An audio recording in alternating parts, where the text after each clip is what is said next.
Come in. Oh, Hello, Joseph, is it? hi, Dr. Zapata. Yes, Joe. How are you? I'm well. What seems to be the problem, Joe? Well, I'm having difficulty drawing from imagination. Oh, Joseph, just so you know, that's totally normal. Why don't you tell me a little more about your problem? Is it that you can only draw from imagination if you're completely alone? Doc, I can't ever draw from imagination. What about if you're completely relaxed? When I'm totally relaxed, I can't imagine a thing. I see. Joseph, it's important to know that even with severe cases like this, there's always hope. I can prescribe an experimental therapy called Form from Imagination. Form from imagination? It's early days, but clinical trials are extremely promising. Why don't you try this for 6 months and then check back in with me? Okay, I'll do whatever it takes. Did you just draw this? Oh yeah. Wow, it's amazing. Doc, do you ever have trouble drawing from imagination? Oh no. You wouldn't. I mean, you drew this. That's right. Wow. Form from Imagination is an experimental therapy and is not yet approved for use by the FDA.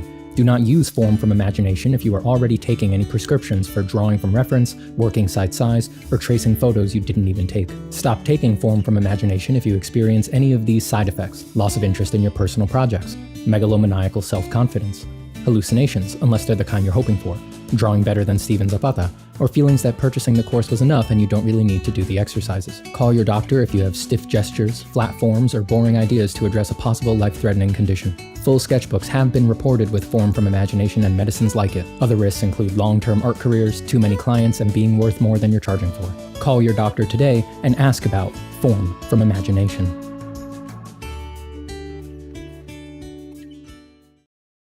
Hello everyone, my name is Steven Zapata, greatest living draftsman, and I've got a new course out, Design Fundamentals. It's meant to help you understand design on a comprehensive and principled level and show you how to run projects that build skills and contribute to a portfolio. Maybe you want to be a concept artist, an illustrator, a fine artist, or just the most badass hobbyist on your block. Whatever you want to do with art, if you ever want to do anything vaguely original, you need to understand design. You need a process and a mental framework for getting to something new rather than just copying what you've seen before or photos of stuff that already exists. If you do want to improve at design, that process, that mental framework, it does exist. It's based on the principles of design, and I've spent the past year, is it more than a year? Oh my God, this took forever. I've spent the past whatever putting this course together, full of my insights into the elements of art and the principles of design.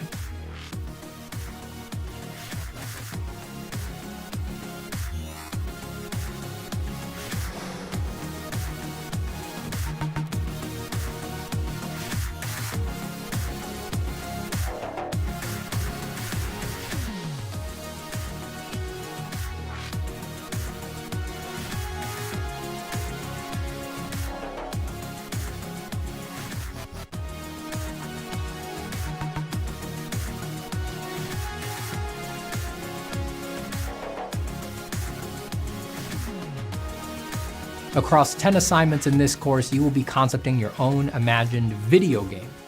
You'll come up with the overall idea, you'll pick a theme, you'll write a treatment, and you'll design assets that give you a chance to practice all these new concepts.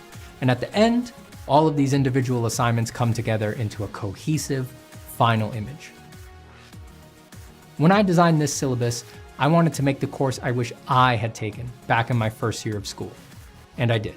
If I was asked to teach Design 1 at Art Center today, I would just play these videos as my lectures, and this is the same cohesive, practical, fun assignment I would make the students do all semester.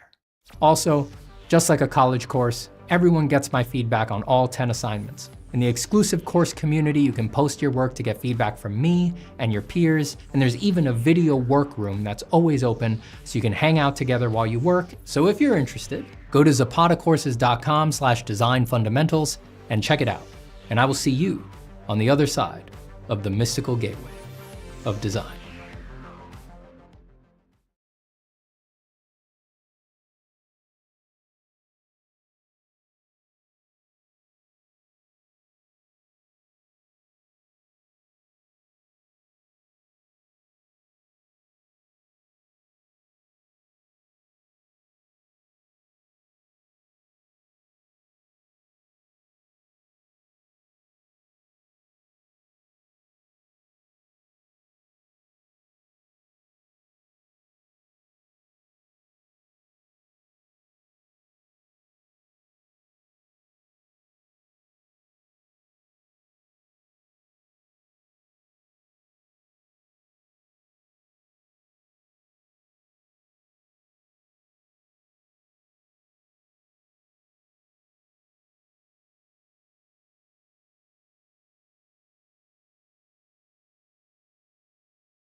Sorry, I had the wrong input activated. I said nothing useful.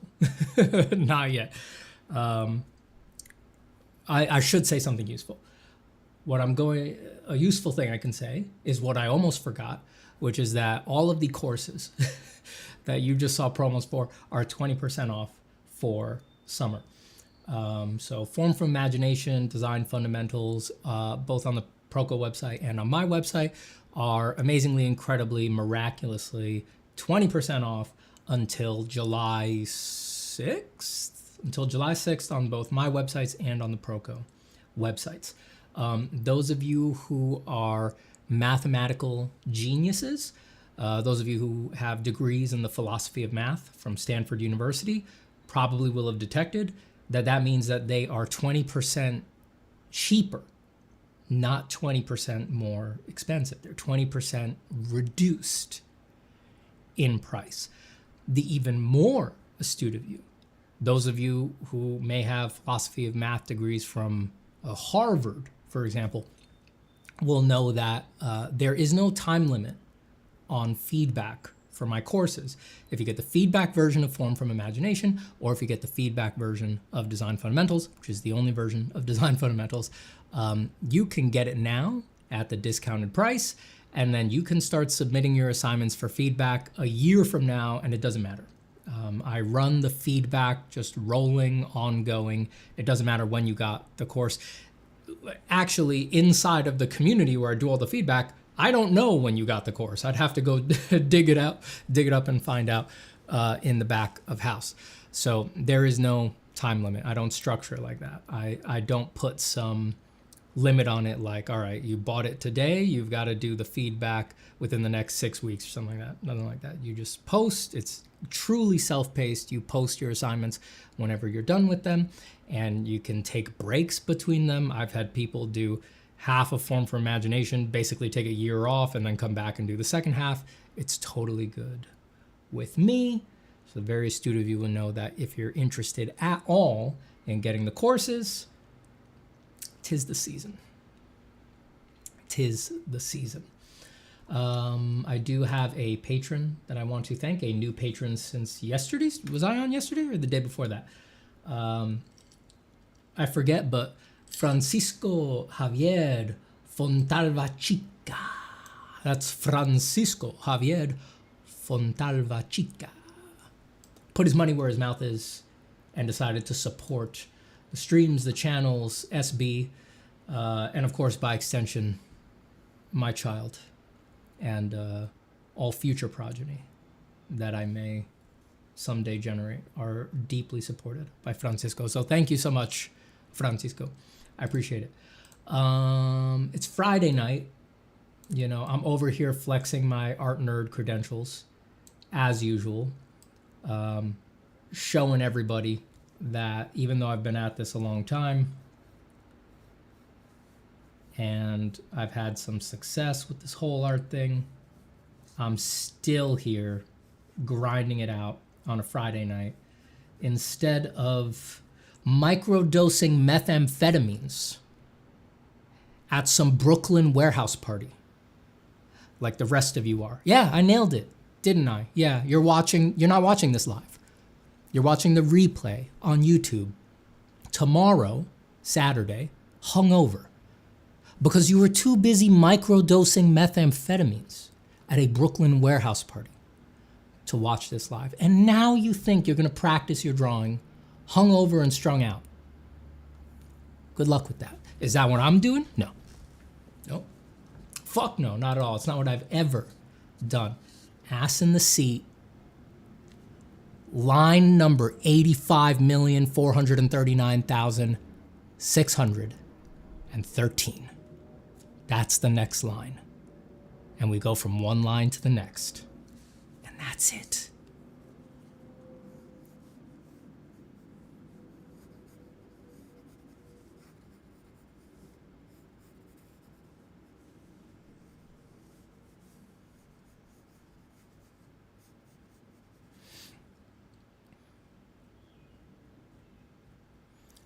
Why are you here? Oh, I should say hello to everybody. Hello to Hugo Jose, Inky Penjessa, Hidori, Doorsman, 7455, Nachi P, No Chipmunks. I was gonna say that, not Chipmunks.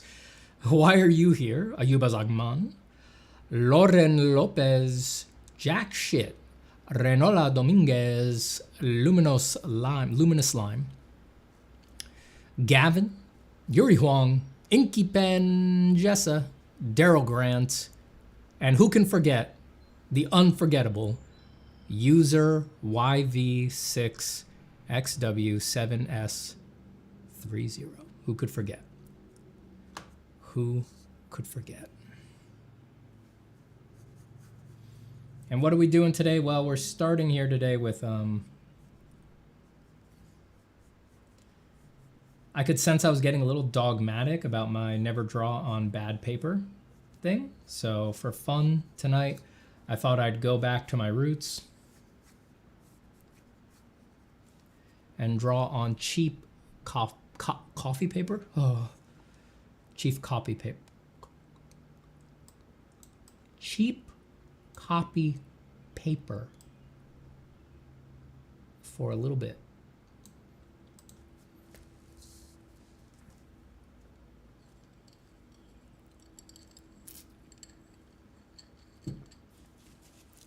Mitchell Jackson says, while you were out partying, Stephen was studying the blade. Yes.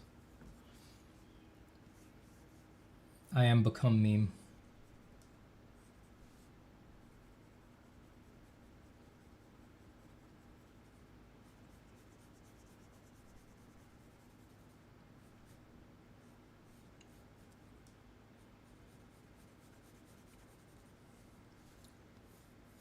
I actually did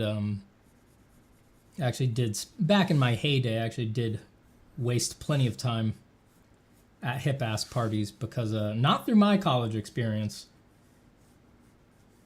Not through my college experience. The folks at Art Center did not throw parties. Very serious, not fun people over at Art Center. Not your typical art students. Mostly older in age, jaded, very serious about getting their life together, not having fun, not having a lot of fun. Everyone was very doer for the most part. Very tired, very sleepy, very anxious. But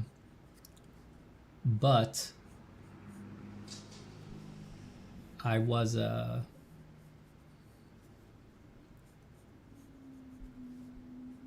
dating my now wife at the time, and she was in school for highfalutin, crazy fine art in the New York art scene. You know, performance arts, crazy installations, all the stuff that you idiots make fun of because you don't understand it. And through her, I wound up at a lot of very hip parties. But I come by it honestly because I never had fun. I would stew in the corner and pick fights with fine artists about how design was superior. I held the viewpoint that you guys hold back then.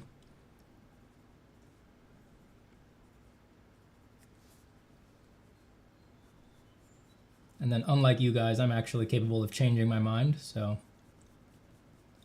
I had enough real life experience that one day I had to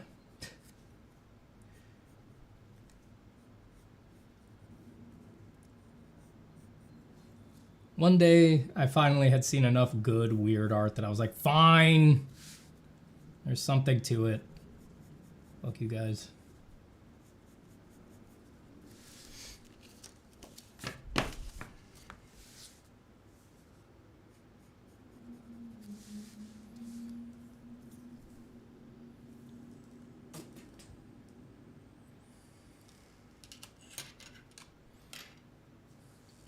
Aren't we all bored of personal growth? Now we are.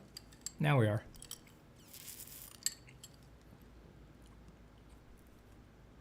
How many drawings are you working on at the same time? Sometimes you switch from one picture to another while you're working. Why is that? Sorry for my bad English. It's just more fun for me.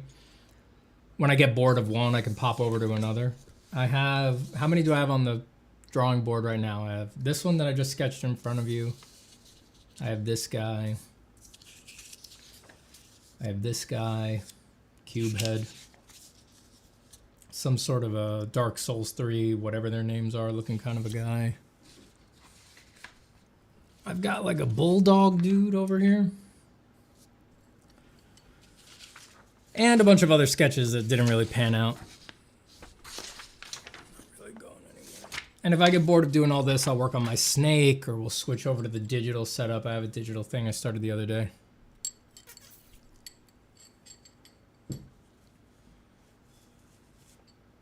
Hello, Aladdin Spring.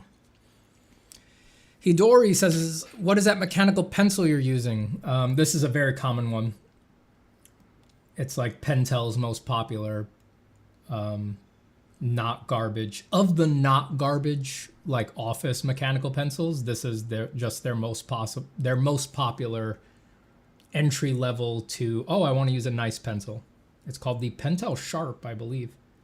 This is the classic size, the 0.5. You can get these everywhere. The dollar store sells them in the stationery section. This has, I mean, I probably have more mileage with this pencil than any other pencil in the world. And I probably have more mileage doing exactly what you're seeing in front of me than any other particular thing. Just an 8.5 by 11 sheet of paper, of copy paper, this mechanical pencil, and just doodling characters in neutral poses. I've probably done this for, yeah, if you had a time, if you could get the statistics, you know, Judgment Day style statistics on what I have spent the most time in my life drawing, it's probably this particular practice. So that's why I said at the opening, I'm going back to basics.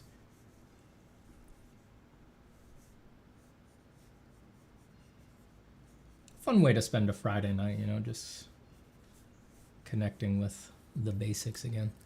I feel like I don't really do this a lot anymore.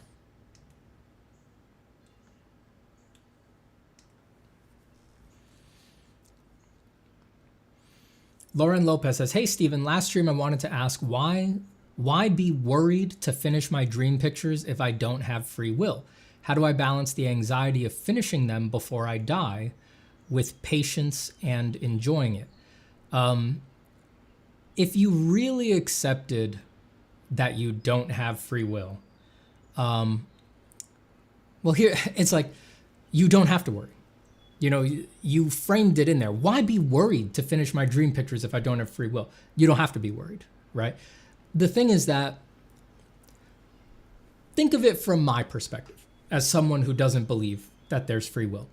I don't believe in free will, and yet here is the illusion of it in myself and in you, right? So that means that you were already experiencing worry and wanting to finish things and patience and all the other emotions. You were experiencing them even though free will doesn't exist. So if you didn't have free will, you would still have the conditioning factors that make you worry, including maybe you just have an anxious personality, right? The difference is going to be that you won't blame yourself for it anymore. And that's really the big thing that unlocks for a lot of people. You know, a lot of people who have struggled with impatience and anxiety for their whole lives, they also know what it's like to feel anxious about the fact that they're anxious. Like they start getting after you've struggled with it for years, you start getting upset with yourself. You're experiencing anxiety, and then you also start adding on being upset with yourself for not yet having fixed your anxiety. And that is, if you really accept that there's no free will, it's like it's not your fault, so you can't really be upset at yourself about it. So then, how do you get to the good stuff, right? How do you get to the patience and enjoying it if you don't have free will? Well, free will doesn't get in the way of any of those things, right? But it does invite you, if you want more patience and more enjoyment, to just do the only thing that has ever made sense, which is just create the conditioning factors that make it more likely that you will be patient and enjoy things, right? So an over-reliance on the illusion of free will when it comes to addressing patience, right, will just make you look at yourself in the mirror and slap yourself in the face and say, be more patient, be a more patient person. That doesn't work. If you know that there's no free will, you might look at it more like, I lose my patience quicker if I didn't run 2 miles this morning. And because you know that that's really all it's about, that you're, a tiger in a pen who needs to be taken care of and not a self-actualized being who just controls their personality from some godlike place, which is intuitively how most of us go through our lives, you will be more likely to go on the 2-mile run because you know that that is what determines if you're going to lose your temper or your patience more quickly. Things like that are things that you take more seriously if you see that there's no free will.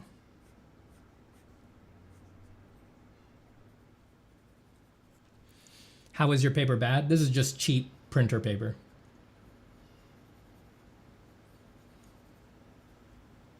Not the cheapest printer paper, but it's very thin. Like if I put this sheet over this, you can see, even on camera, you can see the other drawing through it. And like the eyes on this sketch aren't even that dark, but pressing hard enough to make that just like middle gray tore through the paper immediately. I could feel that it was embossing it, and I lost like in this spot right here, there's no more control there. The graphite doesn't actually go into the grain, it just sits on top and I could rub it away.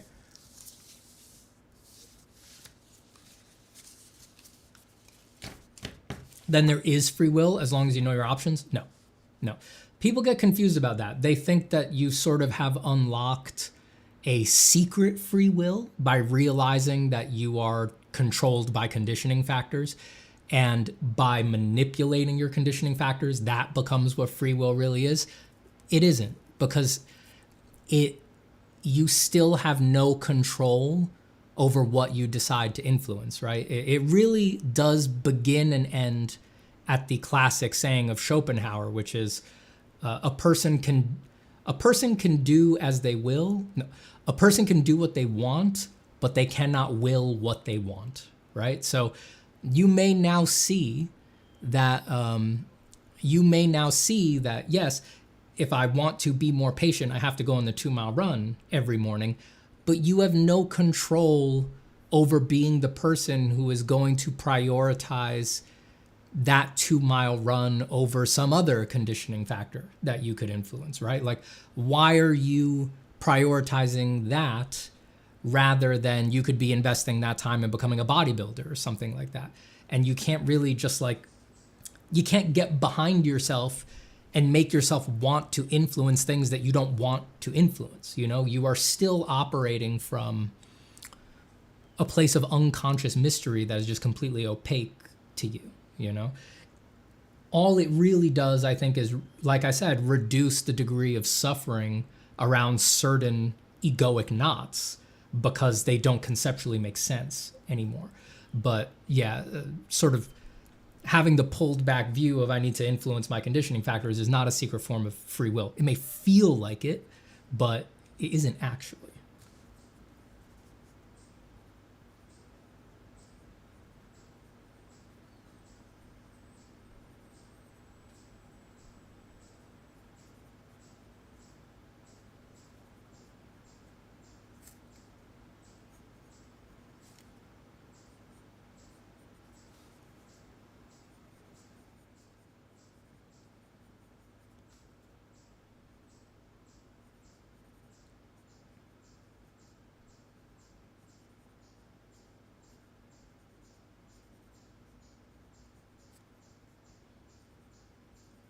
I remember sketches like this were how I got my first job. My first ever, not job, first like freelance gig, like longer term freelance gig in art many, many years ago. On the Russian MMO Orlods.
I was about to look for my eraser because I didn't like that shape I drew, but this paper is so weak, and this is why I always tell people you should draw on good paper, that I know, because I tried it earlier, that if I erase on it, I'm just going to destroy the paper. So there's not even any point.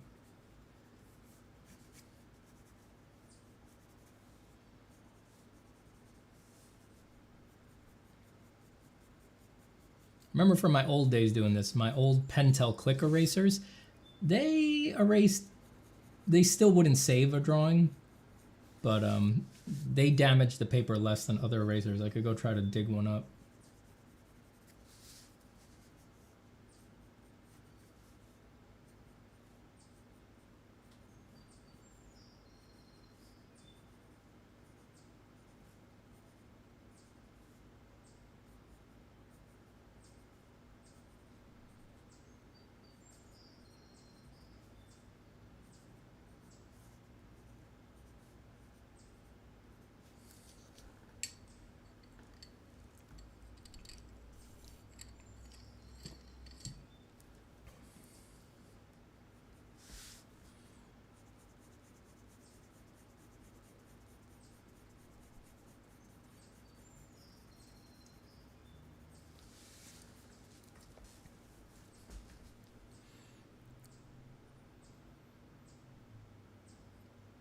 It's crazy how common the cheap paper, no pressure experience is among artists.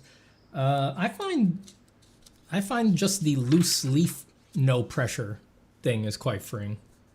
That's what does it for me.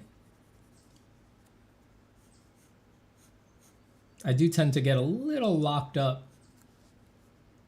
if I'm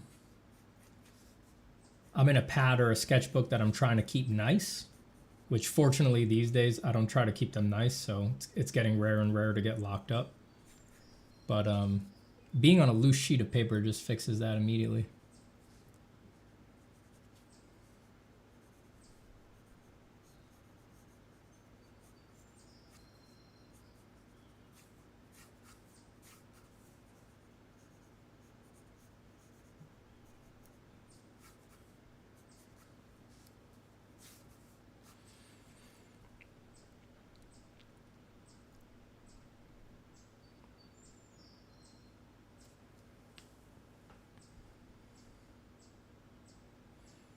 Daryl says the number of times I've had to tell people in my life that Schopenhauer quote in recent times is starting to be hilarious to me. That's a great one. I mean, he was the best. He was the best.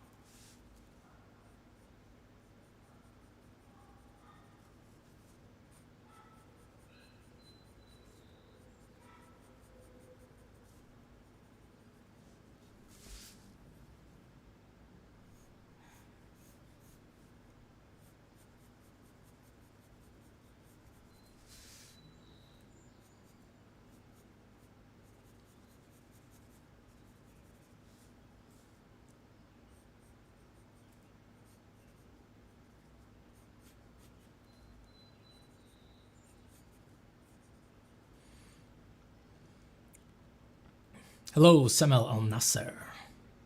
Philip Weller says, determinism is self-refuting? Philip Weller says, how could you be certain that determinism is true if you are predetermined to think so, regardless of whether it's true or not? See, I mean, the fact that feels like intuitively uncomfortable doesn't mean determinism isn't true.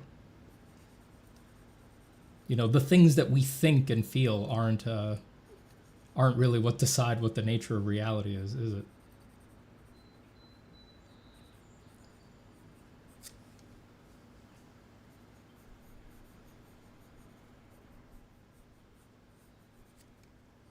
Determinism is definitely not self-refuting. It jives very well with the nature of experience and science and lots of other things, even religion, except for the nasty, original sin thing. It is definitely not self-refuting.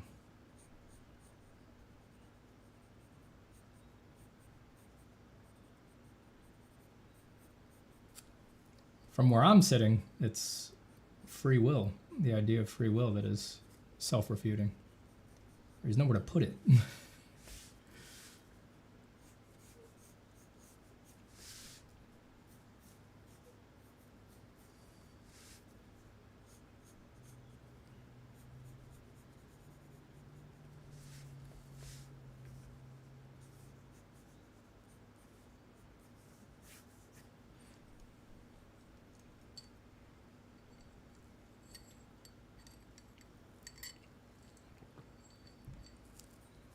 Do you think that, Aladdin says, do you think that stepping away from foreshortening makes you better at it? Stepping away from it? No, you get better at the things you practice. I mean, sometimes you need a break, right? But sometimes a break from anything will give you some time to sort of unconsciously process it. And then there may be a little boost when you come back because you will have sort of given yourself some time to internalize some concepts. But, you only get better at the things you practice, truly. Jerem says, do I understand it wrong, or are we just slaves to our own initial programming? Is there no way to determine our own path? See, that framing is really just loaded, I think, with a lot of cultural baggage. Maybe other people have conditioned you to be afraid of the idea that you don't have free will, or you've heard religious notions that say you must have it for the ontology of that religion to be able to be cashed out, things like that. There's a lot of stuff conditioning people in our society these days to just be horrified or uncomfortable with the idea. But as I've said before, it doesn't mean like, it's like, you can't determine your own path. It's like, do you really think that's what's going on in your life right now? Because you're just if you analyze, you're just a completely porous surface that is constantly being influenced by everything around you. And if you weren't, you'd be a psychopath or something like that. Let's forget about if you actually introspect and look at the nature of your experience, like, your decisions, your thoughts, your emotions, your feelings, they just arise from nowhere, right? You're not authoring them before you experience them, and you experience things you're not even aware of until after the fact. And don't get me started on science, because science is doing a great job of finding out that our common sense notions of ourselves do not fit.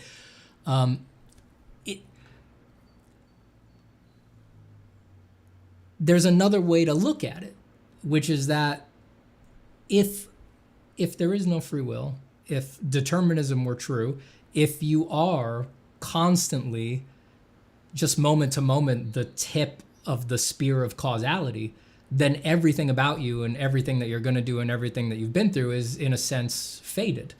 And when people hear that, they tend to focus on the negative, right? They go to, of course, naturally, because we're very negatively inclined and we have a negativity bias, another determined thing by our evolution and physiology. They go to their past traumas and stuff like that, and they only want to interface with that through the sense of their traumas and what they've done to people and what people have done to them. And like, I need free will to be true because that's how I structure all of my feelings around these things. And it's like, if you soften on that a little bit and you spend a little time thinking about the good stuff, like, I don't know, I've never found it scary to be like, I am discovering my fate moment to moment. And it doesn't matter that it's determined. It's still an utter surprise and mystery to me, moment to moment, right? A surprising, wonderful thing that happens to me tomorrow is still surprising and good and wonderful, even if it was completely determined, fated to happen. And I am discovering that next step in the deterministic arrow of time with the rest of the cosmos. You know, we're doing it together. I don't find that frightening. I've never, even intuitively, I've just never been able to find that frightening. And another way to reframe that is there is no way to determine our own path. But it's like that's just a negative framing of something that is elsewise really just a neutral fact of existence that is frameable in multiple ways, you know?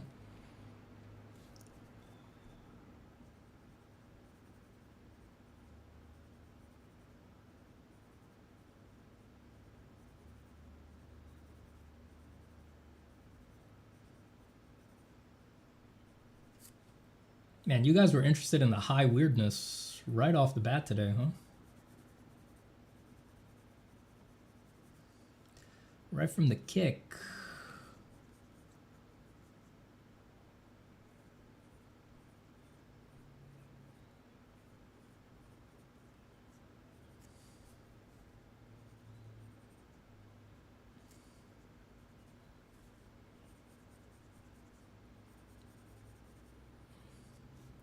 Now, I'm over here trying to draw goblins. You guys are like, let's talk about free will. All right.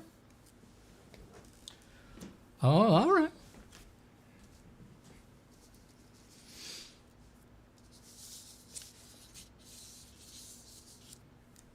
"471A says, hello, bro. Nice to meet you. Hello. Jordy, what's up, buddy? Jordy says, bad paper for you looks better than my best paper. It's still thin, crappy, pulpy paper.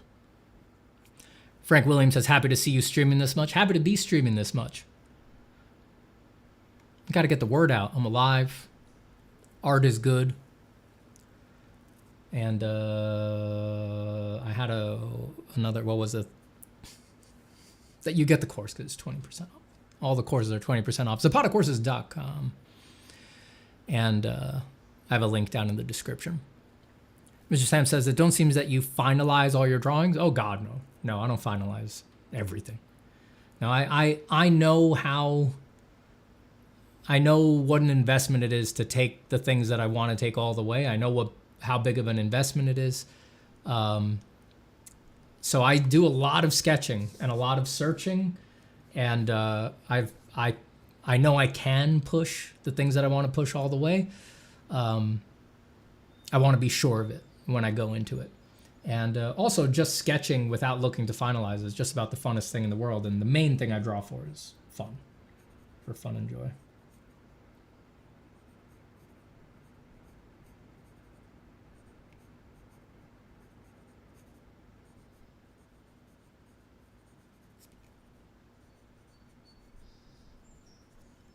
It's just so fun to be light about it.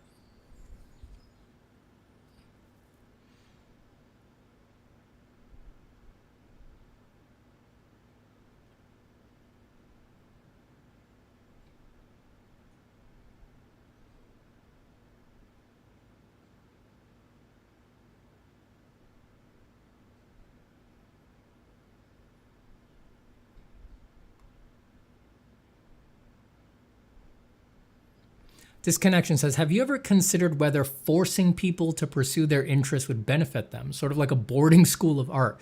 Hypothetically, you would enter these places willfully. I don't know. I don't know if I don't know if I don't think creativity could thrive if someone's being forced into it, even if it is their interests. I don't know. That's a good question. I guess it really comes down to how much they would resist. I think if someone was going to resist very little, it wouldn't matter much if you forced them, and it would mostly accrue to their benefit. But on the other side of the spectrum, if someone was of a temperament where they were going to resist a lot, I think it's possible that your attempt to force them could potentially traumatize them or something like that, or break the creativity. I think stuff like that happens in art school a lot. Yeah, so I think it probably comes down to the individual. It might all be about how much are they going to resist, you know?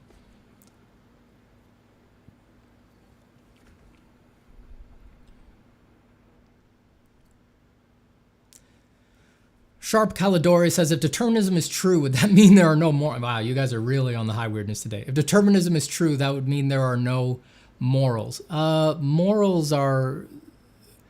Moral relativism versus moral absolutism is a separate question. Certainly, if hard determinism was true, then yes, moral responsibility would be an illusion. That doesn't mean that you wouldn't be able to like put people in jail or something like that. It'd be the same. You just couldn't hate them while you did it. You know, it's the same reason that, you know, a car that its brakes are no longer functional. You don't hate the car. You just say it's not safe for it to be on the road, right? So you take its registration away. Same thing with people whose particular physiologies make them be violent towards innocent people and things like that. It's like the brakes aren't working right. You know, you gotta take away their registration. The people always freak out about that when I don't know. It doesn't seem that complicated to me. What it would undercut is vindictiveness, hatred, vengeance, things like that.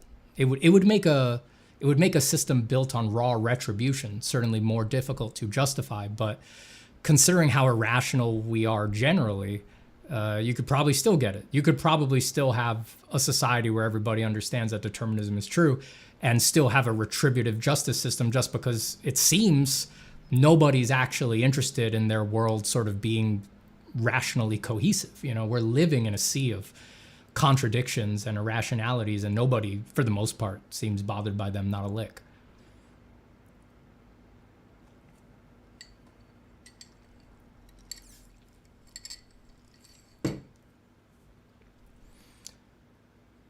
Jerem says, so your skill tree is determined already? You are just blind to it? Yeah, no, I mean, when I say fated, if this is the case, then everything is truly fated. Yeah, whatever you're gonna experience is, there will never be a counterfactual, you know? There's no real other way things could have gone. And yeah, when the day you die, you're gonna be as good at art as you were destined to be. But to be however good you were destined to be, you're still gonna have to do the drawings and sift through the skill tree. Like, it really doesn't change anything about the stuff that you have to do. And I get the sense that maybe, so I feel like when people are asking questions like that, it's almost like they're looking for an excuse, like this as an excuse to get down on themselves. So I'm going to point to the old Zen truism that the false masters use the truth as an excuse to behave poorly. And a true master uses the truth to behave well. You know, it's right is right, and there is no right and there is no wrong, but right is right and wrong is wrong. Classic Zen truisms.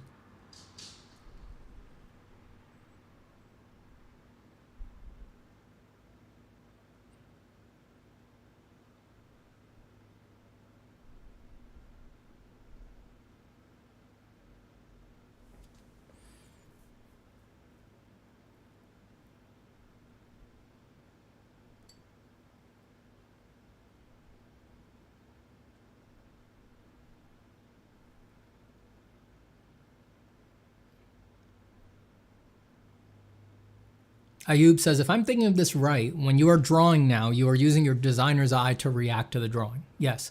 If so, at what point do you start to understand where the design wants to go? I don't know. I think a design generally reveals itself pretty early, at least for a sketch like this. Big motifs need to sort of be down at the beginning or else they're not going to be big, you know?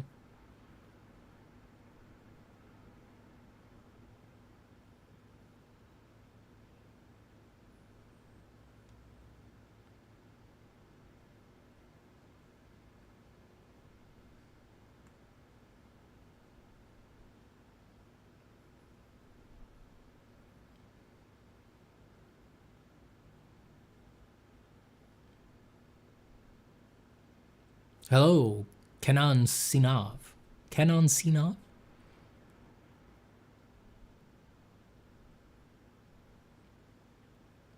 Who says, hey man, longtime fan, first time in live. Welcome, welcome. Happy Friday, all.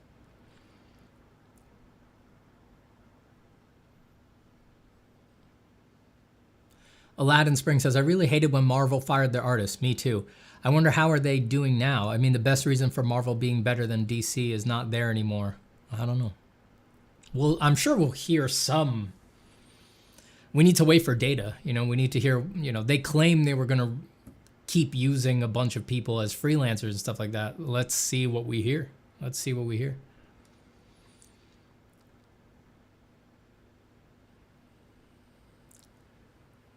Jerememsa says, printer paper is my favorite, by the way. It reacts the best to my HP pens and ballpoints. I always liked it too. It is a nice surface to draw on. You just can't do a lot of rework on it, unfortunately. You kind of got to like get it right in one go.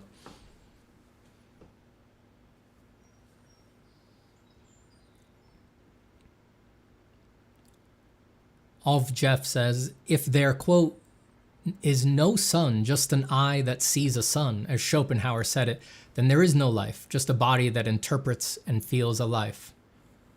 Anicca, anatta, dukkha. From the first, not a thing is. There's no self, there's no free will, there's nothing.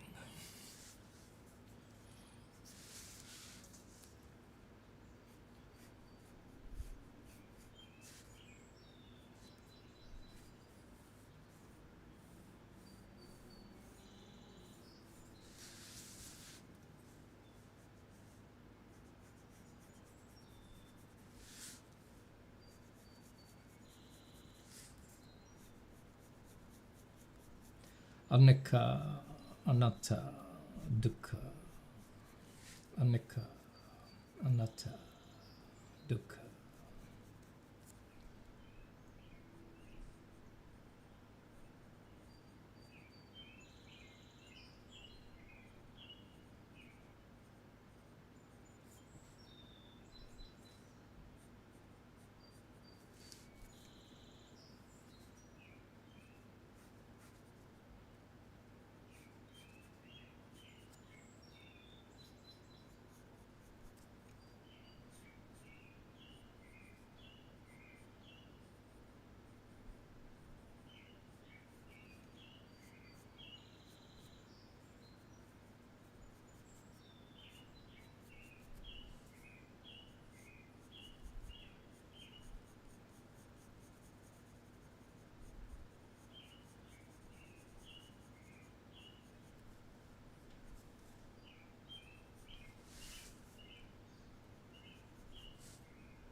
Frank Williams says, so you can't actually change your mind then? It was all going to happen or not? Well, I mean, the fact that a change in your mind is fated doesn't mean that you didn't change your mind, right? And it's like, to some extent, everybody understands that. I think to some extent, everybody understands that changing your mind about things isn't a free choice. It's unless you're irrationally lying to yourself, changing your mind isn't a free choice. It is determined. Everybody does understand that. Like, if I tell you right now, make yourself believe that 2 + 2 is 5, you can't do it, right? There's deterministic things making you believe what you believe. You believe 2 + 2 = 4 because A, B, C, D, E, F, G. The same goes for your viewpoint on, I don't want to name some hot political thing, right? But let's just say what we're talking about here. The same technically goes for your belief about free will, for example. If one day you heard me, for example, make an argument compelling enough, it was just the right day, I worded it just the right way, and you hear the words while you're in just the right mood, the moment that you change your mind and agree that there's no free will, it was because you heard an argument that caused a cascade of reasoning in your head that made you change your mind utterly besides yourself. And the only illusory free choice you could make in light of that is, like I said, to try to deceive yourself, to try to repress that you believe that now, and, you know, try to distract yourself or lie to yourself or the other person and say you don't believe it. But your beliefs are, even a change in your mind, we all intuitively understand is deterministic, is determinate. It's because you are compelled by an argument, and possibly by a very surprising argument, you know? The most powerful arguments change your mind without there's fucking nothing you could do about it. You just hear the argument and you're like, ah, shit, that has to be true. That has to be true. That is a deterministic function. It's not a free choice function. You don't get to freely choose what you believe.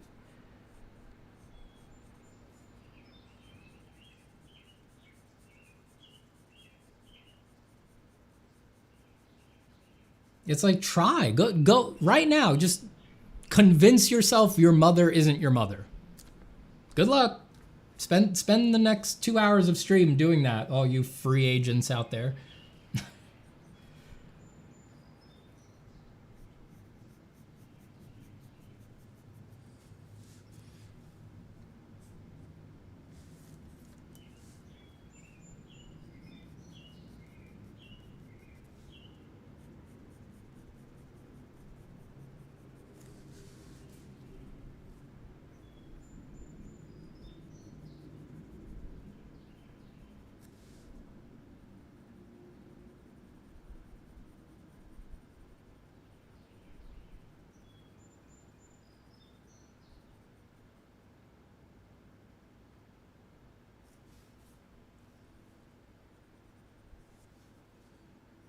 Omar, I saw that your name was in chat, but chat was moving too fast for me to see your question. But I feel like not your question, just your comment, but I feel like I don't have to read it because I know what you're saying. Deep down in my heart, I already know what you're saying. I don't need to read the comment.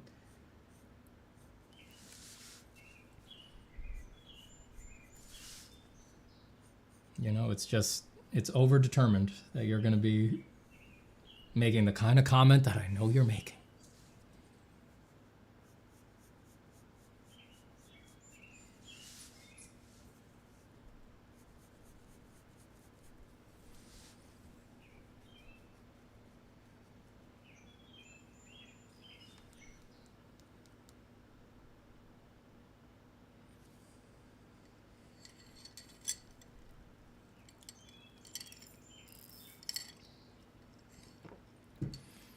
Mitchell Jackson says you don't choose what you're convinced of. Yeah, indeed.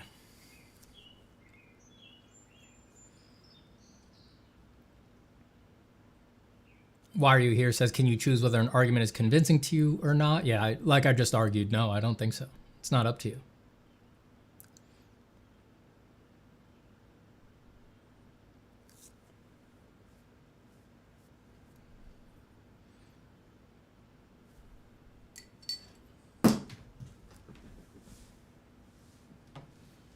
Omar says, I was talking about another artist this time, William E. Lincoln from Providence, Rhode Island. Well, I wonder what he works on.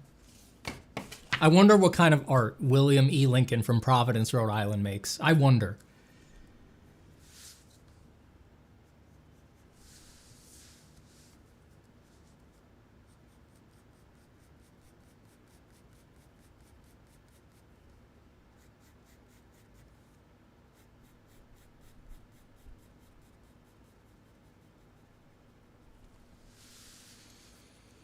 So even knowing the future falls within determinism? Well, that's if there was going to be some magical genie that could know the future, it would have to be because the future is deterministic, right? Or else the genie couldn't know it.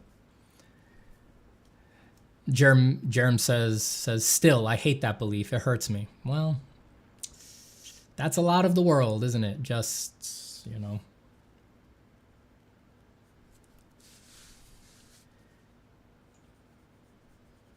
just desperately hoping to not believe things that don't hurt them. Desperately hoping to not believe things that hurt them. And squeezing their own heads and trying to make themselves believe the things that make them happy. And, well, in the long run, either option is morally equivalent.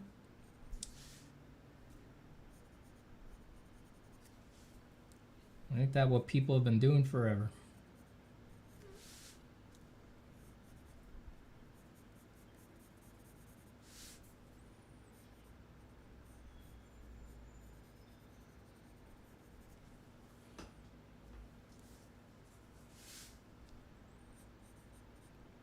I mean, it's just...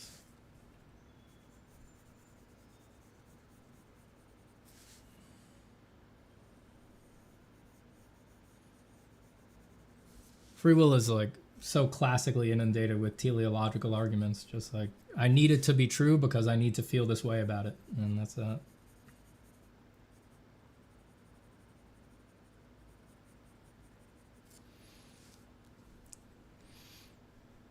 Sungensho with the 5R. Thank you so much. How do you say that? Sugensho? Sugensho.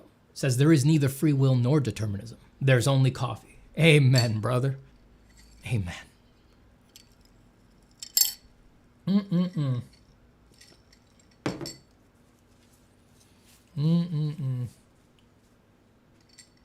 Thank you so much for the donation. I really mean it.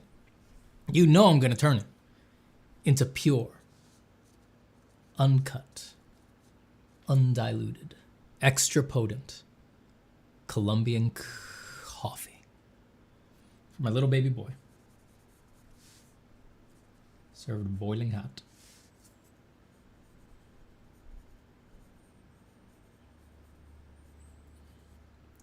Served boiling hot in his little baba.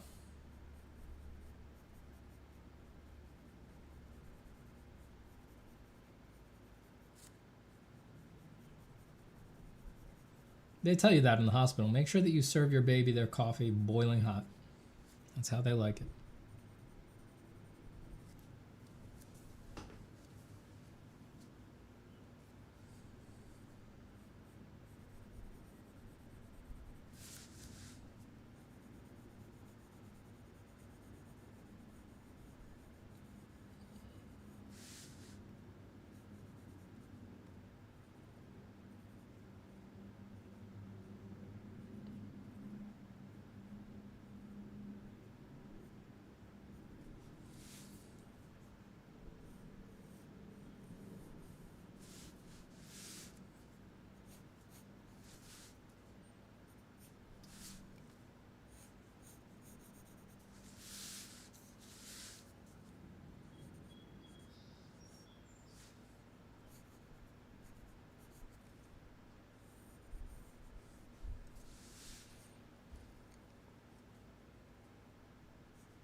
Courses are 20% off. Frank Williams says, oh, hi, Joey. Yep, that's it. I'm convinced. Just like that. I missed a bunch of things. Jesus the comeback. Jesus the comeback. Oh, Jesus the comeback. I don't know why Jesus the comeback's name in particular, I have to sing every time. I think there were some experiments where it was discovered that before you decide to do an action, the signal can be detected in your brain some milliseconds before you think you decide. Yeah. When I have the free will discussion, I try to not even get into the science because I just find it more fun. I don't think you need the science. I think for me, I do find you can get there just through introspection and thought experiments, basically. And those are more fun for me. But yeah, for anyone who's very serious and they're at this point in their life where they're finding this interesting and they want to analyze it more, yeah, go look at the science if you're into it, because it's pretty damning. And it's past milliseconds now. It's full seconds that they can detect.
Frank Williams says, is there an objective truth? If not, wouldn't it be possible to, once convinced, be then convinced of the opposite once more?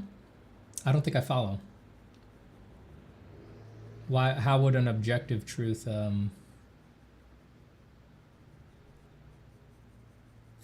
mean, obviously, whatever the objective truth of the universe would be, it wouldn't necessarily take the form of a rational argument, right? We have really no idea what would even really satisfy. What would really satisfy our demand for an objective truth? You know, I think about that sometimes. It's like, what would it have to look like? You know, what intuitions do people here have for what an objective truth would be? I think we might be surprised to find that people actually have different intuitions for what they would want out of an objective truth. I think some people would want an objective truth to be like a mathematical proof. Other people would want an objective truth to be just like a sentence you could say that would sort of be the truth of existence, like the most meaningful possible configuration of words. And then other people would say an objective truth has to be something like an experience, like looking at God or something like that. You know, that's our... People would probably debate what the experience should be, but yeah, other people would say it's not a math, it's not a science, it's not a sentence, it's like an experience. Like, I'm glowing, I'm seeing something huge and psychedelic looking, and that would be the objective truth. It would all just be mind stuff. So to me, it's like, how could it be an objective truth of the level that people would need? Like, there's, for whatever you could imagine, it feels like there'd be someone on Earth who would find it to be uncompelling. And then if anyone could find it uncompelling, how objective is it really? And then we just get to what I think is the truth again, which is just that there's only subjective truths, right?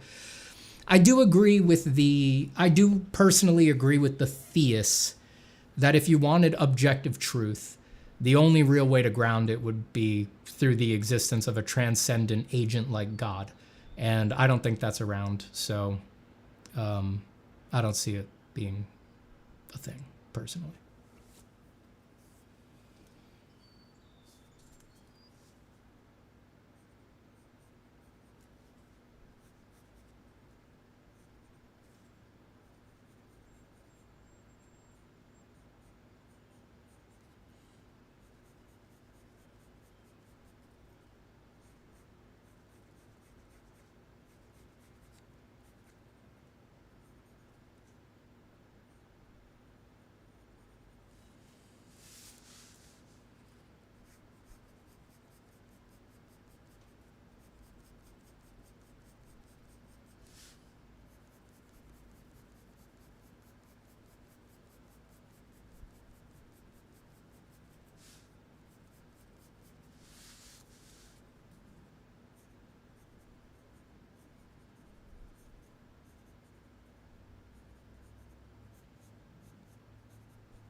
APW Mid says, my favorite denier of free will and creator of the most artistically bombastic forms.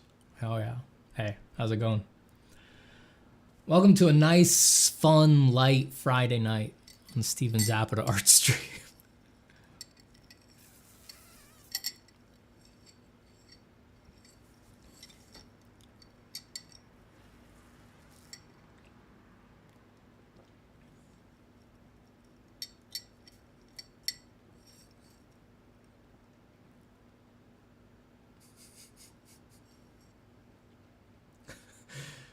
Jerem says, Steven in a sharp jawline pisses me off. Making me a follower of determinism. Move back time, please.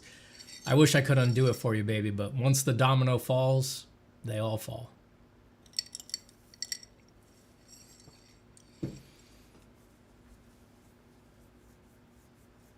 Keep Your Shoes At Door says, I want to know the study trap question. Let me see.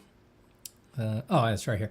Hey, Steven, you talk about artists falling into the study trap. But what about the opposite? I keep only wanting to draw my pictures instead, even though I know studying would make my drawings better. Ideally, there would be a balance.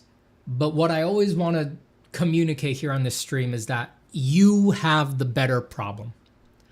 It turns out that those problems, the study trap or don't study enough, just do my own pieces enough, they're not symmetrical problems. They're asymmetrical. One is worse than the other.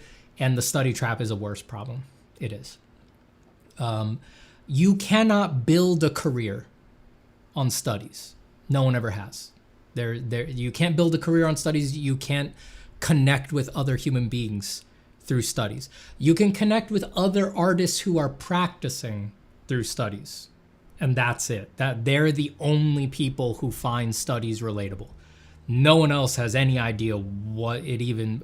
Most of the public doesn't understand that you can improve at drawing still and that studying does anything.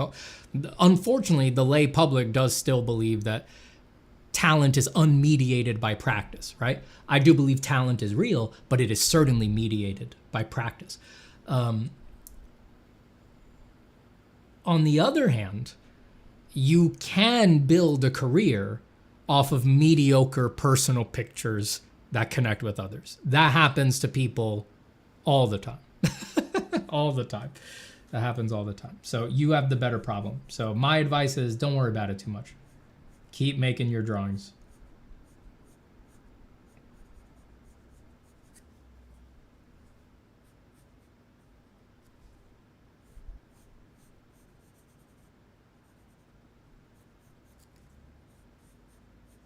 Just keep making your drawings, improve your eye, and when you notice things that are wrong in your drawings, just write a little note to yourself that just says like, practice that, and just do your best, as much as you can bear it, to dedicate a little time on the side to practicing that thing that you noticed was wrong in your last drawing. That's it. Don't worry about it.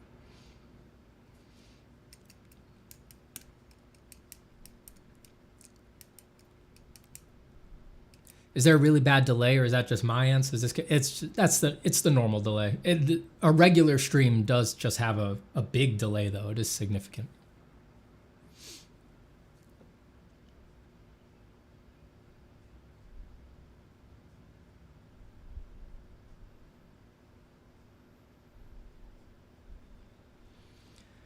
Milky Rich says, Steven, do you have any tips on bridging the gap from intermediate to professional? Been at this about 6 to 7 years, and the more I understand about art, the bigger the gap seems to be. Love your art, by the way. You and Med are who got me into it originally. Oh, love to hear that. Very happy to have intersected with your practice in whatever way I have. To go from intermediate to professional is hard. It is hard.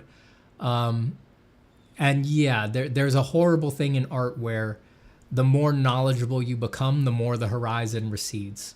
Because you become more acutely aware of just how difficult it is, and you also become you understand better how big some people's achievement really was, which is very humbling.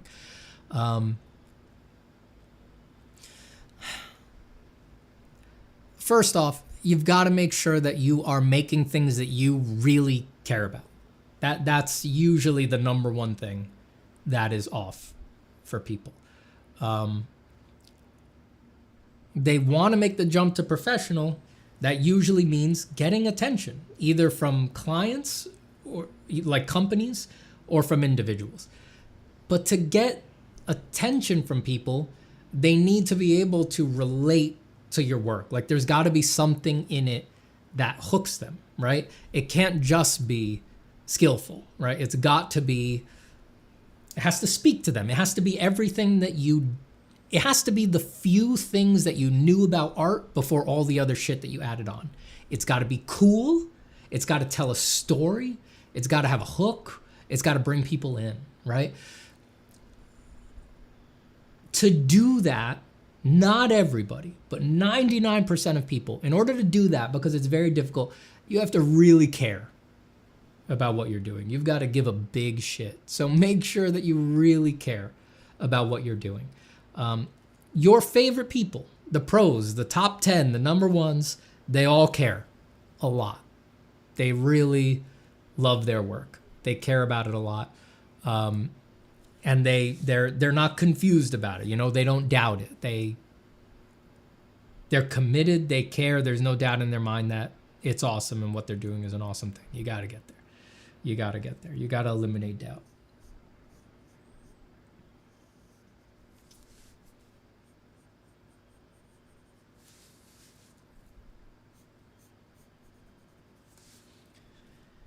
And that'll also help with any stuff that's left around skill, you know? That far out, after you've been doing it for years and years, it's like you do really need to be invested in the pictures. You need to really care about them in order to be able to invest the degree of skill necessary to make them beautiful, you know?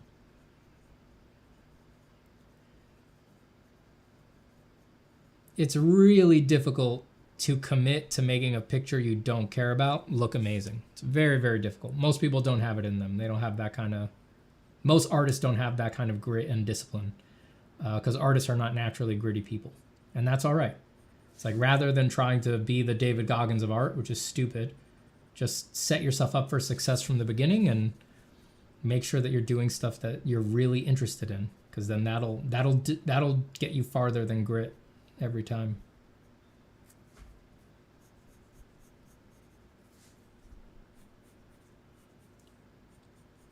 Being deeply interested is a powerful conditioning factor in this deterministic universe.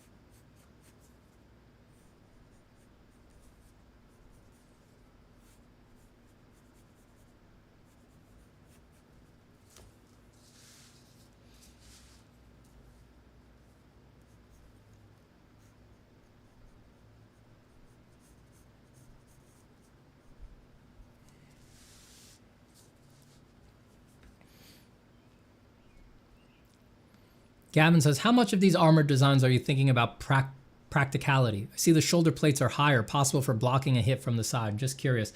When I'm sketching like this, I don't really think about practicality. Practical elements will show up because I've drawn a lot of real armor and looked at a lot of real armor in my life, both in photographs and in person. Like at museums, checking out the armor is one of my favorite things to do. I've spent a lot of time in front of real armor at museums. So it's just kind of in there in the visual library in the back. So any practicality that you're noticing is mostly coming through unconsciously from that past exposure. I very rarely think about it while I'm sketching. While I'm sketching, when I'm sketching, I just want it to look cool. That's it. I just want it to look dope. Dope AF. That's all I'm in the market for. Dope AF.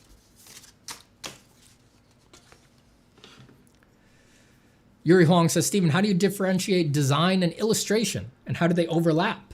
How do they differ in terms of career? In simplest terms, you know you're illustrating if someone hands you the design, right? So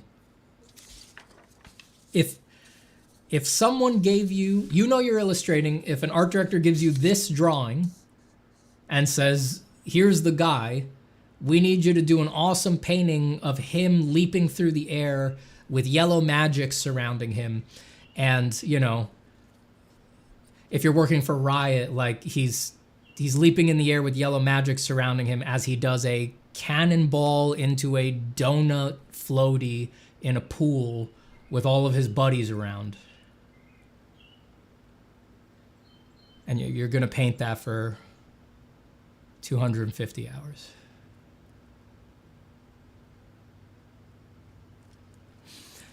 That's how you know you're illustrating. You know? If you're doing drawings that explain the nuts and bolts of a character clearly, then you're doing design work.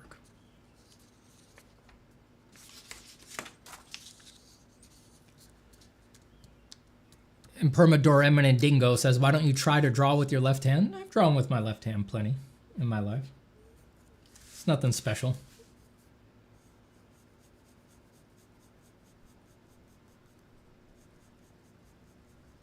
I'm not trying to do a sloppy left-hand drawing right now. I'm trying to do a decent right-hand drawing.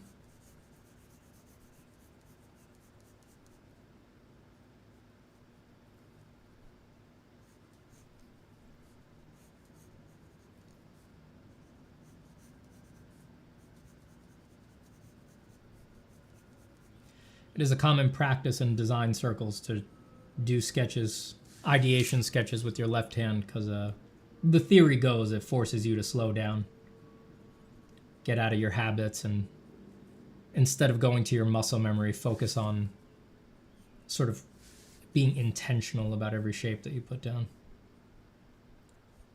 The theory goes. Of course, if you do it too much, then you'll develop new muscle memories, and that kind of defeats the purpose, right?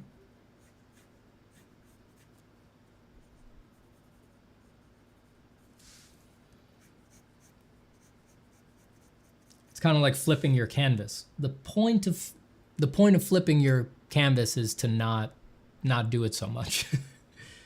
See people doing it too much sometimes. It's like the whole point is to look at the picture in an unfamiliar way. So if you're spending half of your time drawing it flipped, you're just used to it again. So it's not doing its job anymore.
Jesus, the comeback says, I bet Steven's thoughts when he draws are, yeah, that's badass. Damn, that's so cool. Badass. Like an excited cheerleader. Yeah, on a good day. Usually my internal monologue while I'm drawing is something like, shit.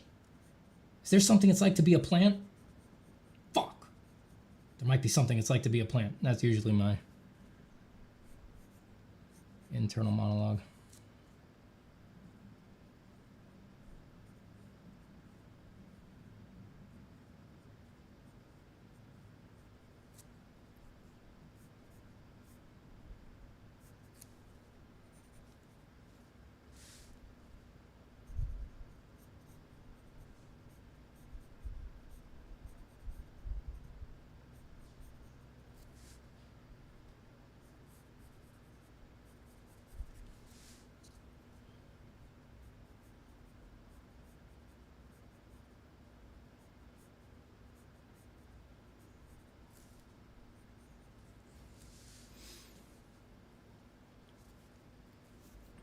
Lauren Lopez says, the amount of unpopular opinions I get from any of your streams or videos is countless. Thank you, Steve.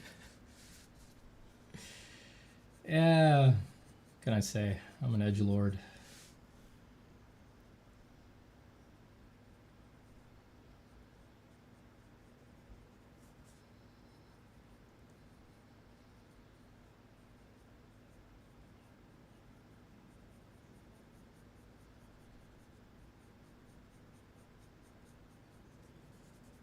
I'm really not, though. Lots of people don't believe in free will. They just don't talk about it. What the hell happened? Oh, I was like, where's the shadow coming from? I didn't change my lights. This is the 3 minutes a day where the sun comes perfectly through that window. It does not last long.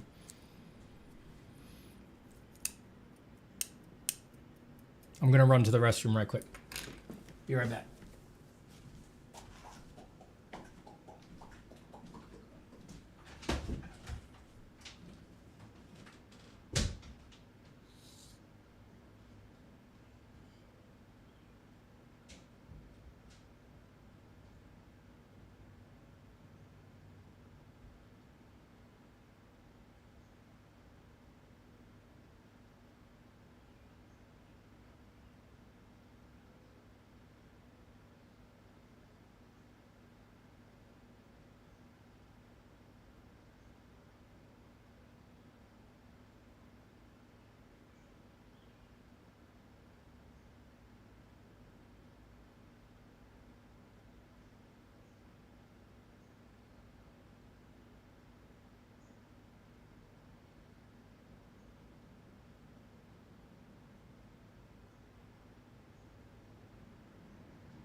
Armand and Tsunami says, tried buying Form for Imagination off your site, but it just links to Proco.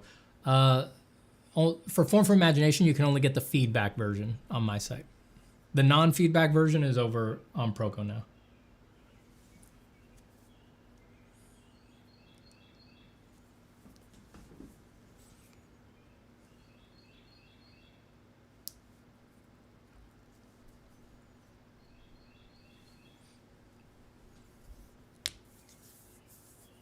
I did that because through Proco, that means that the people who get the non-feedback version can have a sense of community, because Proco has a community function on its site.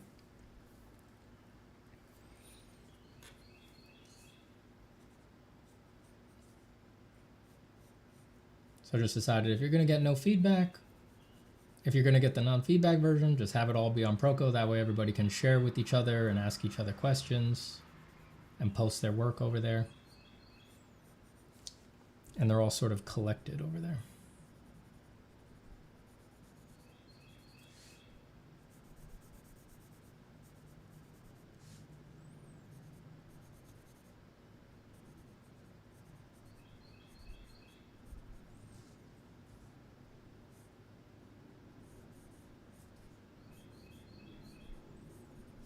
Because on my end, on my side, I could only have one. I could only have a community for people who are getting feedback.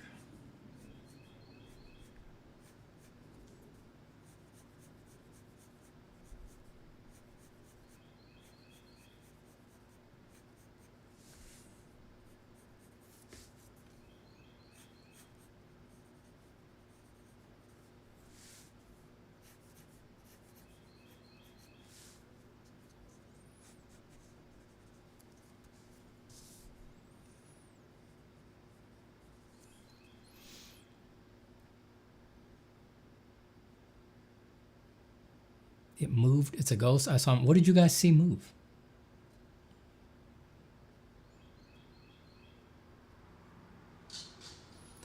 Milky Rich says, thank you. I think that mindset is developing in me. It took a while to get off of the only focusing on the technical side, but the past year has been, what's the coolest way I could draw whatever I'm trying to draw? Hell yeah. Oh, hell yeah.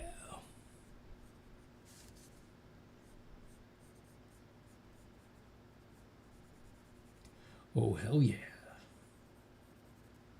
That's right, brother. We're just trying to draw the coolest stuff we can, brother.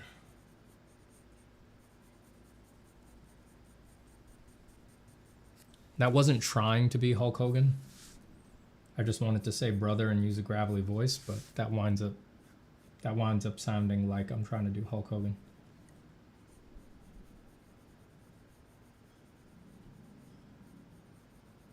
What's the typical grounding for Hulk Hogan's voice? Oh yeah.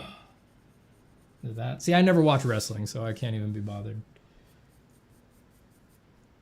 I can't be doing a Hogan. Wrestling was not a part of my youth.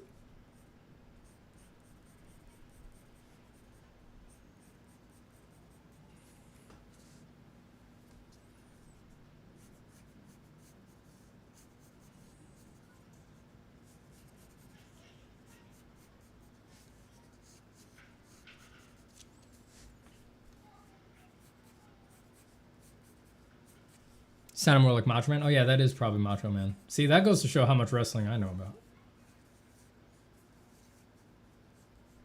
You want wrestling, you gotta talk to Joe.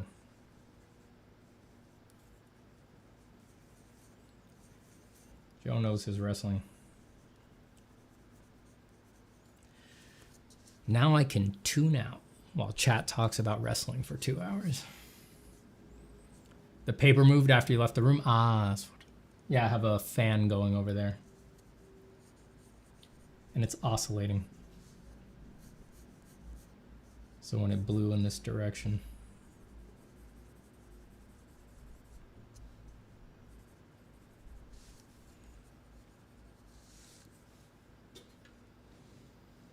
This figure is gonna pop up in my nightmares? Nah, dude, come on, he's chill. He's chill. He's not scary, this guy.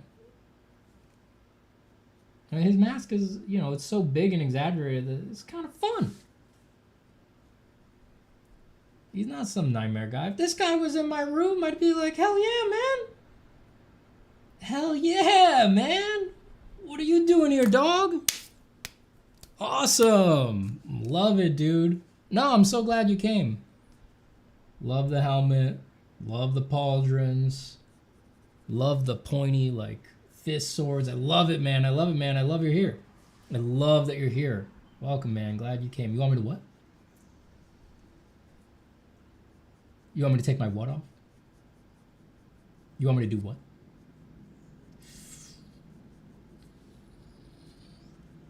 Oh. Oh. Yeah. Yeah, I guess. Yeah, all right. Let's do this thing. Oh, you're gonna keep the armor on. Well, wouldn't be my first choice, but I think we could work with that. I think we could work with that. Let me go get some, just wait right here. I'm gonna go get some WD-40.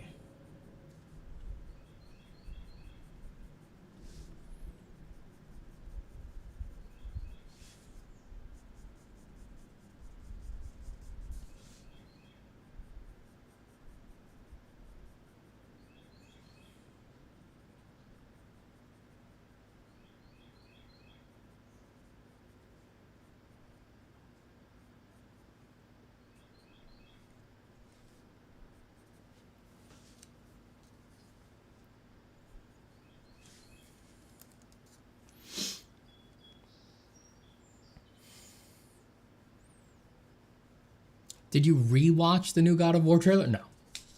No. It's like 25 minutes long. Can't be rewatching it. It's like a whole episode of a TV show. I gotta invest that in a Mormon Housewives of Salt Lake City or whatever. Frankie Taylor Paul, you know what I'm saying?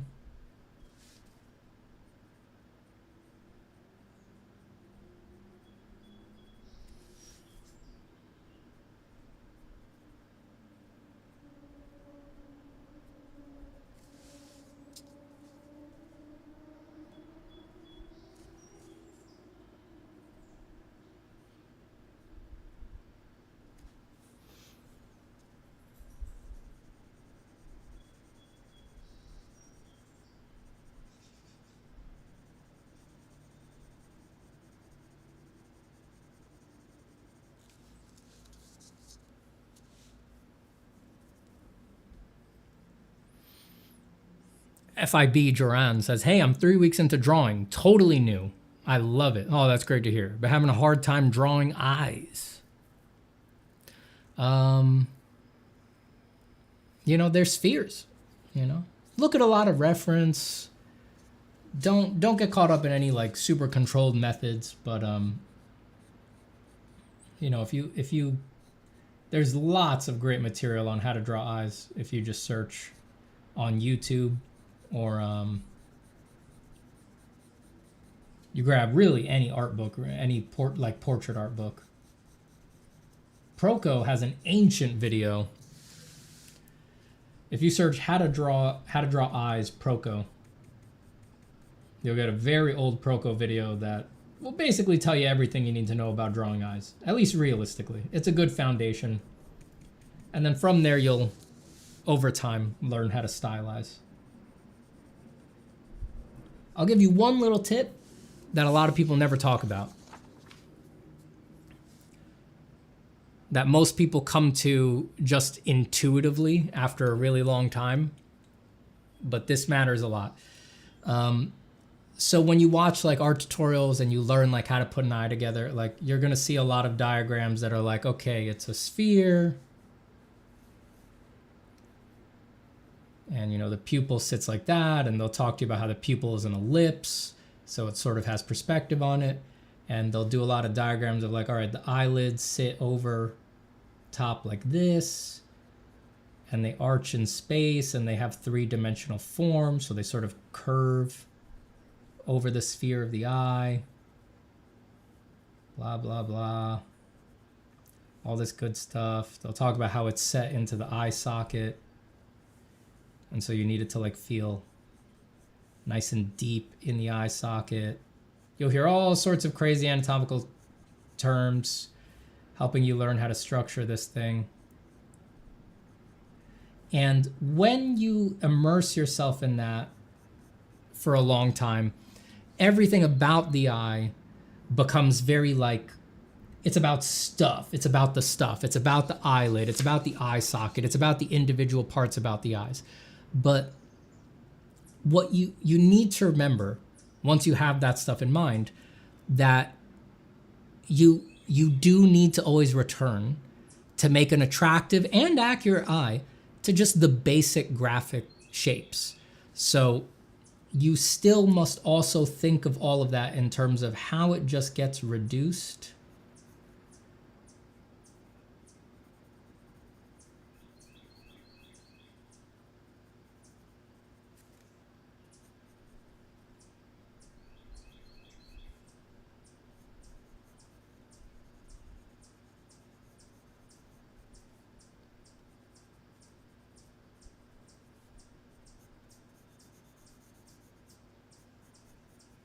to a beautiful black and white arabesque. It's almost like a logo design, right? Like this is still the first thing that hits people about how you've drawn an eye.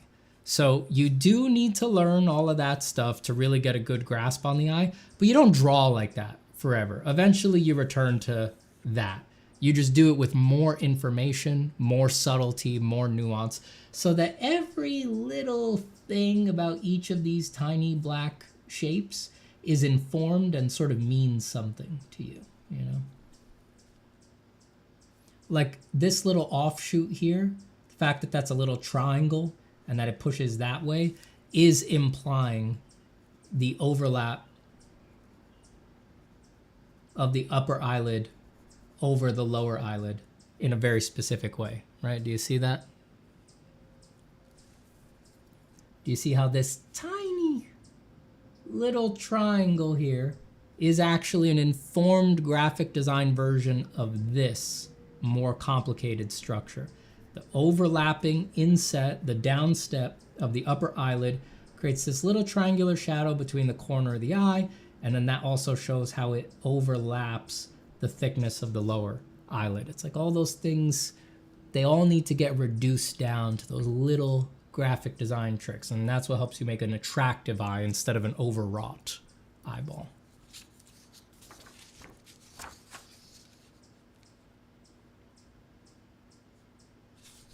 After we learn, we've always got to go back to intuitive, intuitive, intuitive, intuitive, intuitive, intuitive, simple, simple, simple, sexy, sexy, sexy.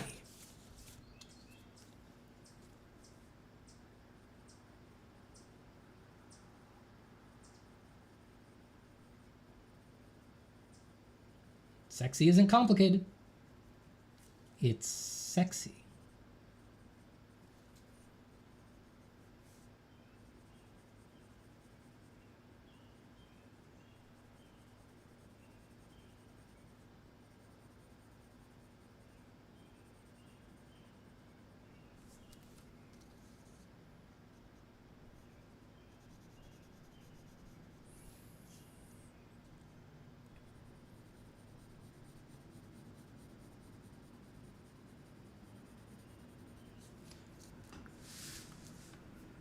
Moon, hold the line through the big top, turn it up high.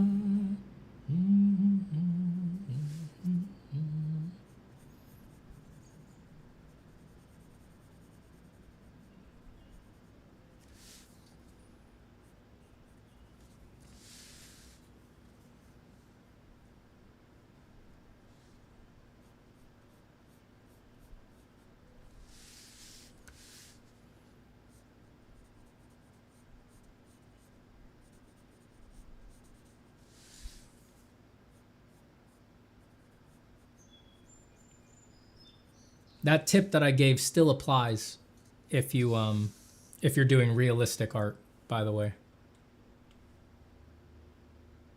You still need to nail that beautiful, attractive, simple graphic design quality. You just then, within that value group, which you subdivide more in a realistic style, you add the details within that while maintaining the sexy base shape.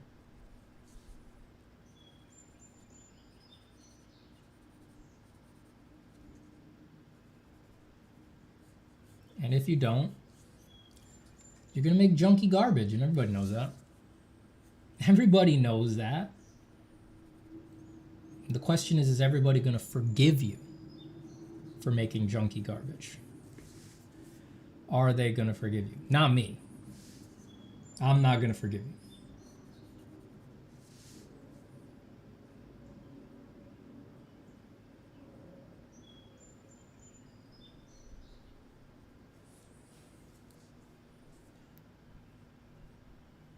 Only sexy stuff from me, thanks.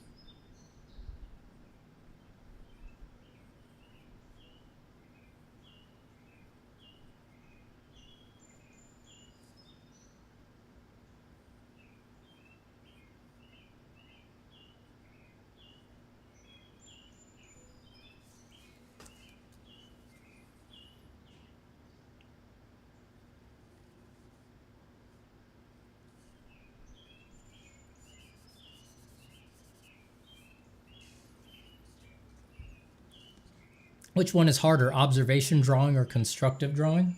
I think that depends on the artist.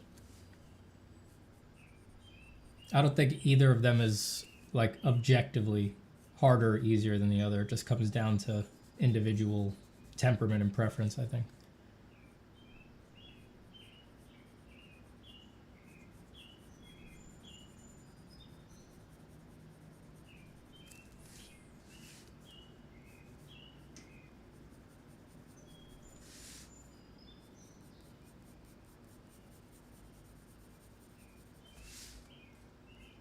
I personally find looking at a reference too much very like it's what's the word? It's like stultifying.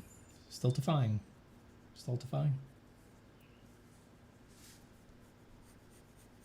like I like to spend most of my time looking at the drawing. And I feel like I'm distracted when I'm constantly flicking my eyes to a reference.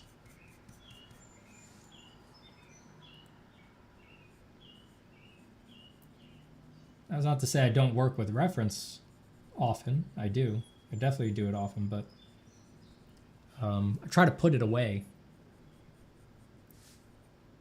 for some significant period of any long involved drawing, because I want to give myself a long time where I just look at the drawing itself and I stop comparing it to a reference and I just ask the drawing itself, what do you need, baby?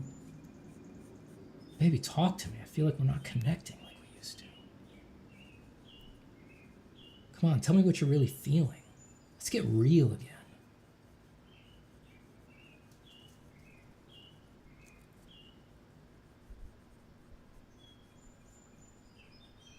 Tell me, drawing. What do you want?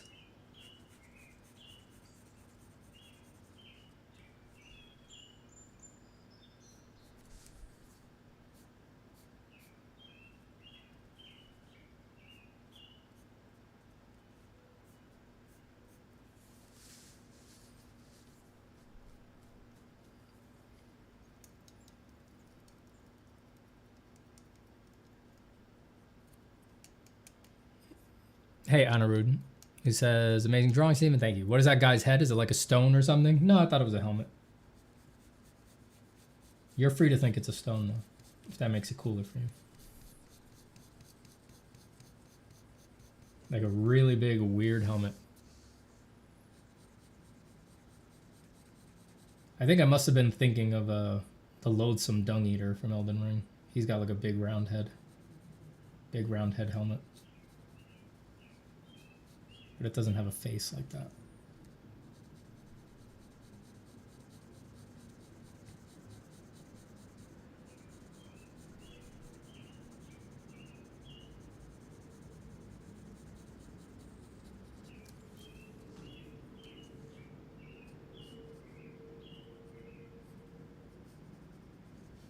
We started calling my father-in-law's dog that when she started eating my dog's poop. We started calling her the loathsome dung eater. Are you looking at something or drawing from imagination? Just completely from imagination right now. Just poking around and having fun. Just like when I was a kid. Just me, a pencil, piece of paper, and 120 people watching. Nice and simple.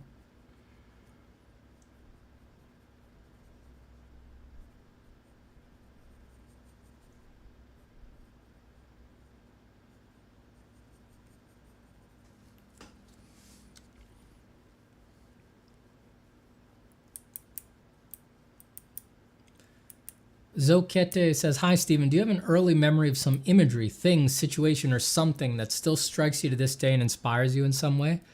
I've said it on here before, but like, I feel like, so my uncle, my aunt's husband, was, he was already dead by the time I was a kid. But he died when I was very, very young. So I don't remember him at all. But when I was growing up, he was like a very creative guy. He was like, he did all sorts of things, but like he was very into much like every version of creativity. It would have been great to know him. I wish I could have known him. But he drew. He did drawings. He was mostly into it more for like the... he did a lot of like tailoring and designing clothes. So he did a lot of like fashion style sketches. But he also had another track of his art that was very like Dali inspired, like very surrealistic. I would say very, if you imagine like Dali, like some of Dali's more anatomical, sketchy stuff. That's like, imagine something like that. And I saw that stuff hanging up in the house because they had it framed and hanging up in the house when I was a kid. I saw that stuff up around the house when I was very little. And sometimes it's still up when I go over there to my aunt's house. Every time I see it, I'm like, that's just really all I do. Like that's, I don't know. It really, sometimes if I look at it, I'm like, I just imprinted on that when I was a baby and just really never moved on. I just like, it just enumerated it to greater levels of complexity and resolve, you know?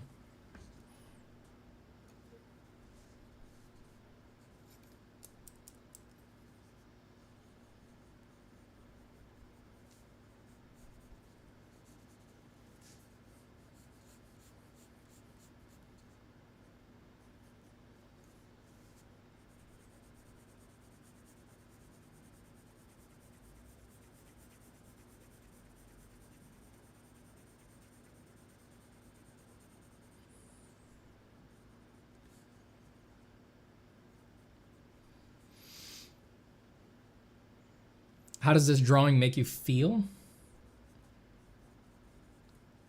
How does this drawing make me feel? How does this drawing make me feel?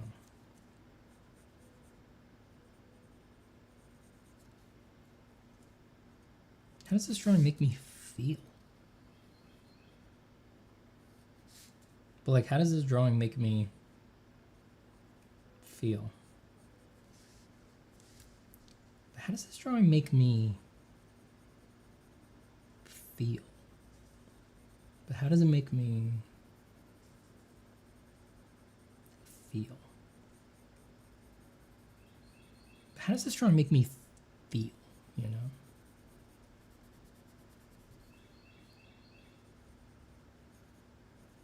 No, in all seriousness, drawings like this really just make me feel like, they just make me feel like, holy diver, you've been lost too long in the midnight sea. Oh, what's becoming of me? Holy diver, you've been lost in the masquerade. No need to look so afraid. Here, let me lower my game. I gotta get away. Get away, holy diver, oh, yeah. I mean, how else would a drawing of some freak in armor make anybody feel? That's the whole internal constellation right there. Jump, jump!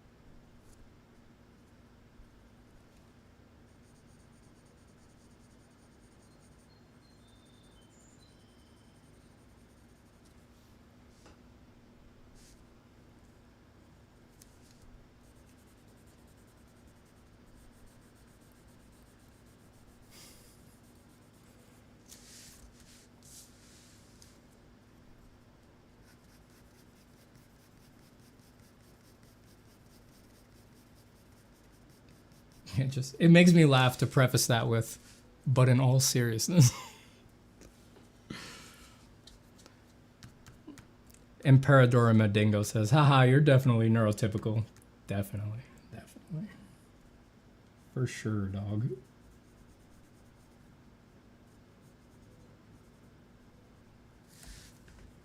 Might be revealing my power level with that one.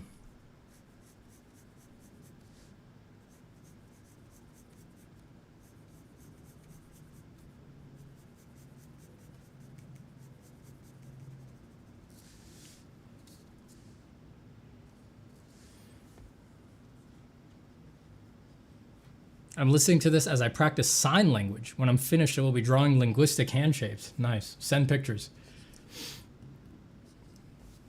Namagta says, wish I could stay in chat, but looks like I'm going to have to start drawing. There's nothing wrong with that.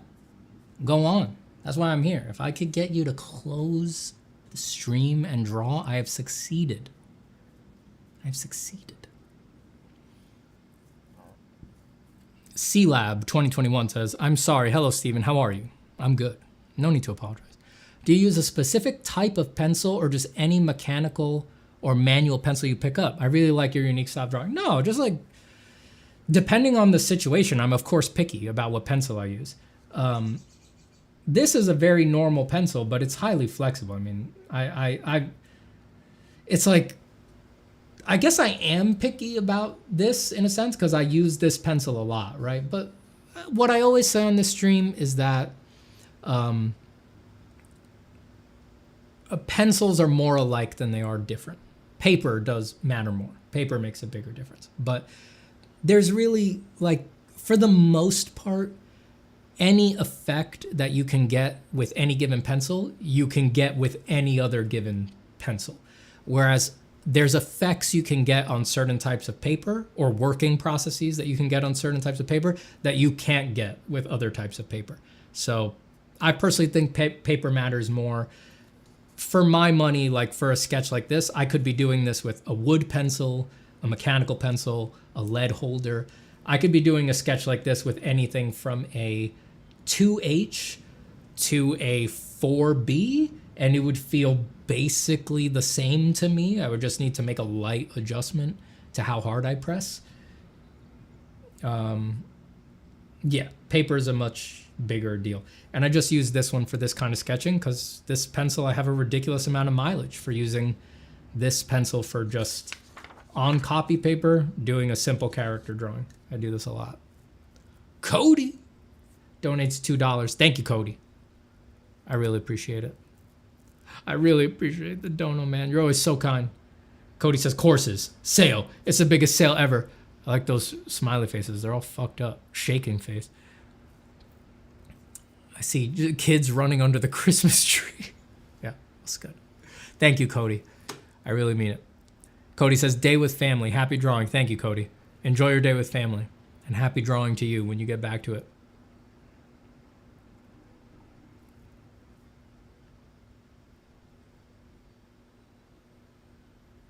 Poland Ball says, I don't think any artists are neurotypical. They might not be. They really might not be. C-Lab says, I subscribed because you sang and it made me smile. Nice. You're my only subscriber for my singing instead of my art.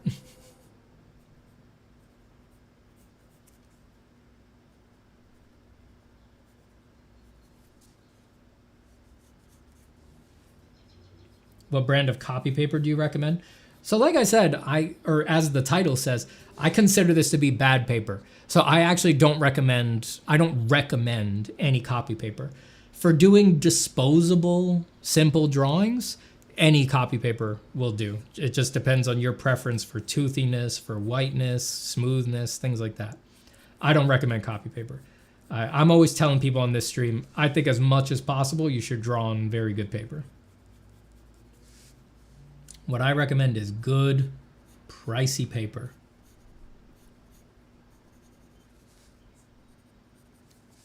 I think it's important to get over like the preciousness with it. Because being on good paper makes a big difference.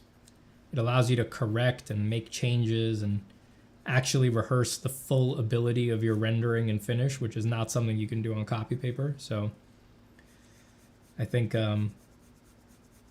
most artists today have built a habit of always being on cheap disposable paper, and that holds them back from finish.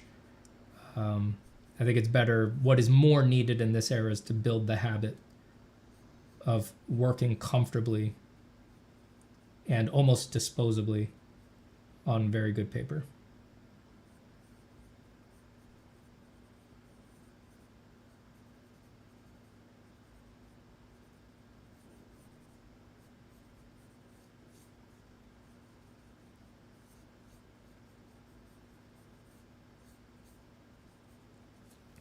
You know, I don't do stuff like this on copy paper anymore, ever.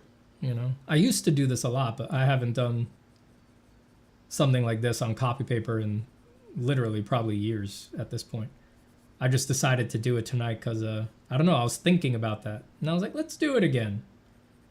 Make us feel like a kid again. I'm just doing it on a lark, you know?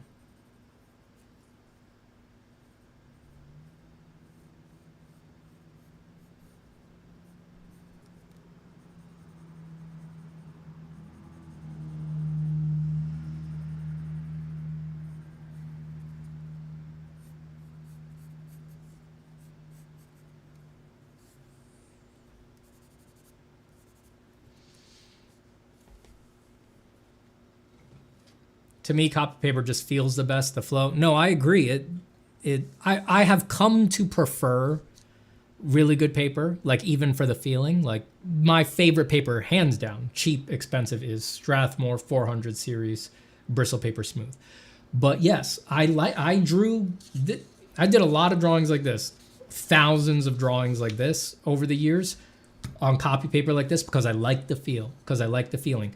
But the thing is that I can't go farther than this on this, you know?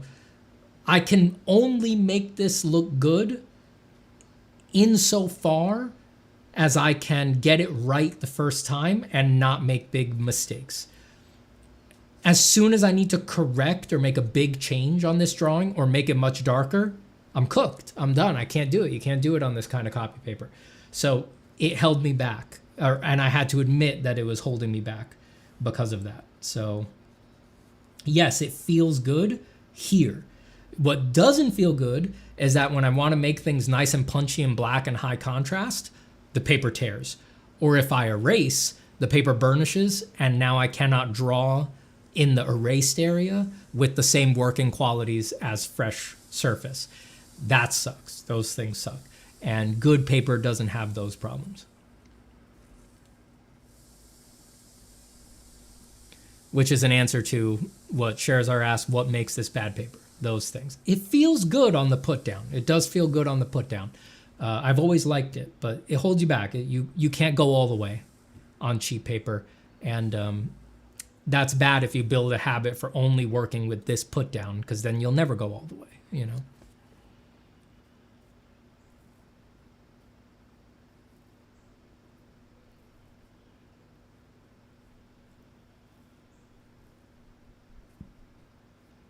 Jacob says, how do I deal with a skill that feels purely technical, yet I just can't understand it? Even though I watch a lot of tutorials on that, practicing always feels like I'm missing something. What's the skill? Tell me the skill. Do you have advice on drawing muscles without ruining a fluid pose? Don't get too caught up on showing every muscle. You know, prioritize the fluidity of the pose and reduce the contrast on individual muscles, because they will break the pose. The contrasty spots will become eye catches, and you don't want the eye to catch on an individual muscle. You want the eye to catch on the overall flowing gesture. So subordinate them. Don't feel like you have to pump them all, that you need to make them all high contrast. Let them be very light, very subtle, de-emphasize them.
Paradormadingo says, I have ADHD and Steven has the same behaviors as me. LOL. I have a friend who has it too, and looking at Steven is like looking to him. I've wondered in the past if I have ADHD, but I remember the first thing that made me wonder was when I read some random, like, you may have ADHD list popped up, and what was it? It said, like, drinking coffee calms you down. And I was like, oh. Definitely got that. But I don't know. I don't think I have ADHD.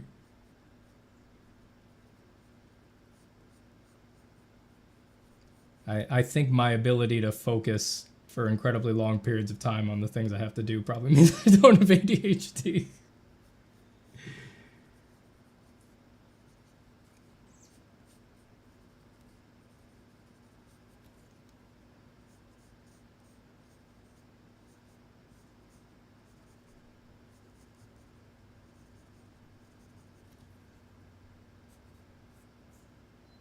I'm also not a procrastinator. That feels like that's got to be a big...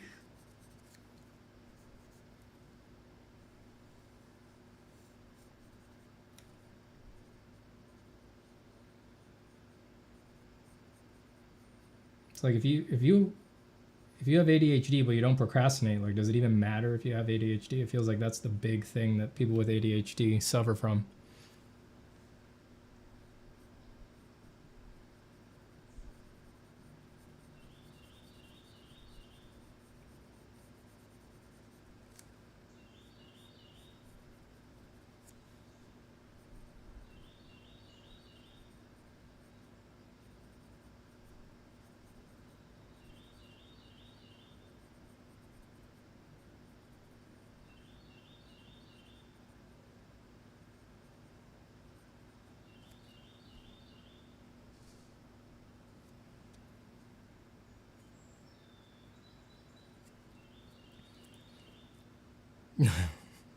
Permador says, you definitely have it. Bedivere says, being able to focus really well on stuff you like for long periods is an ADHD symptom. No, but I mean, I can focus for very long periods on stuff I don't like as well.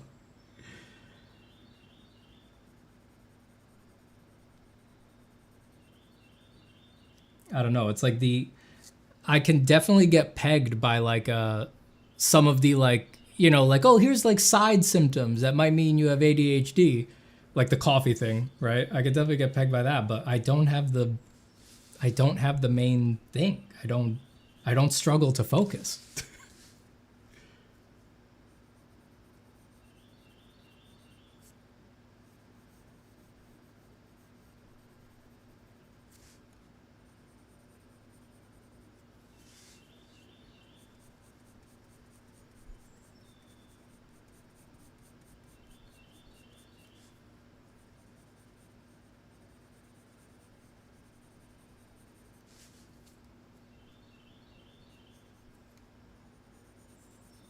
And I don't think it's just because I made art my life. It's like I don't struggle to focus on stuff that I don't like as well.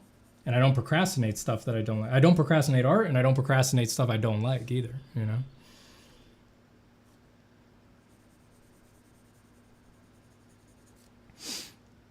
We have it, and when he tries to explain it, he doesn't have it. He just confirms it more, except it's even... If you guys want to think of me as your ADHD hero, I'm good with it, man. I know a lot of people who use this stream for, what's it called? Body mimicking or body mirroring? Someone correct me on the term. Body mimicking, body mirroring, something like that. It's like an ADHD learning mechanism. I'm good with it, baby.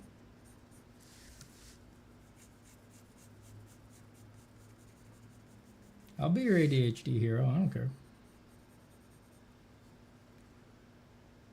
It's all just labels, man.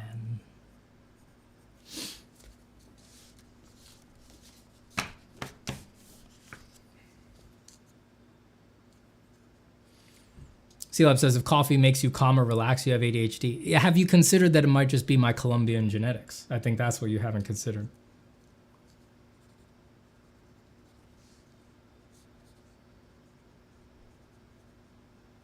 It's like maybe you guys Maybe for you non-Colombians, it's weird if coffee makes you calm or relaxed. But I think for a Colombian, that just means when we put that coffee in us, that just means that we've attained to our natural genetic birthright. It's no wonder that we feel calm.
Oh, wait, I do have water in here. Oh, fuck yeah. Yeah, Cynocephalus says coffee activates the Colombian pineal gland and releases calmness. That's it. You see, that's it. Cynocephalus gets it. Jacob says, sorry for repeat. It's follow-up to main question. It's mostly about digital blending and soft edges. I get the idea, but I always feel like I'm doing it in some wrong way. Should I just force it, though? Maybe I didn't see...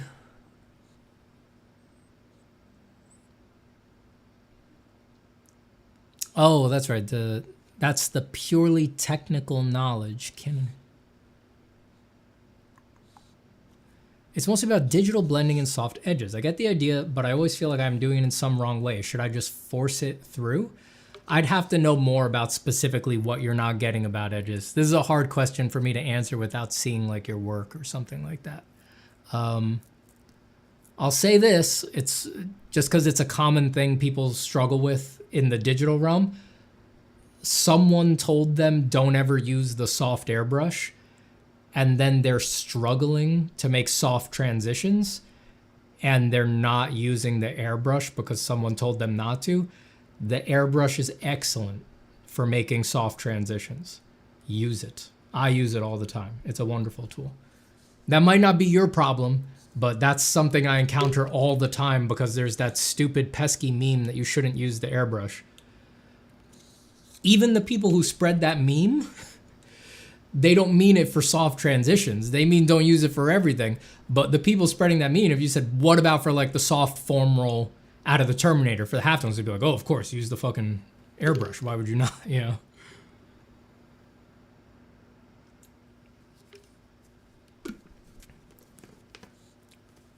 Gillian Cole gives $5. Thank you so much, Gillian.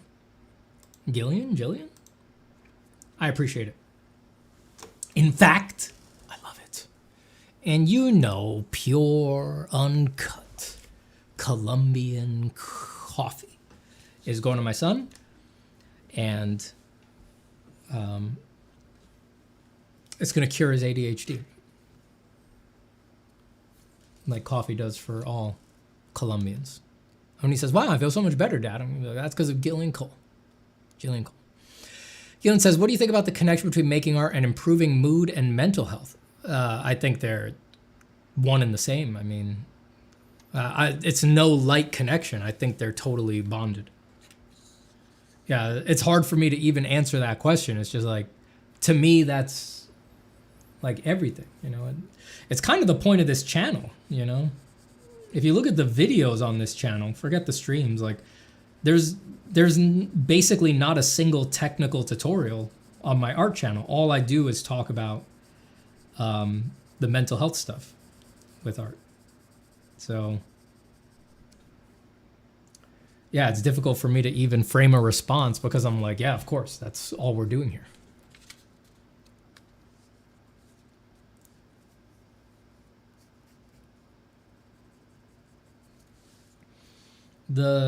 If I had to summarize my viewpoint, and I say this all the time on the channel, it is very important, if you have the creative impulse, to do it, to get the blockages out of the way and make art and draw, and not let false assumptions or bad incentives get in the way of doing that. Because if you have that impulse and you don't let it out, that leads most people into a state of sort of a spiritual constipation that comes from not exercising that deep creativity. And this spiritual constipation leads to like resentment, neuroticism, being an asshole to others, damaging other people's creativity and their practice, and generally makes the world a worse place. So I personally believe it is a genuine good, a benefit to the earth every time that someone who wants to draw sits and draws. I think it's a genuine benefit. It helps everybody. And that's why I so often say, thank you for drawing today. I mean it. Because I know that if you don't draw today, you're going to be out there adding misery to the world.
Inky Pen says, when you're not in a good mood or just under the weather, do you gravitate to a certain motif? No, I don't think so. I think generally the wavelength of my content is the same no matter my mood. I guess my content is generally a little darker in general, so it's like maybe when I'm sad, it's gonna align with that anyway. And when I'm happy, you know, the darker stuff I just interpret as cool, not dark, you know, so maybe that's why. It just kind of works either way.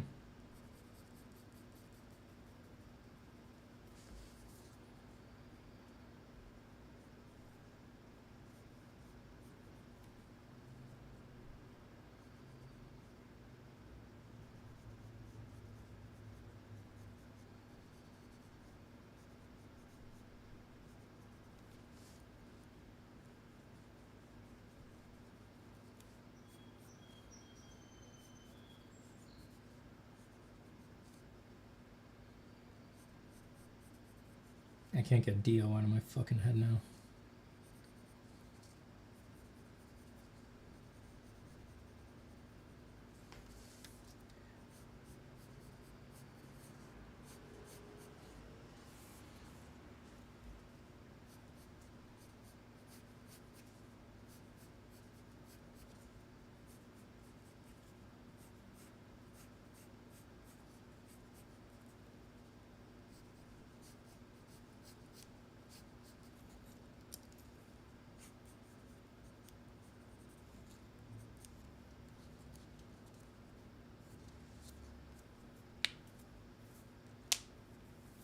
I'm more of a dark drawing or stuff in general, but on the contrary, I'm not dark in my lifestyle. Me neither. I think I get it all out on the page, you know? I'm very just like goofy in my lifestyle.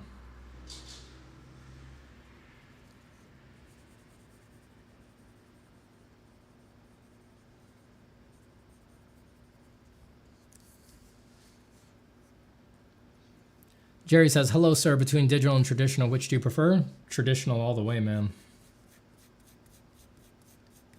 Traditional rules. Traditional rules, dude.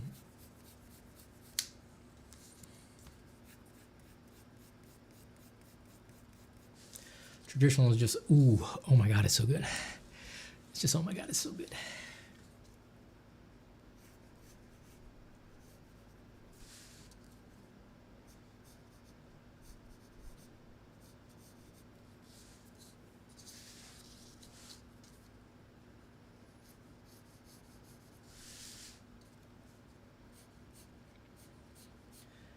Traditional is just so much more tactile and sensitive and sexy. It's like we're kissing, fucking grinding up on each other.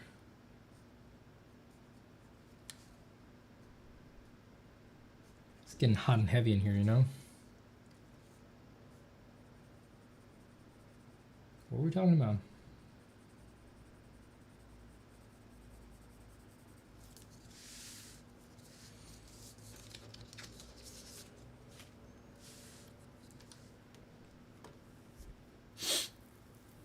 Gillian gives another $5. Thank you so much.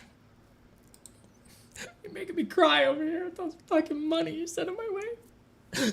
Any advice for drawing long, flowing, curving lines using the movement of the elbow and shoulder without ending up shaky or jagged strokes? No, you got it. I mean, that, like you said, like, you make long, flowy, curvy lines from the elbow and shoulder. If they're shaky or jagged right now, it's just because you're not used to it. It's just going to take time, a little bit of mechanical practice. But that's the easy stuff in art, you know? That's just mechanical mileage.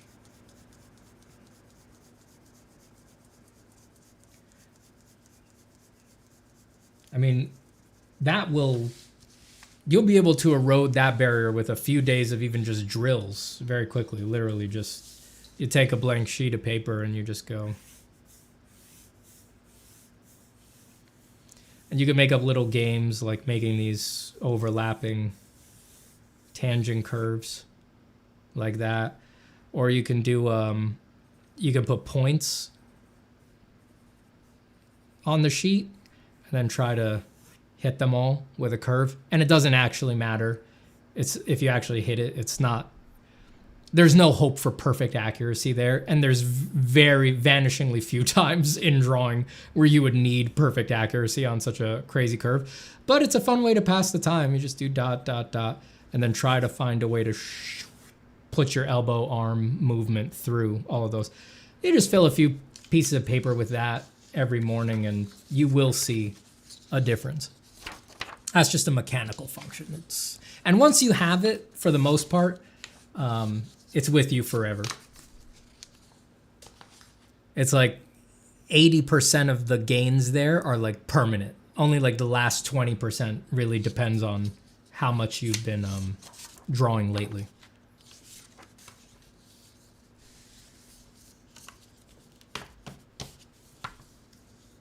Excellent nature sounds coming in. Yeah, the birds are out today.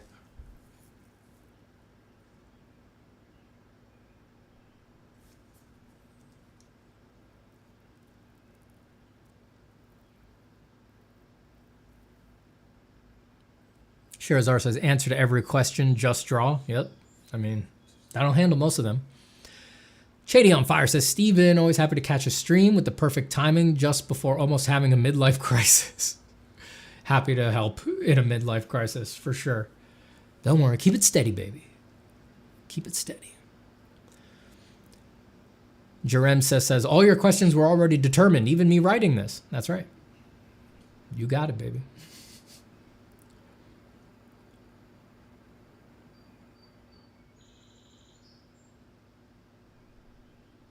Alex says, I think drawing as a hobby is great. It's just the battle for it as a career is lost. It's great in one's personal life, I guess.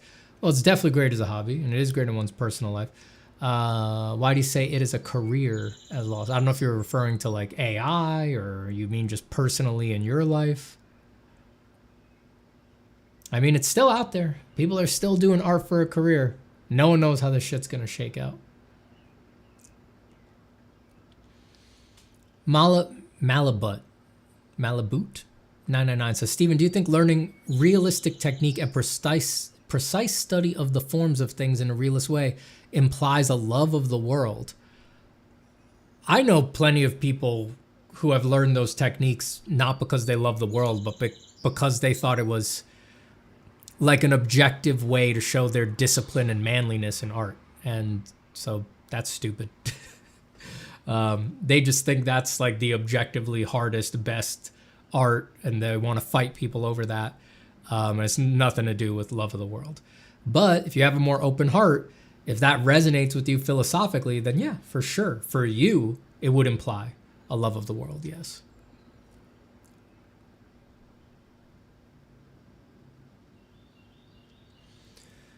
Zokit says, hi, Steven. I know you have something toward what you called pervert art. I have something toward what you call pervert art. But when I look at artists like Robert Crumb, Harukawa, or Tom of Finland, I mostly see a monk-like dedication to the craft. And the content is just the result. I'm curious about your honest take on artists like these and what you think motivates them. I don't know what you mean by... Maybe I've said pervert art as a joke before. But I don't have anything against it. As I've said many times here on the stream, not safe for work art, sexual art, is the oldest art form, probably. It was probably the first thing anybody ever drew was big booba, probably. And it's what most artists have done probably throughout history. So if that's what you're into, it's just... You're in good company, you know. Lots of the greats were into that. It's what so many people did. It's not me. It's not my thing personally, right? But that's just like everything in art, my personal fucking prejudice. I don't really have anything against sexualized art. Like I said, it's not what I want to do, you know. But again, that's just my prejudice, my personal prejudice. And as such, Robert Crumb. I don't know who Harukawa is or Tom of Finland is, but I know Crumb, and I don't have anything against their art. Again, it's not my cup of tea, but I don't have anything against their art. I would agree it seems they have a monk-like dedication to the craft. And what's my honest take on what motivates them? I don't think it's that deep. It's a totally valid motivation to be like, I want to draw kinky stuff because it lets me think about kinky stuff while I work on it and look at kinky references and maybe my own drawings turn me on. There's just not, that's self-justifying. Like if you want that, if you like that, there it is, you know, it's, I don't know. I don't find it complicated, you know, like, yeah, what's my honest take on what motivates them? I don't think they're hiding what motivates them. It's the hotness of sex and desire and all of that. And it is what it is, you know, that's like a thing in itself. You know, you don't really need a more profound, I don't know Harukawa or Tom of Finland, you know, they might have added a more profound level to it, right? But, and I just see that Zoki also gave 20,000 COP. Thank you very much. I appreciate the donation. But you know, notwithstanding that they may have added some sort of philosophical embellishment to what desirability might mean in a broader sense, that aside, yeah, I feel like I just get their motivation, and I think they know what they were doing, and good on them, good on them. I wish I could engage with it more, but I really just hit a wall there where that is not what I'm looking for in art. Like I don't go to art to be titillated. So I have to admit that the art of the titilators, there's always going to be I think a significant barrier there for me. I mean, is it a barrier? I guess it's just like their fans are always going to be enjoying their art on a different level than I'm enjoying it, I can certainly still recognize excellent draftsmanship, right? But I'm missing that essential quality of like, just being like, oh man, this is what I'm into art for, It's just that's not what I don't go to art to be titillated, And then for your donation question, hi Steven, serious question. Have you ever used Super Chat money to buy yourself an actual coffee? That would be pretty awesome. Well, technically yes, but like just in the sense that that money does get added to my overall pool of money, and I do use that to buy coffee, right? There's no way. The only way I could know that I'm using Super Chat money to buy coffee is if Google actually cut me a check instead of just direct depositing into my accounts. They would need to mail me a check that I would then go to the bank and cash with a teller and say, give me, cash for this check, and then take the cash they gave me straight to the coffee shop. But I don't think Google even cuts checks anymore. I think they'll only pay you by doing direct deposit. But, in the sense that it does go into my overall pool of money, every time that I buy coffee, I'm using Super Chat money.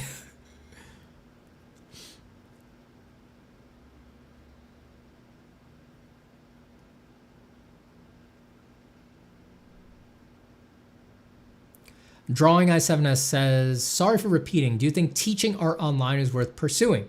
Is the mega feed already here? I'm afraid anything I do will get washed out. I love teaching and I can't do it in real life where I live. No, I still think teaching is worth pursuing because it's a very human to human thing.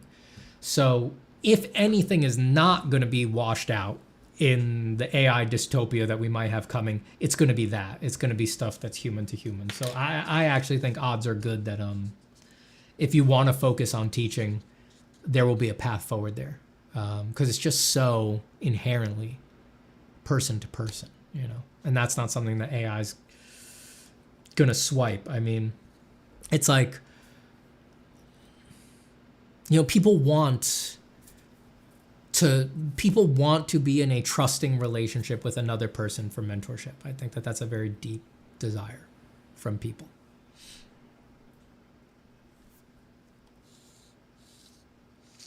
Chady says, Steven, how to escape the art demon loopholes of endlessly drafting on a project with no real progress made? Usually at that point, you need to create some kind of accountability system. You can work with a collaborator. You can bring a collaborator on. Usually having somebody else's time and attention on the line will make you be more serious about getting things done in some reasonable amount of time. Not always. That works if you have the tendency to, that tends to work if you have the personality type where disappointing people bothers you. We're not all like that. Not all of us feel bad about disappointing people. We could kind of shrug it off. So if you are that kind of person where disappointing people really doesn't do much for you, then another thing you can do, which I've heard people try, and I tried briefly once, but I bounced off, is you can you can hire like a project manager, which could just be a friend who you're going to give some light tasks to, but you're going to pay them money, and you need to actually pay them money. And it's got to be enough money that it hurts a little bit. So it's like you got to be serious about it. You got to bring them on. They do have to help you a little bit. You got to think of things they can help you with, but you're going to say, I'm going to pay you $100 a week or whatever amount of money. It's an arbitrary amount of money, whatever, but it needs to hurt a little. You just need to find that edge where the amount of money does hurt, right? To talk to me throughout the week, like do a check-in every week. I'm going to show you what I did towards my goals, and you're going to help me structure a calendar around it. And, basically the money makes it so that you want to reach the end so that you stop paying this infinite amount of money to your friend. I've heard people try that and have it work. I have heard of people for whom that worked.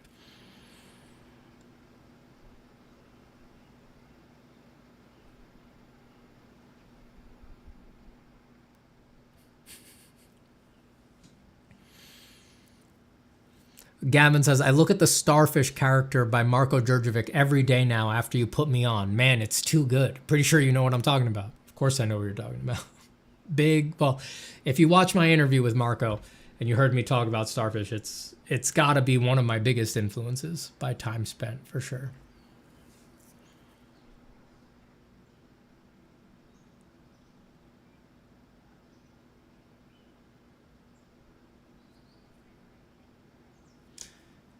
Jerem C says, what do you mean by manliness in art? I'm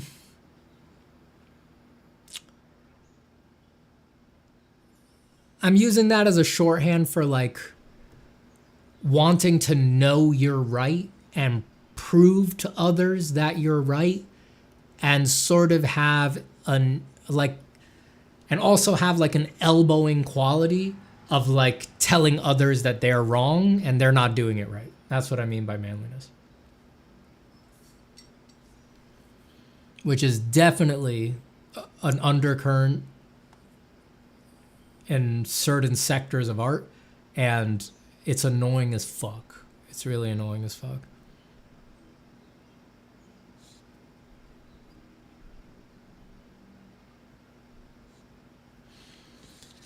Emperador Madingo says, Steven, did you see that AI is starting to get really expensive, more expensive than hiring a human to do it? I have heard that.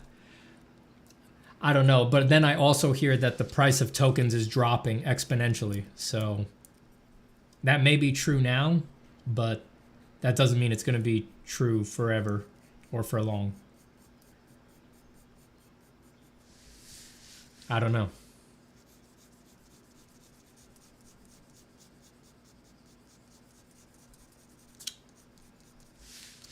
How long has it been since I mentioned that all of my courses are 20% off? Go to zapatacourses.com to check them out. That will link you to Form for Imagination and to Design Fundamentals. I love those courses. I did a very fucking good job on them, and they're helping people a lot.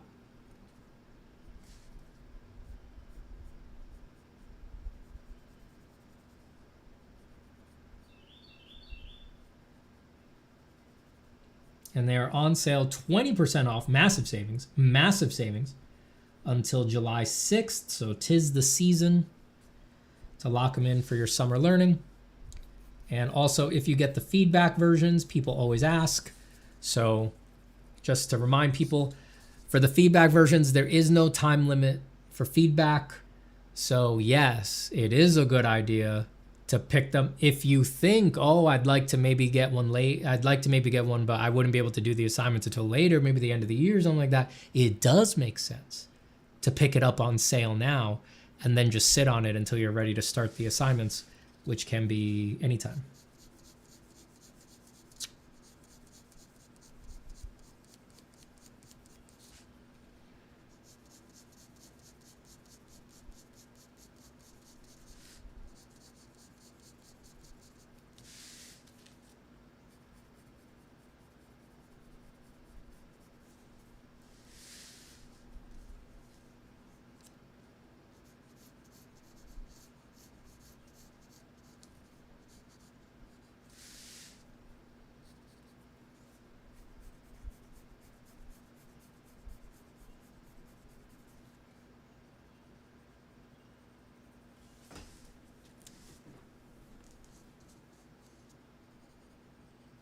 Jules says, I can use that 20% I saved to get pure, uncut Colombian coffee.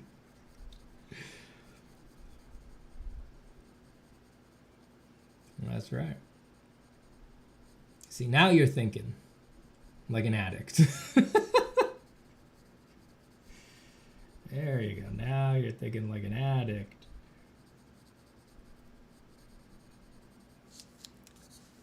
I'm putting a little dirt down here on the Greaves. These Old Greaves with Bob Vila. Have you ever played or heard of Disco Elysium? I've played a little bit of Disco Elysium, yeah. I'm unfortunately in a time in my life right now where I really don't have a lot of time to play games, which is a bummer, but life has seasons. I think I will have time to play games again once my son is old enough to play video games. That will be a fucking renaissance for me. I think we're going to have a great time.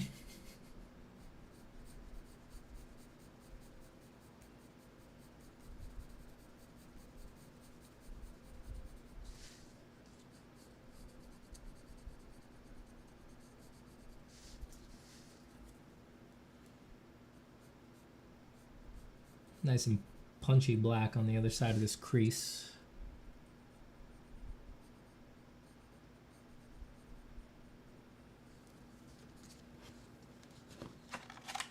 Bick Nguyen says, gonna listen to Steven while I cook. I hope I'm good cooking inspiration.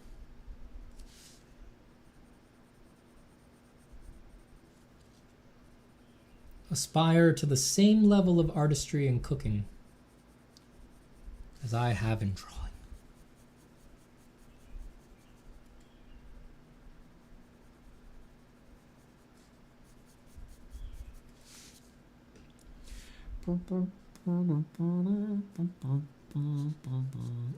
So when he's a toddler and still in diapers, got to start them young on video. I have to admit that I mean, he's not ready, but I did the other night, and I have a very cute video of this.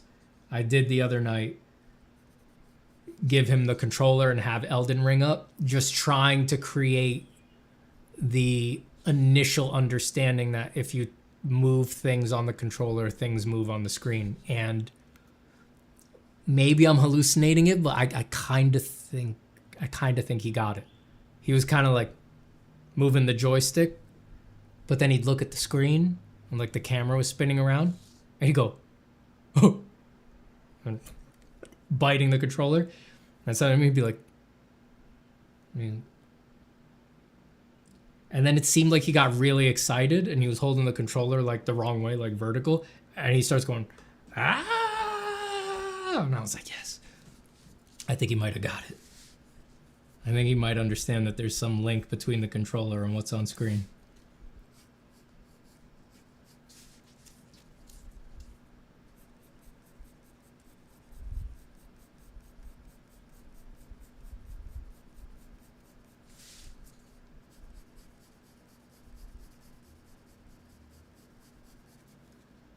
And then I was like, what do you think of my double giant crusher build?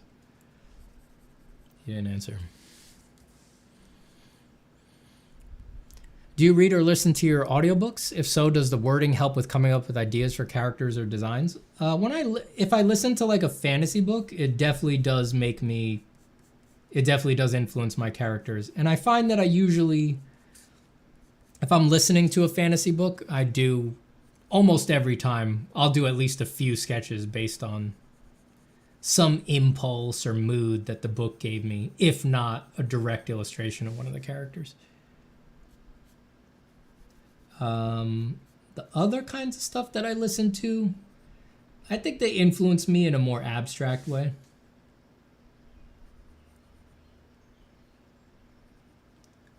Like, a lot of what I listen to is like nonfiction and philosophy and science writing and stuff like that. And I think that influences more my more fine art stuff, my my finished pencil drawings and things like that. But that influence naturally takes longer to show up, you know?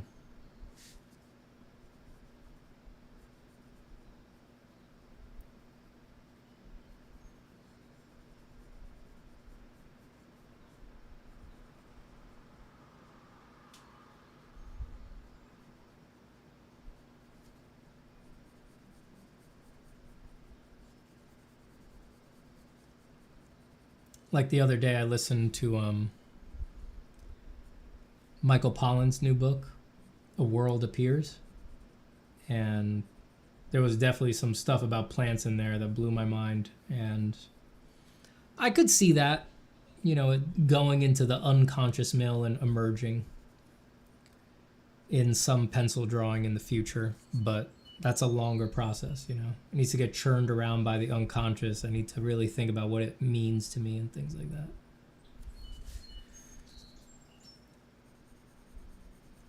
It's a more circuitous path than, oh, I'm listening to the blade itself. And now in my sketchbook, I'm doing a little sketch of Logan Nine Fingers or whatever his name is.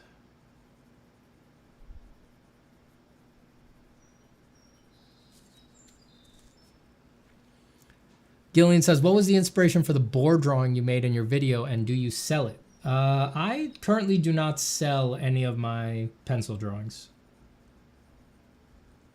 My pencil drawings are very special to me. It would be hard for me to sell them. I've always been interested. I feel like I definitely will at some point in my life sell some drawings. But for now, and it has been this way for a very long time, it's like those drawings are magic spells that I use to change my life. And it's just very hard for me to stomach selling them. What was the inspiration? All of my pencil drawings like that have I couldn't say one inspiration. They have very, very complex thematic and philosophical undertones and meanings for me. It would be very difficult for me to like explain them beyond just the most, you know, what inspired them? The cave drawings of the ancients, you know. That's pretty direct, but the larger structure that underpins that is, yeah, it would be very, very Baroque in the telling.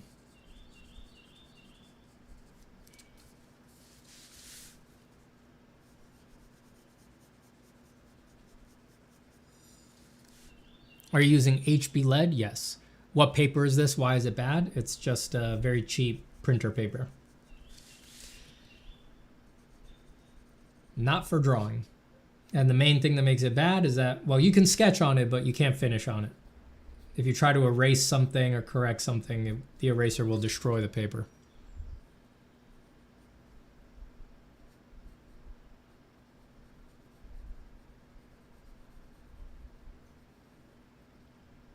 Even going too dark destroys the paper.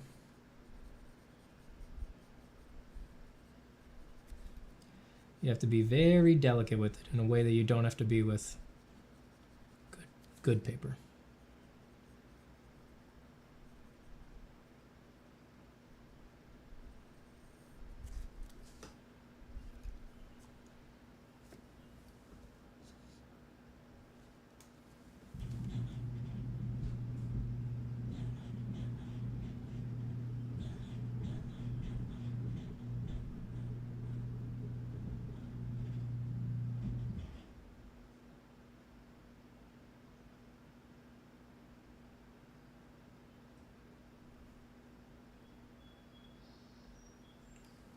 Sorry, just checking on something. Ever used orange brand vellum board? Yeah, every now and then. Real vellum is a little too translucent for me, though. I never really fell in love with the surface. That translucency kind of drives me nuts.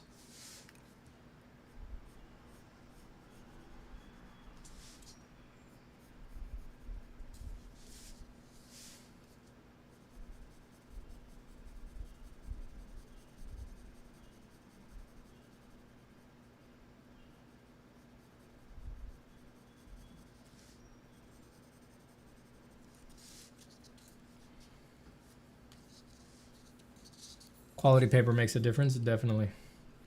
Definitely. Could you explain the gauntlet designs? How will they vanquish its enemies? Leaping into the air, into the eyeballs. The body falls, helmet off, sharpened teeth, into the throat, blood gushing, warmth, primal connection to the Elan Vital. Rip! Throat out, esophagus dripping from either side of the mouth, pouring down the armor, pouring into the gorget, pouring down into the padded doublet, enlivening the flesh, connection with the Lord of Blood, with the God of Death, with the only true thing, the great game, war, destruction. That's how. That would be the killing process. Jillian with another $5 to ask a vital question. How was your experience like collaborating with Proko? Can you share more about what it's like to work with them? I'm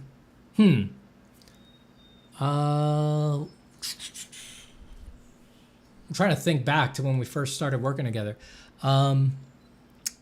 They reached out, one of their people reached out to me, Christian Nee, I believe. If I'm not mistaken, it was Christian who worked for Proko at the time. Christian Nee reached out to me. And I already had some tutorials I had made myself on my Gumroad. But they basically just asked if I wanted to put stuff on Proko. And I said yes, and they made it very easy. Especially at the time, all you had to do was send them the files, and because there was no like back of house, they just did everything, all the uploading, making the thumbnails, writing descriptions for the videos. It was great. Then we naturally built a rapport, because when I put those videos on Proko, they wanted to promote them, so they wanted to do some live streams to promote them. And then through the live streams, I got to know Stan, I got to know the team over there, spent some time chatting with them. And we built a rapport doing that. And I haven't done the biggest possible collaboration with them, which is making a course together. On Proko, everything that I have on there is stuff that I've made for myself on my own, and then they host it. And they help distribute it, and they take a commission. Because they're bringing it to a wider audience. But maybe someday I would collaborate with them on a course.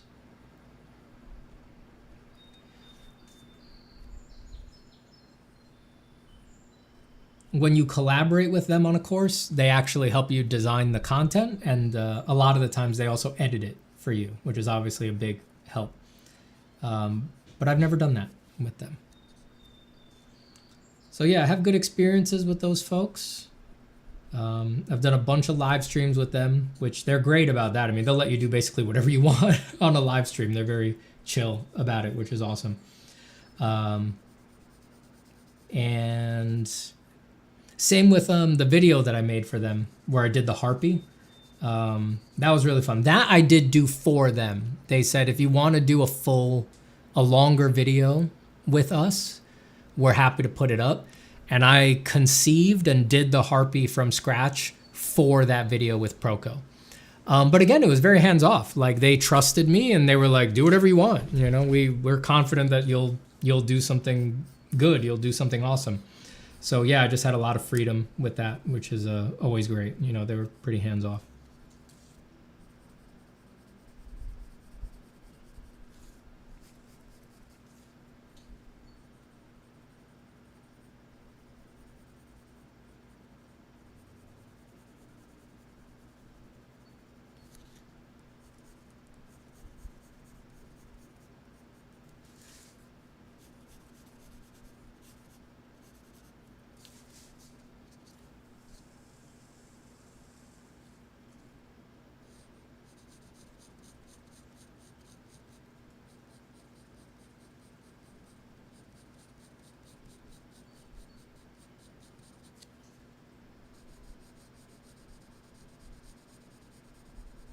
This way of drawing really does come natural to me, just because I did it for so long.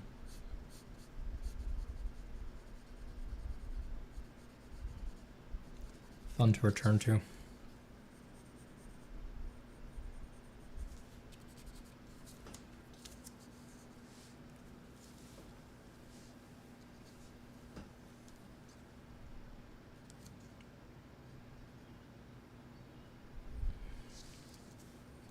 Have you done a Sketchy Van podcast yet? I did 2, if I'm not mistaken.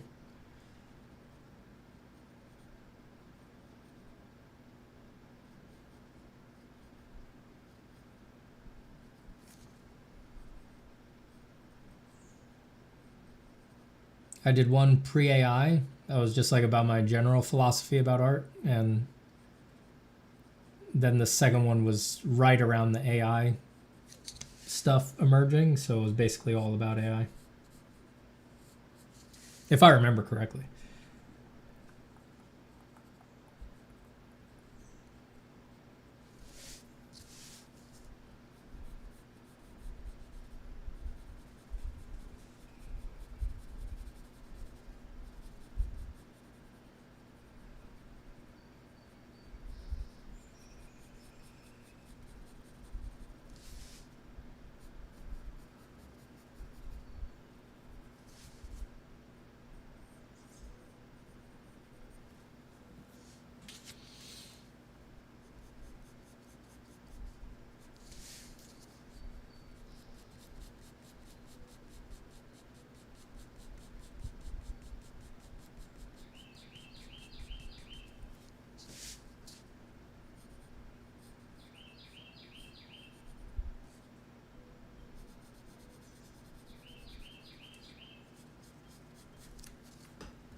Did that satisfy your curiosity about my Proco experience, Jillian? Because if you have a more specific question about that, I'm happy to answer it. And thanks once again for the donation.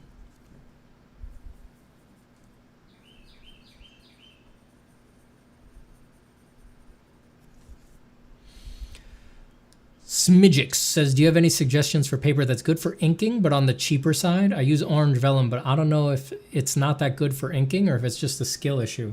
I think orange vellum is generally considered pretty good for ink because it's like a drafting material.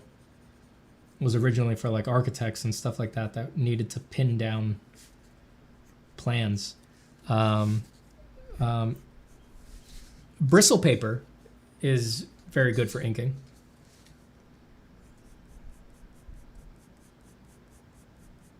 The paper that I normally recommend for drawing with pencil, Strathmore bristle paper, the smooth surface, is generally said to be very good for inking as well.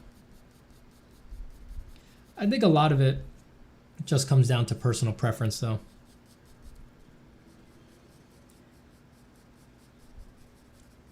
Like, so much of it is, do you like a smoother paper? Do you like a rougher paper? People tend to land on one side of the divide or the other. I think that goes for pencil and for ink. All right, I think I'm done with that guy for now.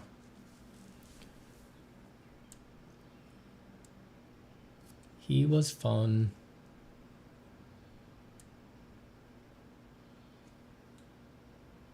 It was getting kind of dark in here. I hadn't noticed.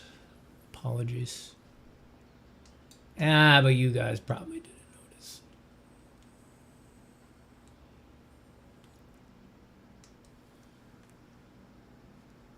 You guys aren't even here for the art. You guys are here to fucking hear. Everybody knows you guys are here to hear me sing and to debate Kant or whatever.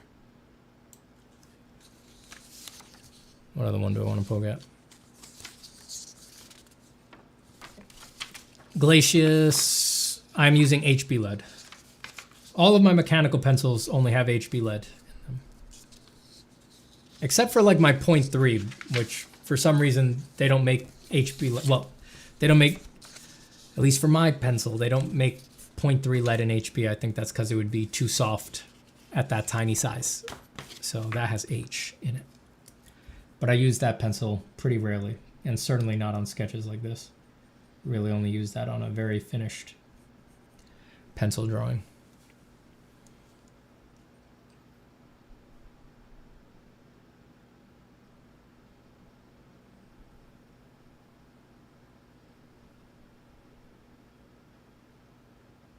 Do you ever do art challenges like Inktober? I did Inktober a couple times many years ago, but now not really, no.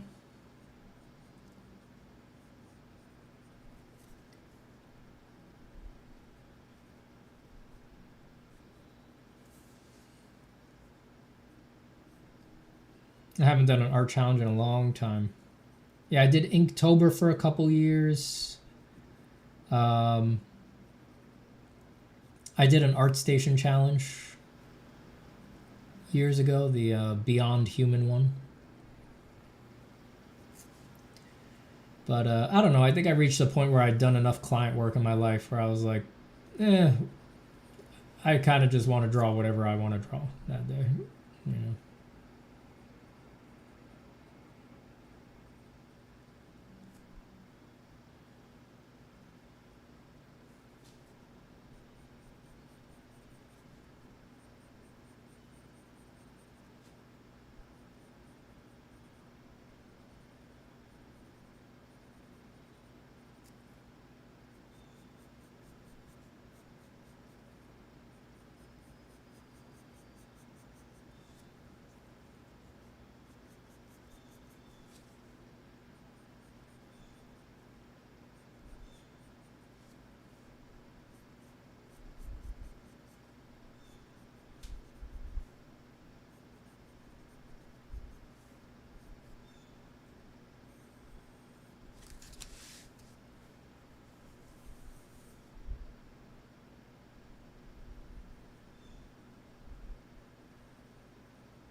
Osenska says, does drawing have a pure, real reason for doing it? Does anything have a reason that's not imaginary on this rock called Earth? If you wake up and start shading a circle, what does that even mean? No, I agree with you.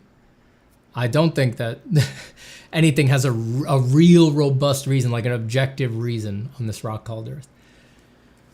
I do believe that our structures of meaning and all of that are constructs, human constructs.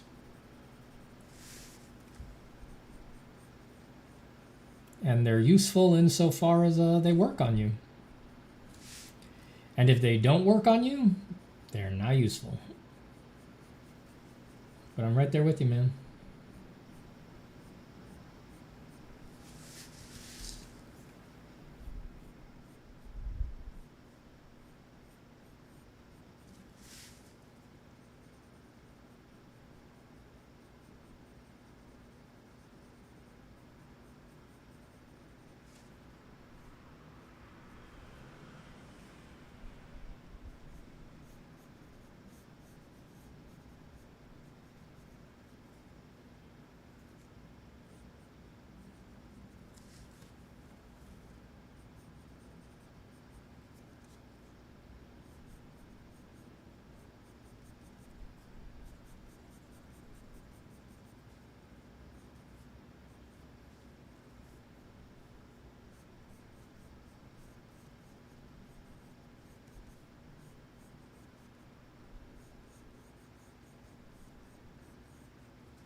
Gillian follows up saying, it did, thank you. I was wondering if teaching with Proko helped grow your audience. Oh, definitely. Have you noticed any career opportunities come from teaching there? Well, I mean, growing my audience is a career opportunity at this point, you know, especially since I do teach, you know, like workshops and things like that and sell courses. So that is a direct career opportunity. And it definitely did increase my audience. Proko just has huge exposure, and there's a bunch of people who are sub that came the first time they ever saw me was on Proko. I don't know if I would say that like a specific gig came specifically from being on Proco. I don't think that's the case. Or if it is, I wouldn't know it.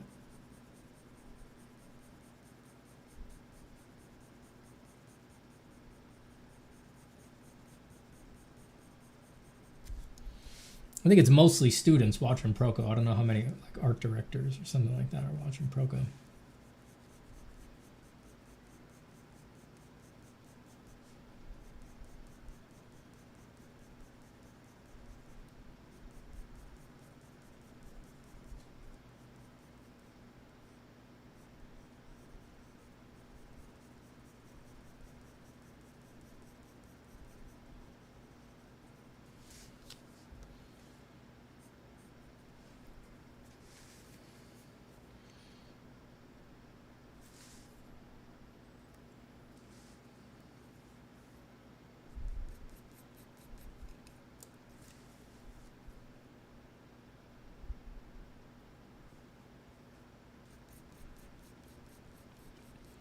Inky Pen says, I struggle with erasing when I use pencil, so I've transitioned to using Bic ballpoint pen instead, where I complete the whole process of the piece. Am I going to hinder myself too much if I continue? For clarification, I do use pencils occasionally, but it's not where I'm comfortable anymore. If it's making you happy, just keep going. Do what makes you happy. That's worth more than anything in art. If the pen is your happy place, stick with it.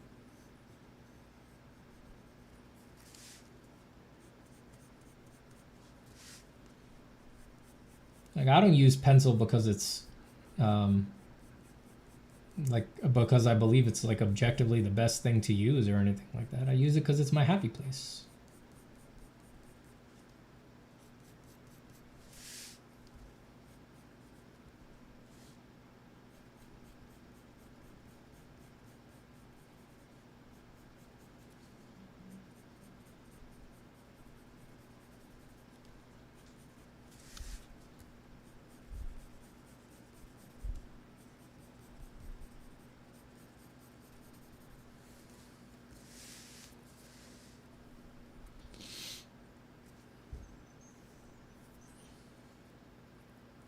Who are your inspirations for those more demon-like drawings that you do?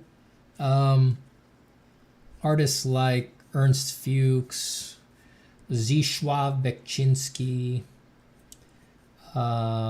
Franz Stuck, William Blake, Marko Djurdjevic, Wes Burt,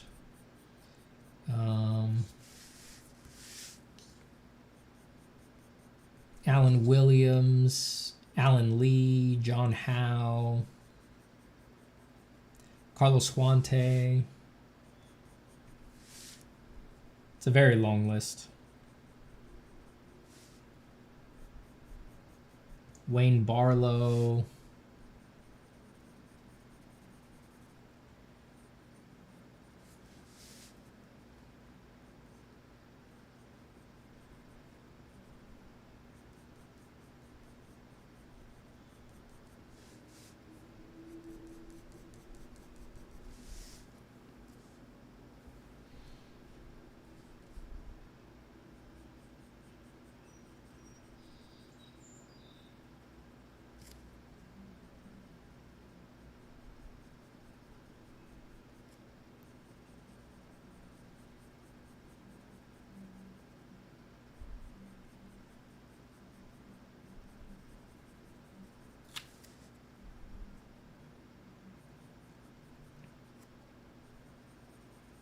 It's Omar. It's psychotic to me that but it seems like you've been watching this stream for 3 hours and you haven't said anything until you had the opportunity to mention what is undoubtedly an infamous zoetrope maker. That's psychotic. That's psychotic. That's so crazy, man. It's crazy how fucked up that is.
Andrew Kadama says, looking awesome. Hey, Andrew. You're awesome, dude. Keep killing it out there in the world. And thank you for the kind words.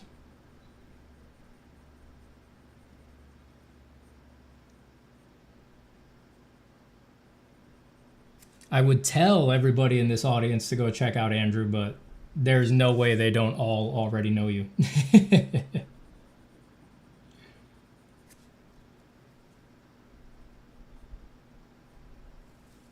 Literally, probably everybody in this chat follows you on Instagram already.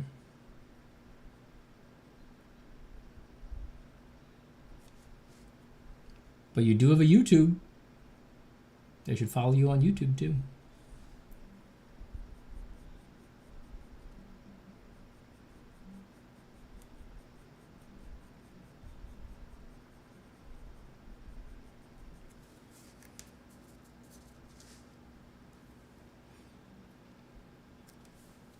Kaiser Cross says, I see a lot of Carlos Huante in your art too. Oh yeah, definitely.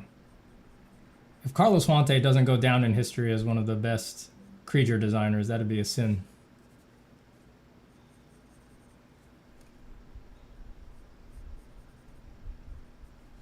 Really just one of the best form designers ever. I mean, he just, no one really quite knows how to make up a form like he does. He's just got perfect taste for it, just perfect. We won't see his kind again, I'll tell you that. That's old guard stuff, you know. No one's really going to be able to do that anymore. That's old guard stuff.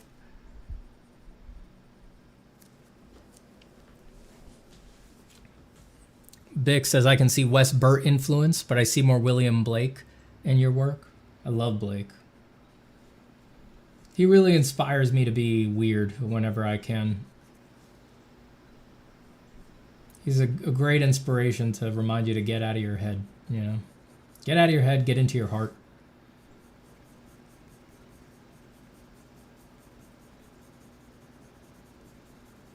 Wes has been a huge influence on my work, though.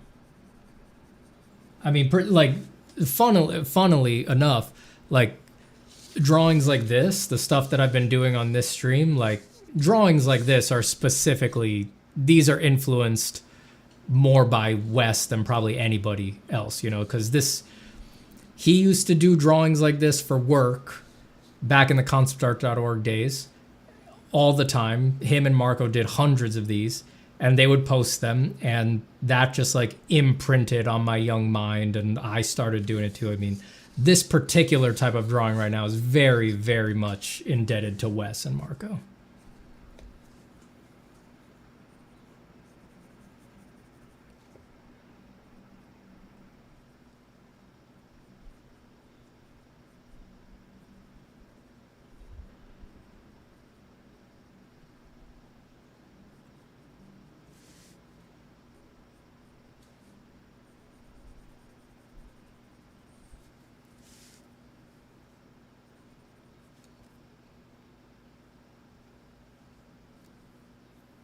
Andrew says, too kind, man. You're killing it. We're all killing it here. We're all killers here. Everybody in here is a killer. Gillian asks, I struggle with construction lines, sphere, cubes, but I find it easier and more fun starting from the silhouette and then filling in the details inside. Are construction lines a must for a figure? No.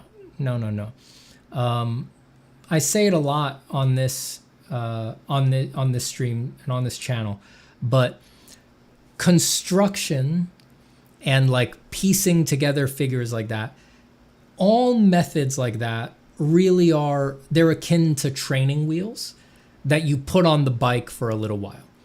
And you use the training wheels to help you internalize a concept. And while you internalize that, it's good to have the wheels on. But just like riding a bike, once you get it, once you understand the concept, you do have to take the training wheels off and just ride the bike again. And the riding the bike in this case is returning to intuitive drawing. So for you, when you say it's easier, more fun, if you just go for the silhouette and then fill in the details inside, that sounds like that's intuitive for you. That's a form of intuitive drawing for you. You may need to take detours into other things to work things out and grasp some concepts, but in the end, you want to always return to the intuitive form of drawing, to what you do intuitively, because that is where most artists thrive, right? If you put yourself in a box, if you make yourself tighten up with, oh, I got to be doing Loomis method, I got to be doing it like they do at Watts Atelier, or I got to use Riley rhythms or whatever. I'm just picking random methods, nameable things, right? They're beautiful as far as they go, but if you stiffen up around them and think you have to do that all the time, you're going to lose the life. You're going to lose the energy. And that's not what anybody's into art for. That's not what the audience is into it for. And it's not what you got into it for. So hold on. I got a dog trying to get in here. Hello, Tonga Mandapia. Get in here, doggus. You know, either come in or leave.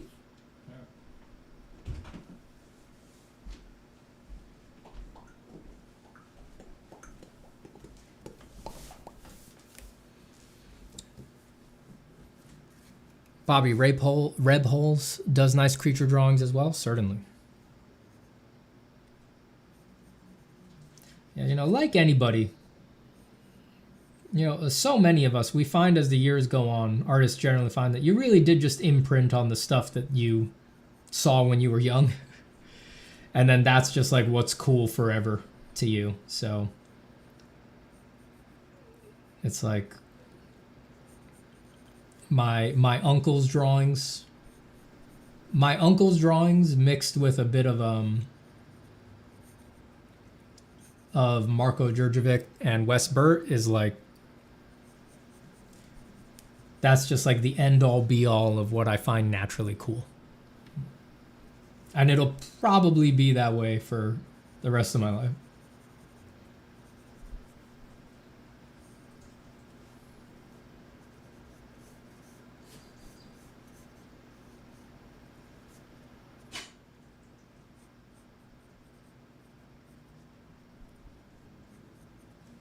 You guys might hear some hacking because this dog that came in here has allergies. Oh my God, does she have horrible allergies? She hacks her way through all of summer. It's really bad.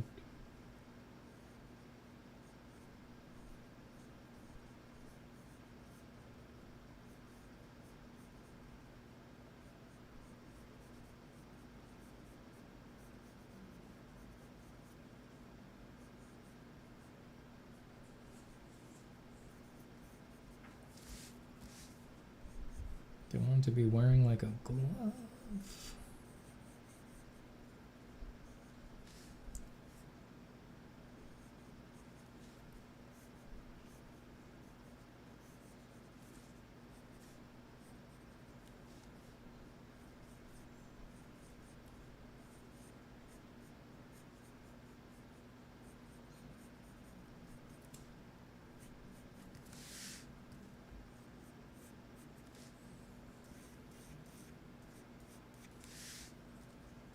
I don't want him implying his actual weapon is. It's off the page, but I think I was thinking like the bell on his collar. I think I was probably unconsciously thinking it's like a bell weapon. Like if it went off the page, it'd be something like that. The brutal bell. The bloody bell.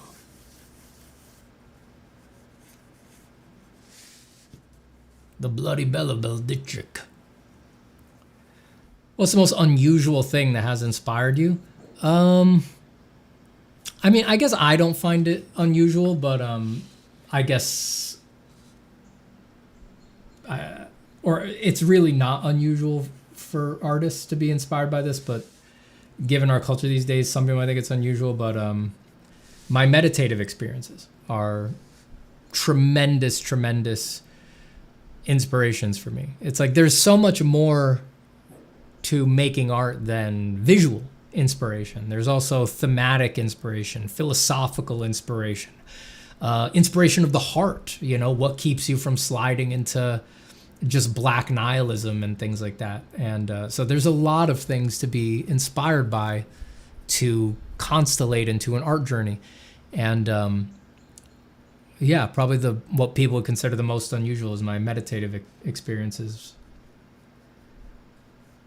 The insights that I feel I've experienced, the life changes. That stuff has been tremendous fuel for my art journey my whole life,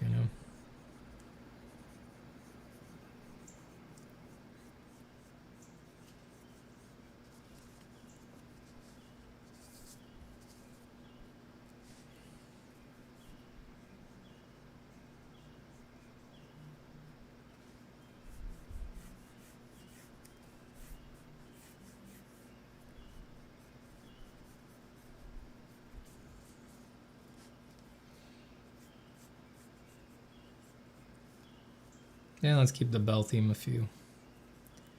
Littler bells. Makes me think of who am I thinking of? He has like a Russian name. Maxim Bazaragov is what my gut is telling me. He works at Blizzard. He's like a concept artist on Diablo, I think, but it's not like all his art has it. I'm just thinking of a few particular art pieces by him where he's got like these demon guys that have like a lot of bells on them. That's just reminding me of that. We're talking like a lot of bells. Like a lot of bells.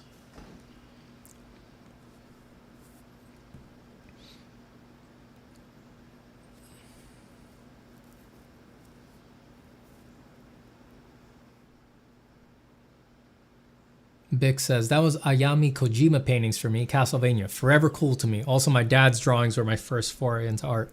Yeah, I think if you have a family member who does art, that imprints very early on, I think. One Moku Jinsu says, hello, Steven. What are your thoughts on pro artists who suggest skipping pencil and just using pen and ink? I've been trying it, but I feel like it neglects a more chaotic personality in art. I think that that's mostly just from like... I think that that's good. It's a good period to go through, I think. If you're into like the athleticism of drawing, I think it's undeniable that spending a month or two drawing with only ink is educational, It forces you to be much more definitive and intentional about what you're doing right from the start. But I think the idea that that's the end game or that you should like permanently be in that state and never use pencil or something like that is the over influence of adoration for Kim Jong-gi, probably. It's just like anything that tries to pigeonhole artists generally into one way of working is just foolishness in the long run and to be ignored happily, discounted out of hand.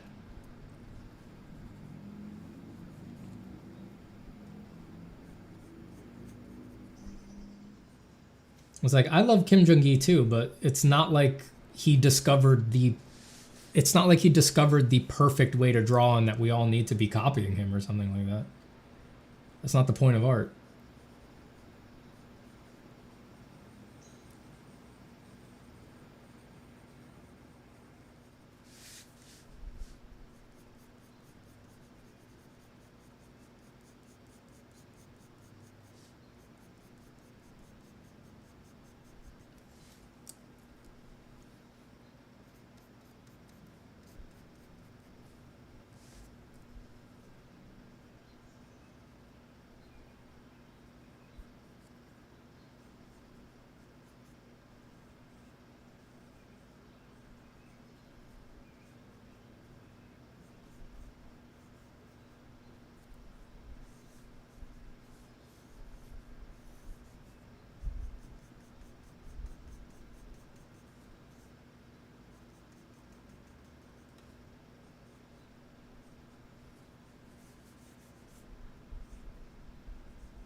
Lee Cardin says, I see the drawing on bad paper with a $1,000 pen trick. You can't fool me, Steven. No, I can't. No, I can't. I love the word constellate. Yeah, it's a good one.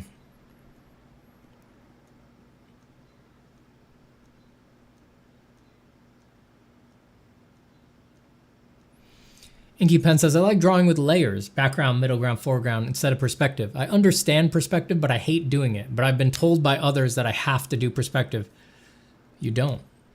I mean, just in general, anytime anyone tells you there's something you have to do with your art, no. No, you don't have to do anything in art. Art doesn't have an objective structure. Art practices don't have to be any one thing. And the greatest joy in art is that there should be frontiers left to discover. It should be that every artist, if properly motivated, should be able to make a completely unique art practice. That's a fucking miracle, as far as I'm concerned. It's just people are not thoughtful enough, so they say stupid shit like that. But no, you don't have to do anything. You don't have to do perspective. You don't have to do color. You don't have to do values. You don't have to do line work. You don't have to do thumbnails. You don't have to do color studies. You don't have to ever finish anything if you don't want, if your practice doesn't need it. It's like there really is complete and total freedom in art just sitting there before all the dumb crap people have told you. You just have to seize it.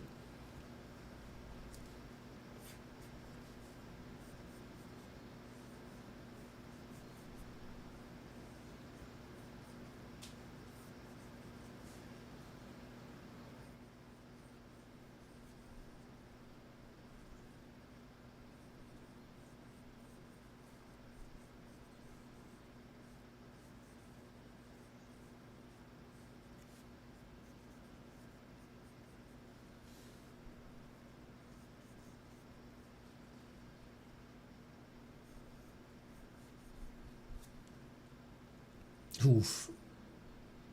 Sorry to hear that, Ayub.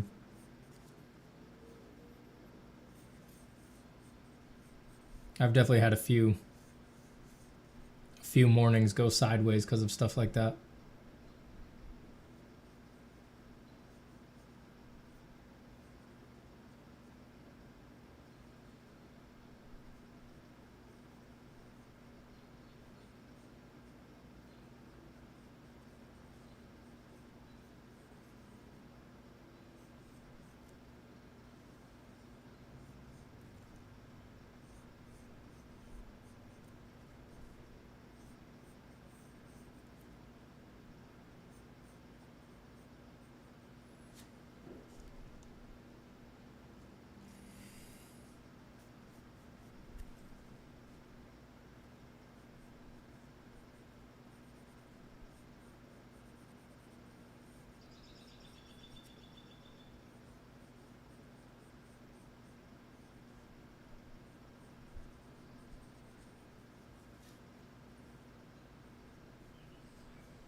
If you could draw with telekinesis, grabbing the pencil would demind, would you prefer it over using hands? Depends how the scratchies feel on the mind. I wouldn't prefer it if I didn't get that nice friction feeling of the pencil scratching against the paper. But if the mind had the same feedback loop like that, then yeah, I probably would prefer it.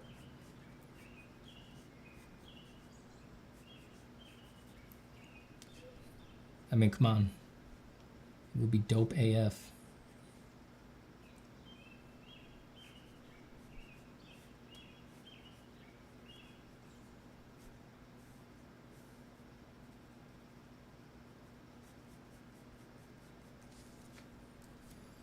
Come on, man. We all know it would be cool.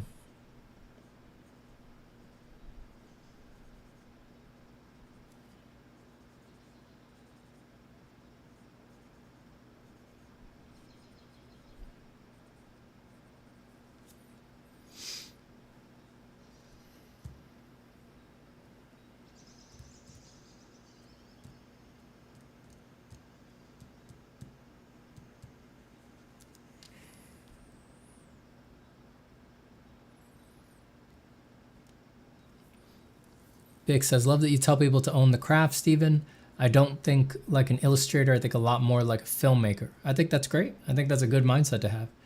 When I learn things like staging, blocking, framing, how to use fill lights, that makes my illustrations and paintings exponentially better and my designs. Absolutely. Absolutely. I totally get that. I've watched a lot of like cinematography YouTube, and I've always found that stuff very inspirational. And I think that a lot of, I talk about this a lot on here, but I think a lot of the beloved artists of the past, if they were born today, their temperaments would actually probably make them directors, not modern illustrators. I think about like Jerome, that's John Leon Jerome, Sir Lawrence Alma-Tadema, like Cabanal. When I think about them and knowing what I know about their practices and stuff like that, I just feel like if they were born in the modern era, they wouldn't become illustrators. They would become movie directors. Their temperaments and their interests seem to align much more with that than what a modern illustrator is up to.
Fortunni's awesome, yeah. Another one who I feel like probably would have been a film director rather than an illustrator.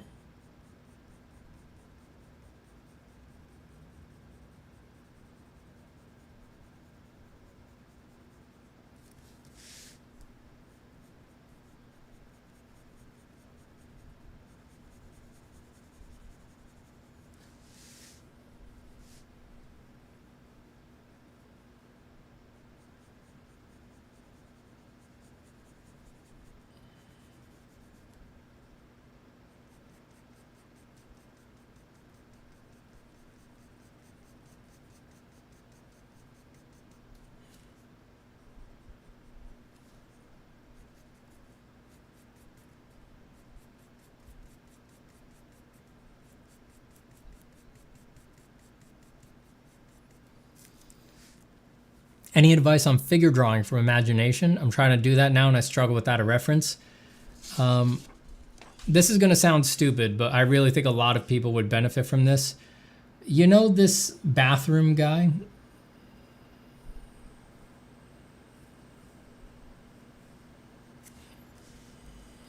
The guy that lets you know that this is the bathroom?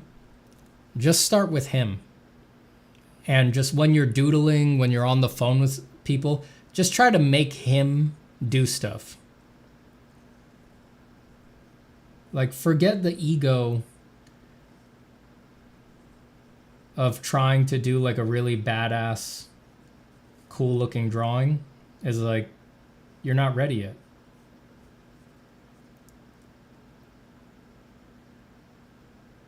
Actually, I'll just flow his head. It's like, you see that, what I did there? It's like that simple posed bathroom man. Even though it's shitty, I probably did it better than you can do it. But the gap between what I can do with the bathroom man and what you could do with the bathroom man is smaller than what you and I can do on a more detailed thing. But this is the foundation. It strips out all of the like mind crunching, like how am I supposed to construct it? Like how do I, analytical figure drawing it into position? It's like, can you just wiggle it like a bad clay model into a pose that's legible first,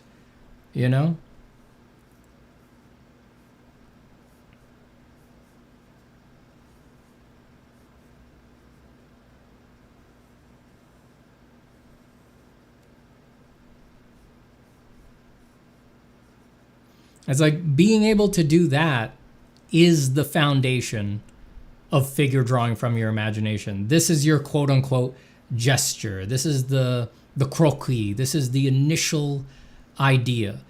And it's like a good draftsman is better at this bathroom man than a beginner is. So, and I used to do this when I was a kid. I mean, if you look through my old notebooks, no one told me to do this. This was a study that I discovered completely on my own. But if you look through my notebooks from when I was a kid in school, I would fill pages with hundreds of these guys just leaping around the page. I would put them in little Rube Goldberg machines. So there'd be like one being pulled up a rope and the other one's being dropped down like a weight and stuff like that. And honestly, the amount of time that I spent doing that with these little bathroom guys is so much of the mileage and comfort that I have for just placing a figure on the page, Now, you don't need to do that forever, but I think that that's as good a place to start as any if you find that you're really struggling with just letting yourself be comfortable doing a figure from your head.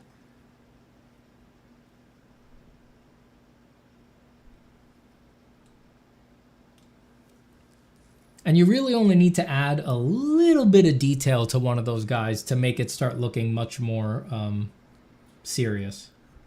A little bit of detail.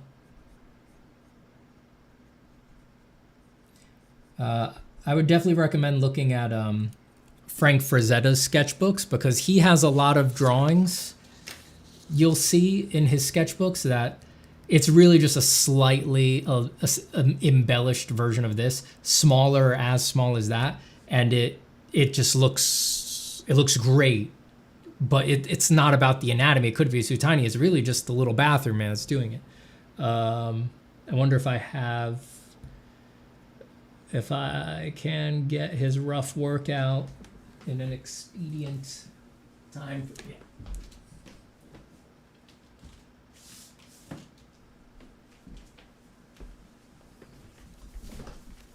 Here's Rough Work by Frank Frazetta. Great little book. I'm going to try to not show fully detailed nips on YouTube. Give me 1 second. Just try to pull up a page that has what I'm trying to demonstrate. This book has good shots of his sketchbook pages. You can find all this stuff online too, of course. I'm looking for an exemplary page here.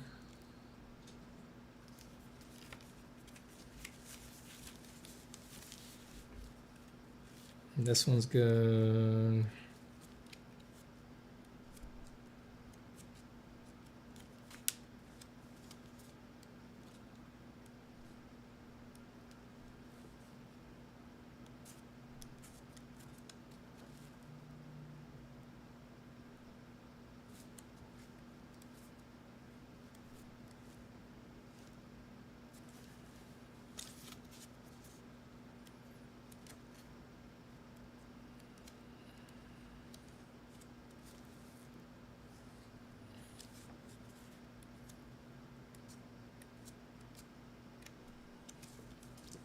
There's a few good ones that just have too much big booba on them, but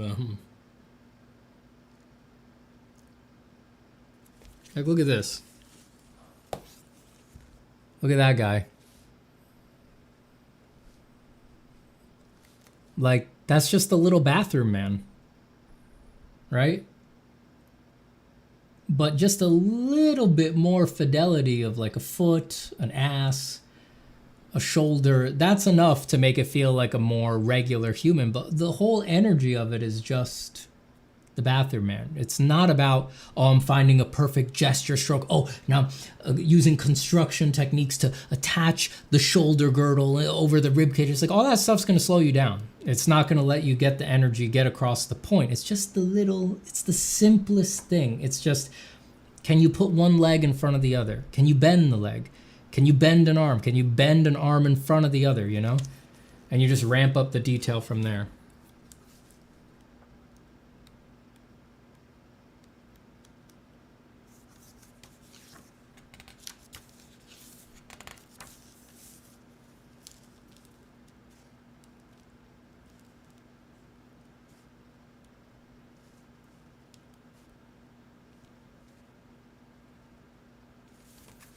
Look at this one.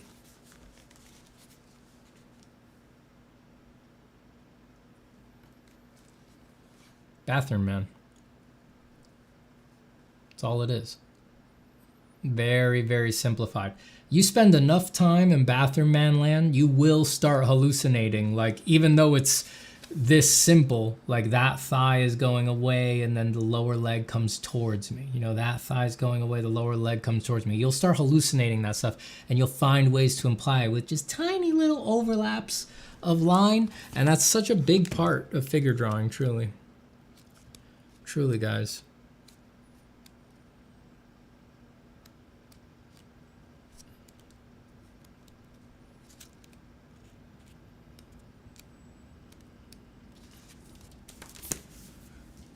Frank Frazetta is bae, dude. All right.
Sarah Dive says, I want to Google your courses and I wrote drawing fundamentals and it completed with drawing fundamentals with AI. Ugh. Can you share the course links, please? Or maybe put in the description? It's in the description. The link is in the description. You just go to, the link goes to zapatacourses.com and that links you to both courses.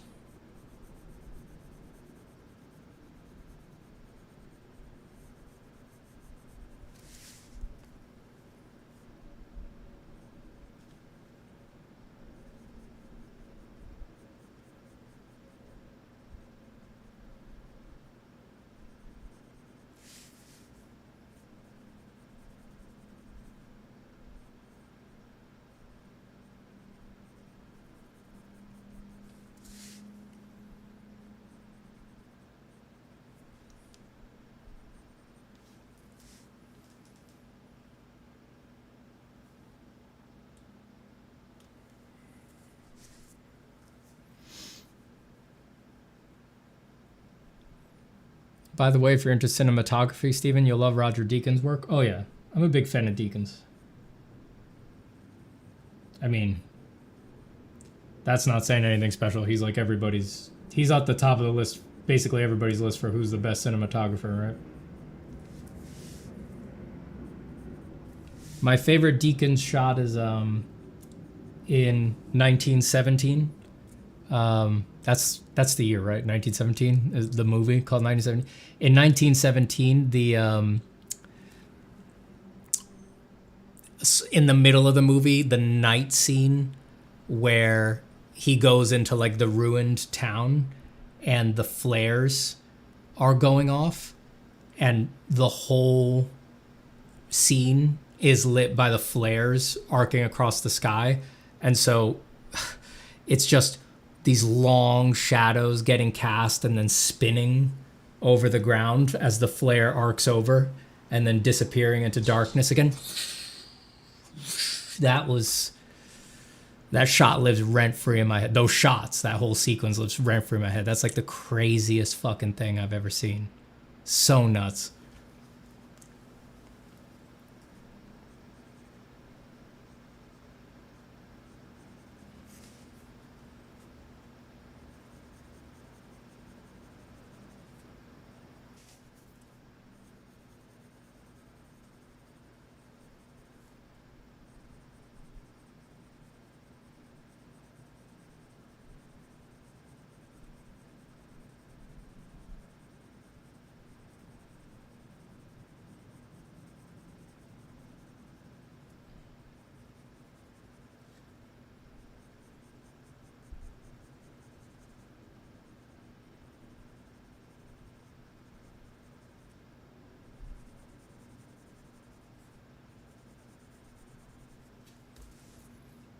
I mean, that's just so crazy.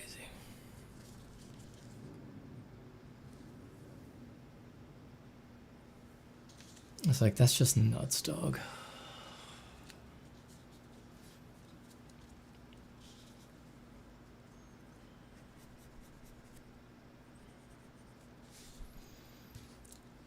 Talking about it says Lola Bunny lives rent-free in my head. Yeah, Hollywood has a thing for hot rabbits. I know I'm constantly saying it on here, but Hollywood's favorite animal to sexualize is rabbits for some reason. Lola Bunny, Peter Cottontail, Thumper, Jessica Rabbit, all highly sexualized rabbits. Sergeant Judy Hopps, of course.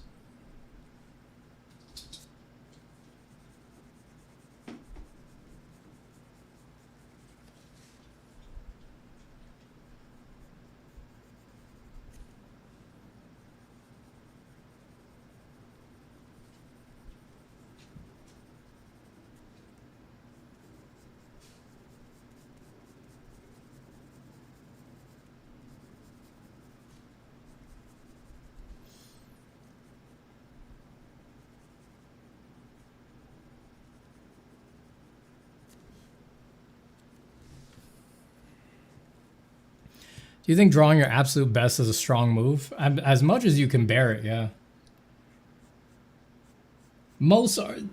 It's hard. Most artists find it very difficult to be at 100% all the time. It's exhausting, but as much as you can bear to do it, you know? I'm personally of the temperament that I definitely need a lot of wiggle room. Like, for me to be happy, I need to have a lot of space in my life to just draw shitty, just for the joy of drawing. But some people don't like that temperamentally. They just want to be at 100% all the time. And then the rare artist wants to be there and actually has the energy to do it. And they tend to do great. They tend to do great.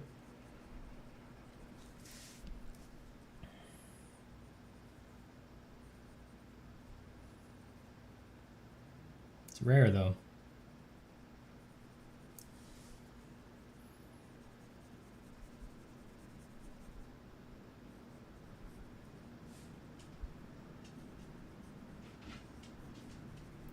Hold on, now the dog wants to go out.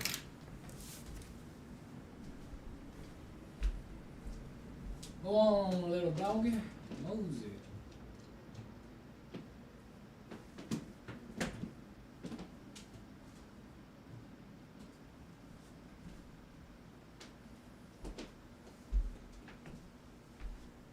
Well, it's fine.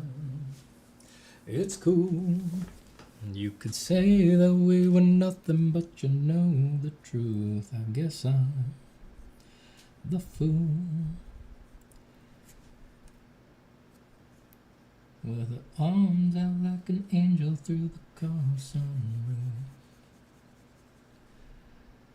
I don't wanna call it off, but you don't wanna call it love.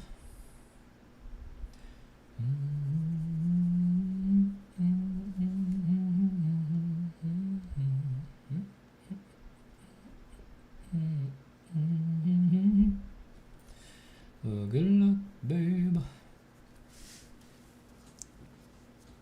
What's the driest feedback you've ever given? The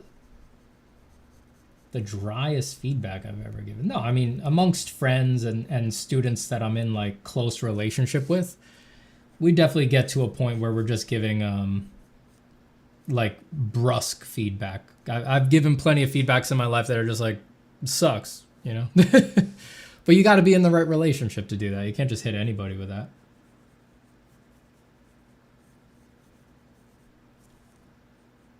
And I've gotten a lot of feedback like that from my friends, you know, just, oh, that's no good.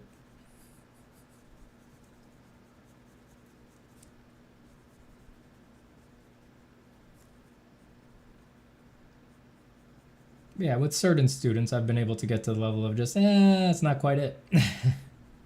No good, boring. You could do better than that. That's not for everybody. And for me, oh man, thank God I have my wife, you know, she's always there for real feedback. You know, I feel very lucky that I have my wife, because she just is not impressed. Like, you know, you guys are here, you know, you were on the YouTube, you like my drawings naturally. You wouldn't be here if you didn't like them, you know. A lot of fans around here, so you guys like the work, but just my wife is just, she's just not impressed, you know. So she just tells me straight up, like, you know, she'll come over my shoulder, look at what I'm working at, look at what I'm working on, and I'll look up at her and she'll just be like, and she doesn't even need to say it, you know, it's been long enough that I know, all right, that's not it, you know, there's nothing there. And if I ask her, she'll always be happy to tell me, like, yeah, it just sucks, kind of shitty. You know, you do better than that, you know. She just, she just knows. And that's great. That's very valuable for an artist, unless, you know, you're getting beat up over it. I don't get beat up over it. But it's great for an artist because, I mean, she will just not be impressed for months at a time. Like, I will just not do a good drawing to her for months at a time. And that means that when she sees a drawing on the drawing board and she goes, oh, babe, you did it. It's like, you know with your whole art that you're not getting smoke blown up your ass, you know? You know that you can trust it. You can really believe it. You know, it's just, that's the kind of feedback that you can only get from someone like that, who is just preternaturally unimpressed by all your old tricks. It's just, that's a high that someone who likes your work can never give you, you know? When she likes the drawing, it's just like, oh, thank God. Like, because then I don't have to worry about it. I can really just release and trust, like, it's actually good. It is actually good, you know? It's actually doing what it needs to do.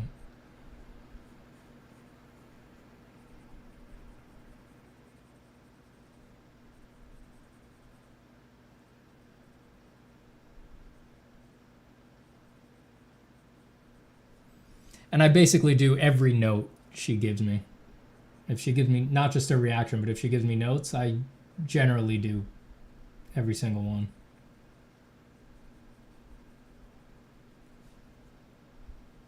I may hem and haw and debate her a little bit, but 9 times out of 10, what I do is I debate her on the note. You know, I give my viewpoint, explain why I disagree. We end it. I don't say I'm going to do it. And then the next day I'm like, here it is. I did the note. You were right. That's usually how it goes. Drunken Singing says, yo, Steven, I just realized I think we have the same pen. Which one is yours? Yeah, I don't doubt it. This is this is a hyper common pen. This is like, Pentel sells these all over the place. This is the Pentel Sharp. It's a very common, they have it at like every office supply store, even the dollar stores often have this pen in their stationery aisle. I love this thing. And I also love that you can get it anywhere because it's one of my favorite things to work with. So if I'm like on vacation or something and I need a drawing tool, I can almost always trust like I can get my favorite one no matter where I am, you know?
Wanton Don says, do you have a trick you do to get through burnout, or is it simply just drawing through it? I mean, I do draw through it, but it's not painful. You know, I generally try to find a way to just... I have learned how to nurture my own interest over the years. So if I'm feeling, quote unquote, burnt out, it's like, I always know it's just like, I just need to make myself more interested in this. That's all it is. If I do that, the burnout will disappear. And I have processes and rituals and little mind games that I play. And I just do those things that I've learned to do. And I make my project more interesting. And then the burnout will be gone. I want to do it more.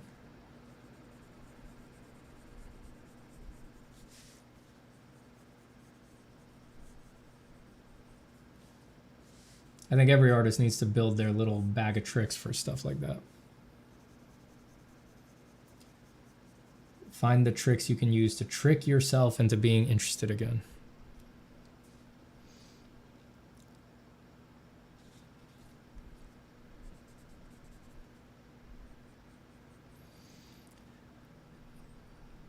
Jakraman says, Steven, can you give advice to artists who are afraid of being seen? Afraid of being seen? You want to be a star, don't you? Come on, be honest. Yeah, artists are introverts and they like to, a lot of them like to not have the spotlight on them and all that, but you're still an artist. Deep down, you want to be a star, don't you? Give them the old razzle-dazzle, razzle-dazzle 'em. Seriously, just nurture that, it's normal. It's healthy. For an artist, it's okay. Just nurture that part of you that, you know, wants to be a star and wants people to see the work and love it. Just nurture that. You don't need to have it be totally dominant in the practice, but nurturing it just a little, I think will help you get over the fear of being seen. quote unquote.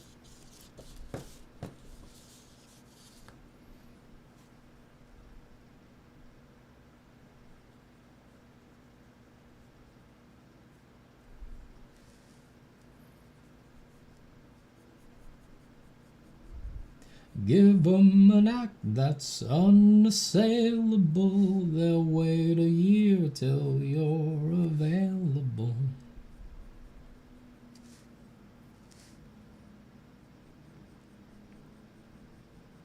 Give 'em the old three-ring circus.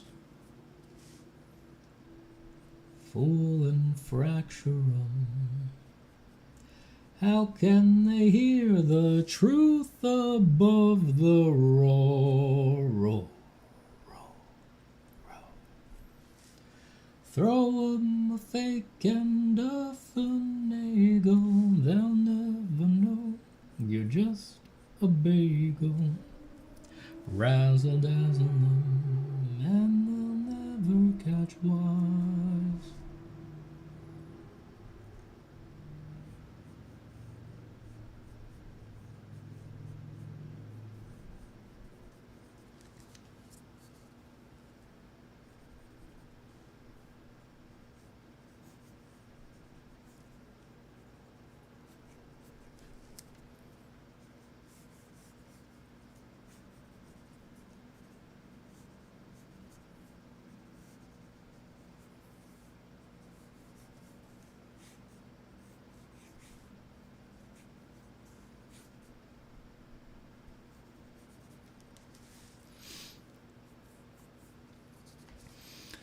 Is it normal to lose the initial graphic read in an illustration the more rendering you put in it? Yes, it is. Or is it like a push and pull where you need to figure out just the right amount to keep the simple read? It is totally normal. And yeah, you just need to try to restate it over and over again. To some degree, it's like it is impossible to maintain the initial graphic read completely because as you're rendering, you're making it less graphic, and a lot of that energy is because of its graphic immediacy. You know, the speed of interpretation is interpreted as energetics. So it is actually impossible. You just do your best. Usually it helps to start extremely exaggerated in the beginning, you know. You set the energy in the sketch at 160% so that when you lose 70%, you're still at 90% energy in the finish.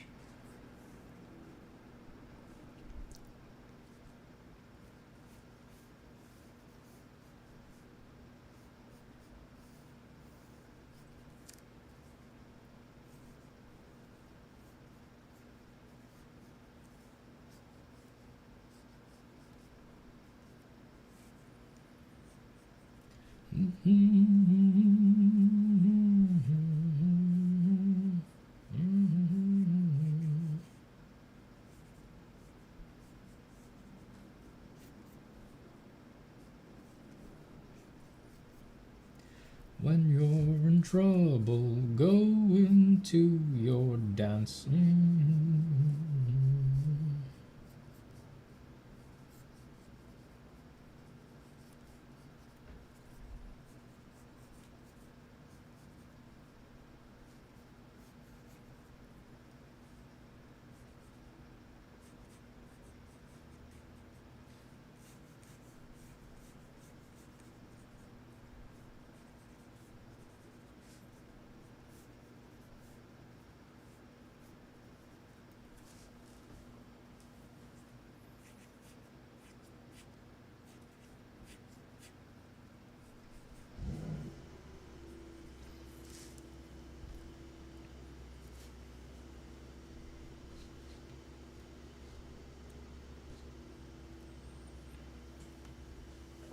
Chapmanster says, "Hey, Steven, hope you liked my pig drawing. Did I see it?"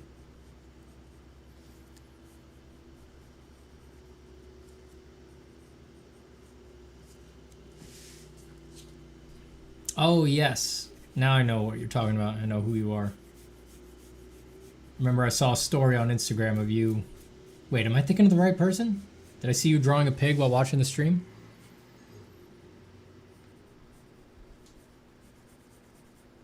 Maybe that's right. If that was you, I did like that pig. Yes, Instagram story, yes. It came back to me.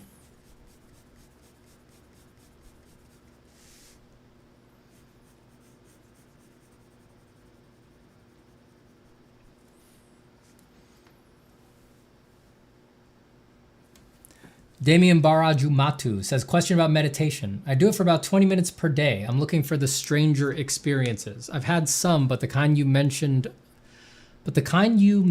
and other things I've read, I feel like I'm a long way. You can't force that stuff. You just keep going. I honestly think like the more you try to force it, like the less likely some stuff will happen. You know, the old Zen adages are true. You know, you can't find it while you're seeking it.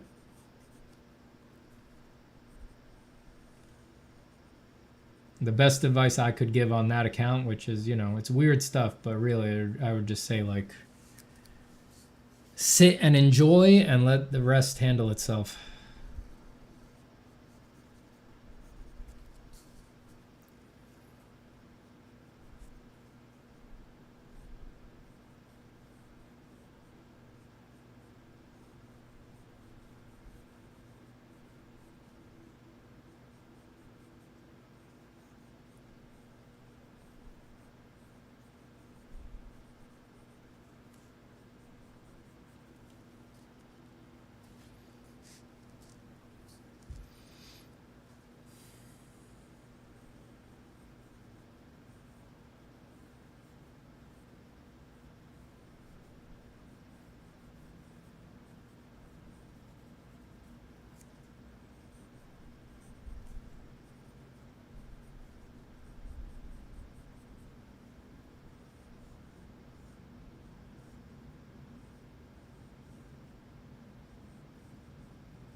Geez, folks, I'm having too much fun drawing. I just saw that we've gone over 4 hours.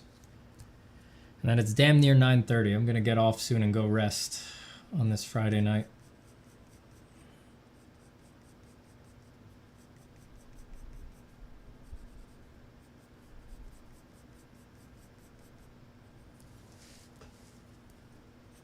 Have a beer. Look out in the dark while drinking my beer. Contemplate. Ponder the unponderables. Shit. There's something it's like to be a plant.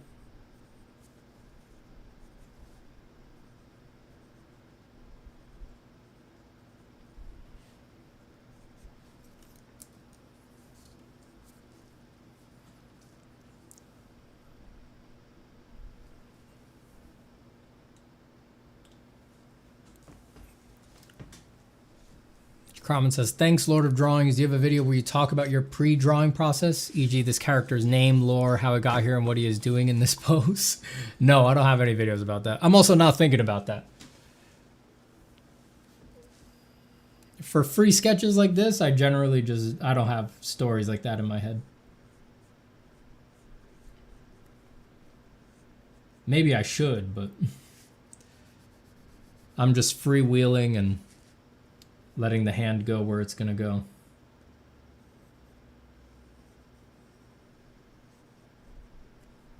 Highly improvisational.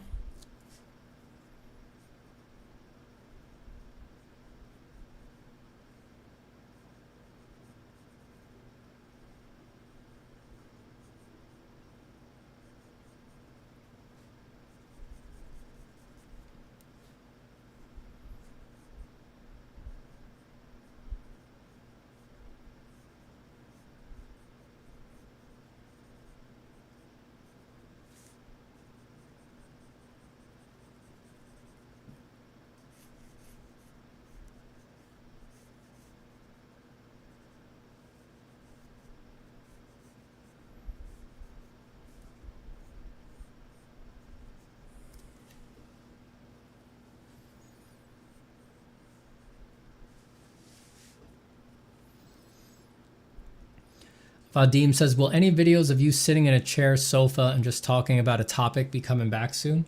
I'll probably do them again at some point. I had a good grouping of 5 topics for those first ones that I made. I think once I have another good grouping, I'll do more deep end. Yeah. I have a couple. I have 1 or 2 that have been in my head for a while, but I just want a bit bigger of a group. I definitely want to cover at some point emptiness. Hold on, let me get this. I need to get my camera to refocus.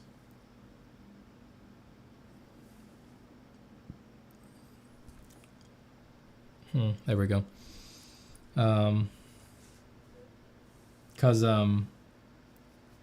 when people ask me questions, and what seems to come up a lot on the videos and on the streams, the 3, my little heart song is, there's no free will, there's no self, there's nothing. And people take me up on no free will most often. And then the people who go deeper take me up on there's no self. They want to talk about that, figure that out, debate that, but no one ever bites on there's nothing. The brain, the mind represses that very well. No one wants to talk about that. And in a sense, all the other deep end videos are they're laying the substrate for that. They are sort of building towards that. But yeah, I just know at some point, I would like to cover that more explicitly,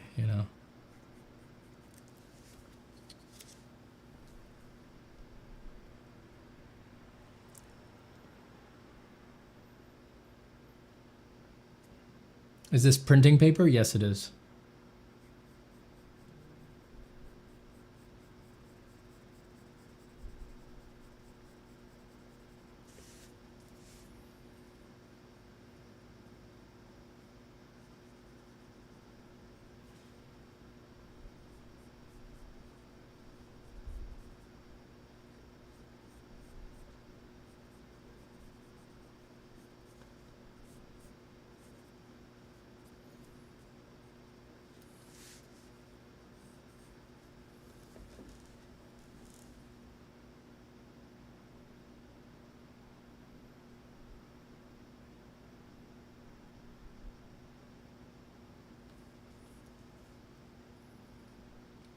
Joe just texted me, let's go Knicks. How they doing?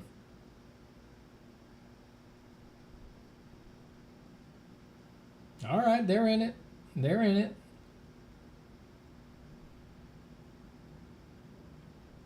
$34-39 right now. 34-39 Spurs. Interesting.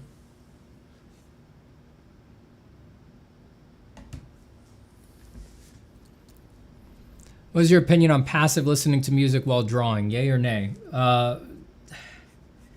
Passive listening while drawing. I think it's individual. I mean, I know for me, I do my best designing with no music. But when I'm just rendering, if everything's locked in and I just need to sort of work on making it look nice, I could definitely do that while listening to music or listening to audiobooks. That's no problem.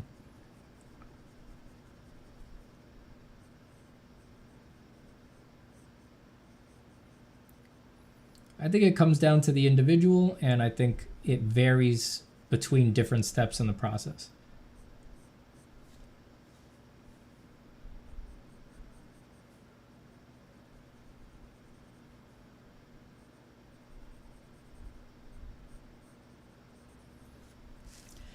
And aside from the more serious consideration of all right, well, do I draw better like this or worse like this?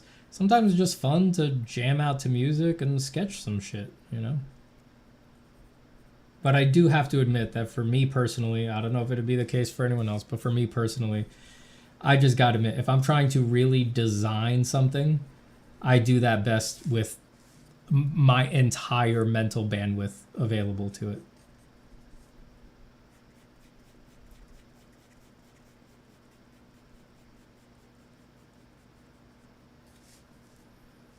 nothing else going on.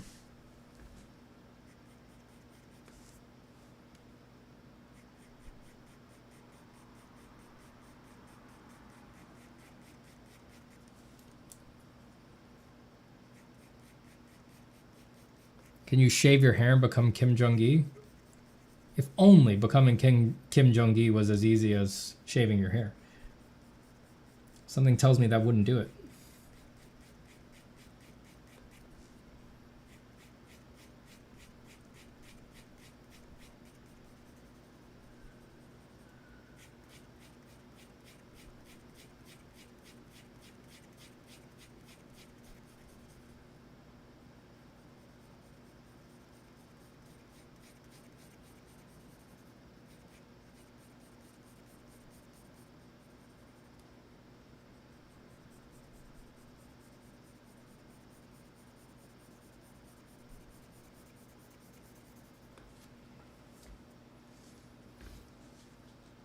Did you finish Elden Ring? I have not defeated Consort Radahn. Everything else I've done. Well, you know, not everything else, but like I beat the base game. A few times.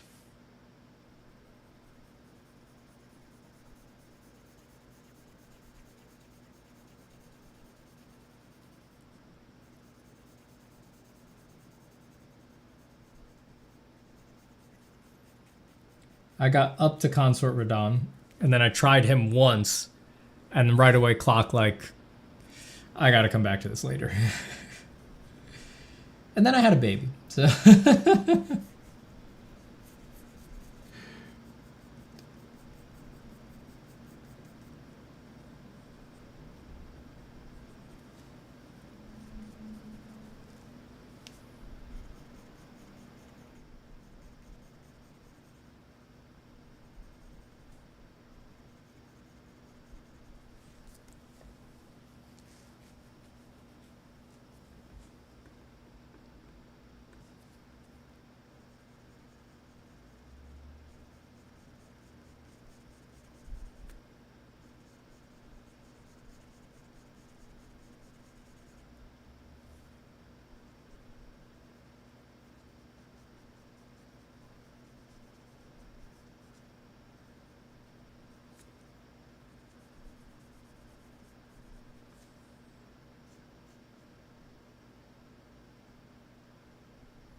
What bad paper are you drawing on? This is just printer paper.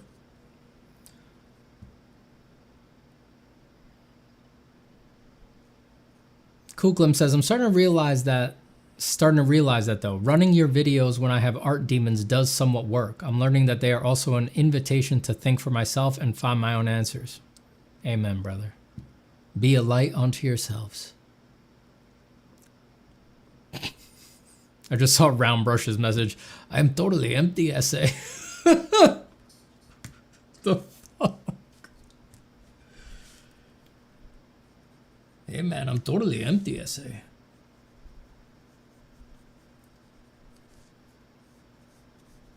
You been meditating though? Because you seem like totally empty, Holmes. Have you been meditating, dog? Because you seem like totally empty, Holmes.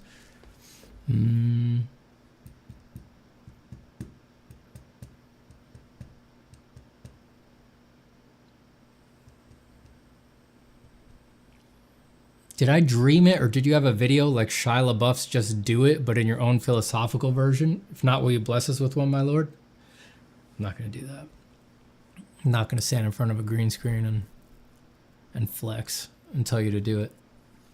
I'm much too soft boy for that. Too soft-natured. Much more of the feminine energy, you know? It's like I don't want to yell at you into doing it. I want to nurture you into doing it.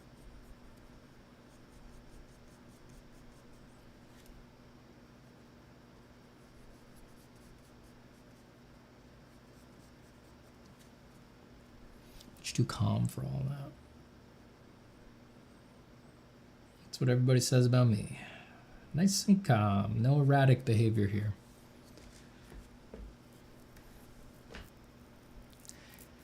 The Boy Gone Gamer says, have you ever tried freehand drawing? Freehand? Oh, like no underlying sketch. How does it feel? Yeah, I've tried it. It's fun for a while. It's fun, but it ultimately, I mean, it didn't feel natural. It wasn't for me. You know, I wasn't gonna keep doing it. But I mean, I think a lot of us, when we first saw Kim Jong-gi, we were like, oh shit, I gotta try this. You know, we all wanted to give it a shot.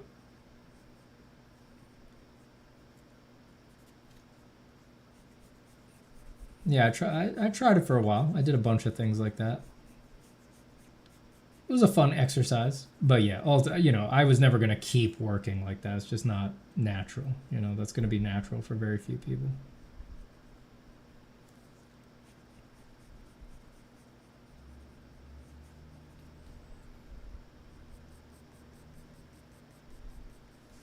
You know, I'm very much looking for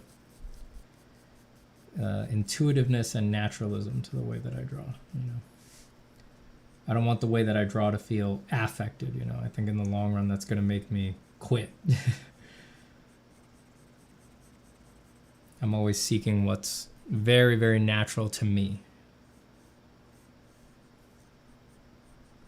I want it to feel like second nature. Just thinking, you know, as easy as thinking. Just like when I was a kid, you know.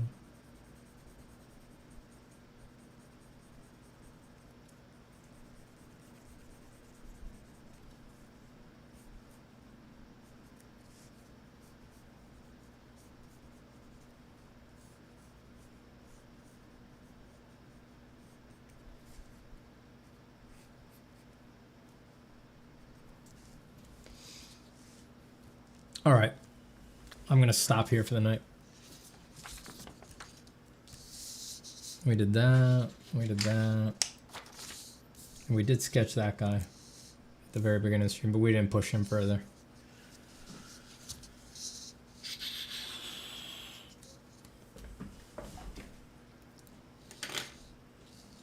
Wanton Don says, this drawing looks like the Mug Root Beer Bulldog set in the absolute DC universe. I mean, that's it, man. That's it. Have you ever tried brush pens specifically for ink wash drawings? Yeah. I've used them for some stuff.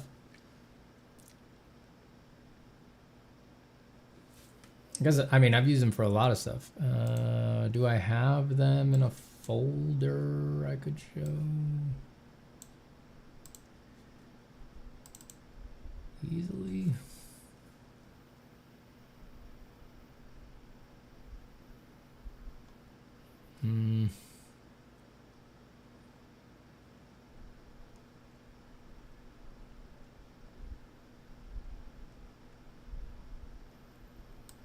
I mean, I'm trying to log off here, but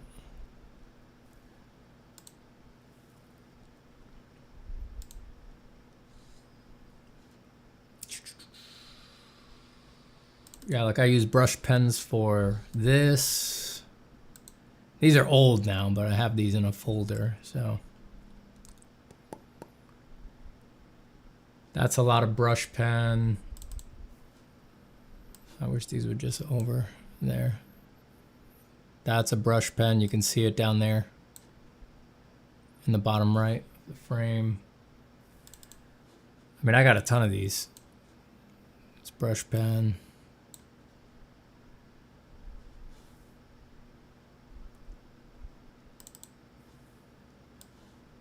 That's brush pen.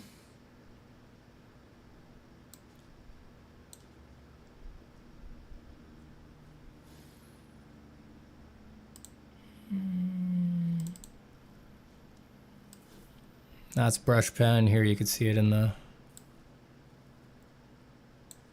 shot. It's over there on the right.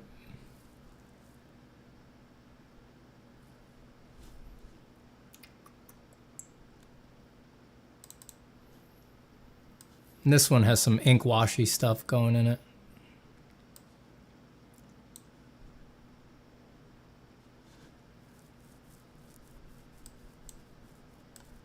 Oh, that's got the date.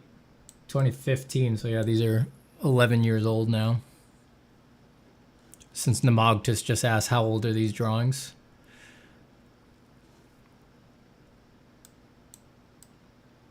So these are about 11 years old.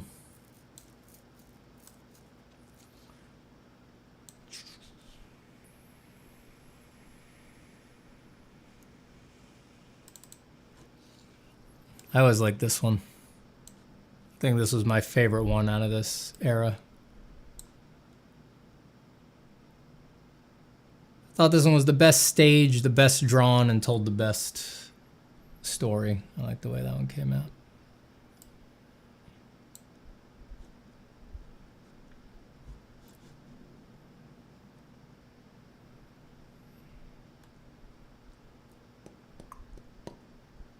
Yeah, I got a lot of stuff like that. I did some really big ones. This was for a commission though. Someone wanted these for to use for some album liner art. But I drew them really big. They wanted them really big because they wanted originals. These had a lot going on in them. Those were on illustration board.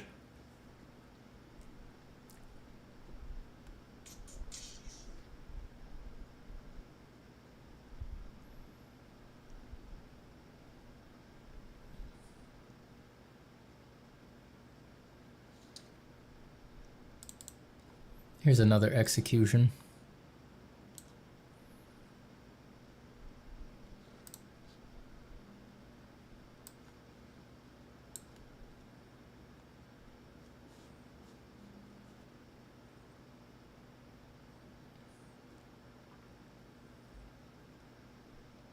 And oh, someone was asking about direct drawing, like with no undersketch. This was the first time I ever tried it, if I remember correctly.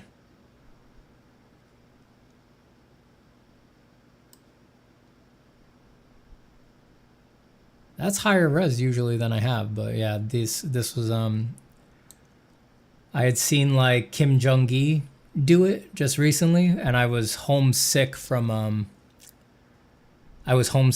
work one day shortly after seeing it, and so the whole day that I was homesick, I just said, all right, well, I'm just going to give it a good old try and just get some mileage on it. So I started all the way over on the left, and I just crawled across to the right and kept adding sheets of paper.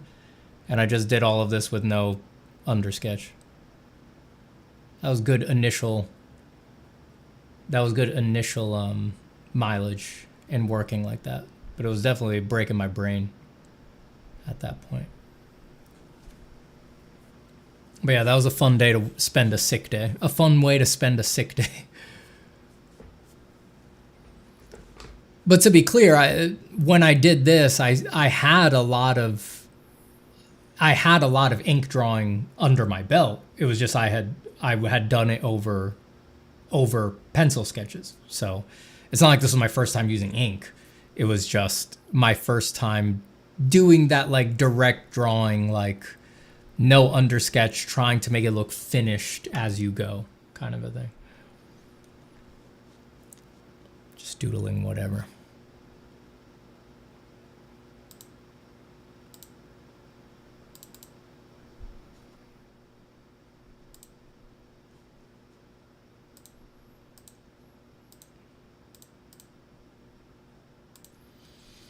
Looks like your drawing never changed. Maybe not that stuff. Maybe that stuff hasn't changed that much, but I mean, all of that you saw was before, like everything that I just showed you, all that ink stuff comes from the era before like most of you guys are here because of my very resolved pencil drawings with my psychedelia going on and all of the like weirdness that I worked so hard to design and achieve and figure out a way to make work for me. Everything that you just saw is before I had ever made anything like that. That was all before I had gone on that journey and found that stuff. So like the stuff that most of you all are here for had not occurred when I was drawing all of that stuff. So maybe that kind of drawing hasn't really changed much, but I added on the most important part of my practice, totally different from all of that stuff after that. So my drawing practice in general has changed completely since then. Do you still do ink stuff? Every now and then, just for fun. Just doodle around with it.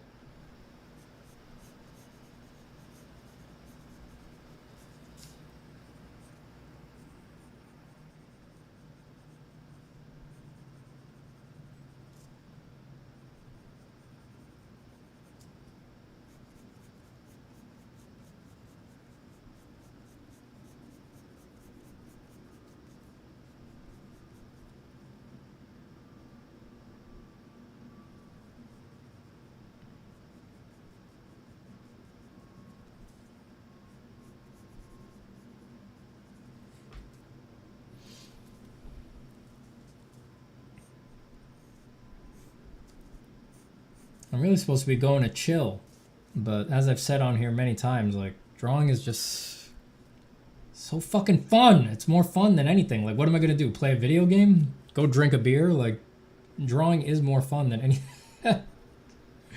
Just the body is tired. I need to go rest.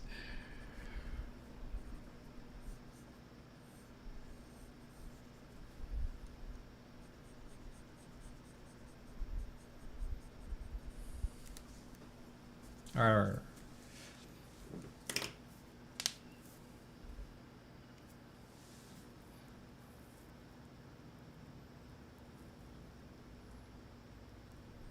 What size are these sheets? The long piece that was a bunch of sheets put together? I don't remember.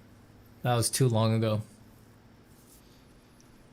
I could tell you what they look like to me. It looks like it's maybe.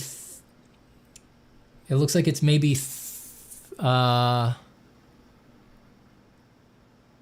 looks like it's maybe 11 by 17s that I stole from work, that I just started laying one under the other. It's either 11 by 17s that I stole from work, or it's maybe.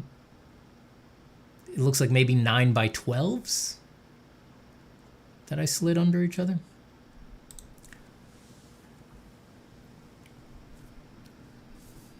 No, this drawing. Oh, these are 8.5 by 11. I don't think that's A4. I think A4 is twice that size.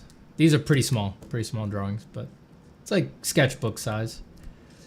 Letter, US letter size. 8.5 by 11 inches.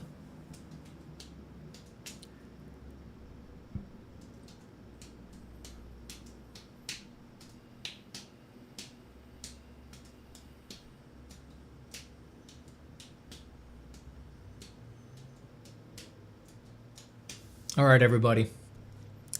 I want to thank you all for being here. Thanks for hanging out with me on a Friday night of drawing.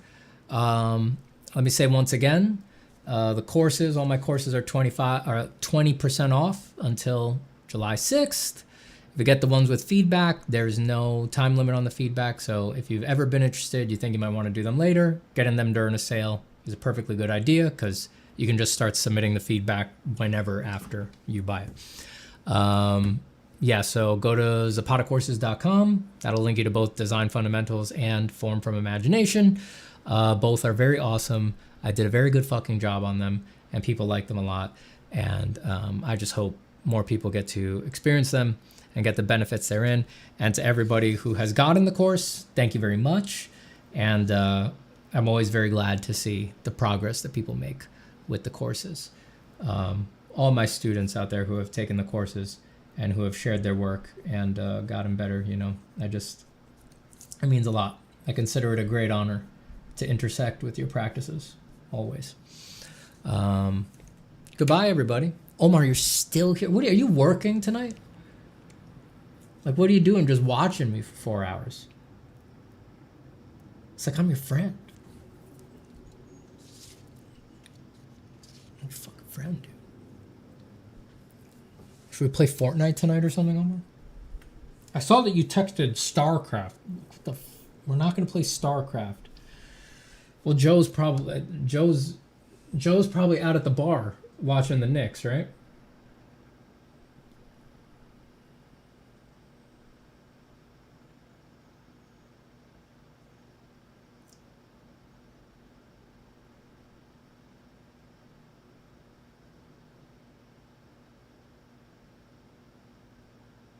StarCraft. Why StarCraft? Jesus. All right. Goodbye, everybody. Goodbye to Loren Lopez. Oh, yeah. It's book club, my dude. We got nothing. What the Why didn't we think of that? Why didn't you come over? We're so fucking stupid. Both our wives are at book club. You should have fucking come over to hang out or something. There's still time. We can still get drunk and play a video game or something like that. All right, text me after this. Oh, okay. Goodbye to Gukraman. Goodbye to Loren Lopez. Goodbye to Disconnection. Goodbye to Big Noyan. Goodbye to Wanyagyak Moreno. Goodbye to Pent. Goodbye to Motionakvi. Goodbye to Kyokusen. Goodbye to Datelo Blanco. Goodbye to Magtisk. Goodbye to Big Nguyen. Goodbye to Pent. Did I ever say goodbye to Pent? Goodbye to Guk Ramen. And who else am I missing? We're down to like core group here. Mitchell Jackson, goodbye. Goodbye to Wanton Don. And who could forget? Sad Arkad and Manuni TV. And by the way, Sad Arkad, I don't think it's a good idea for artists to starve themselves and neglect social necessities for the higher goal of becoming a creative genius. I think it's possible to be a creative genius while having those things. It is possible. It may be hard, but it is possible. All right, everybody. Have a great night and happy drawing. I will see you all again very soon. Maybe tomorrow? Might be tomorrow. Bye-bye.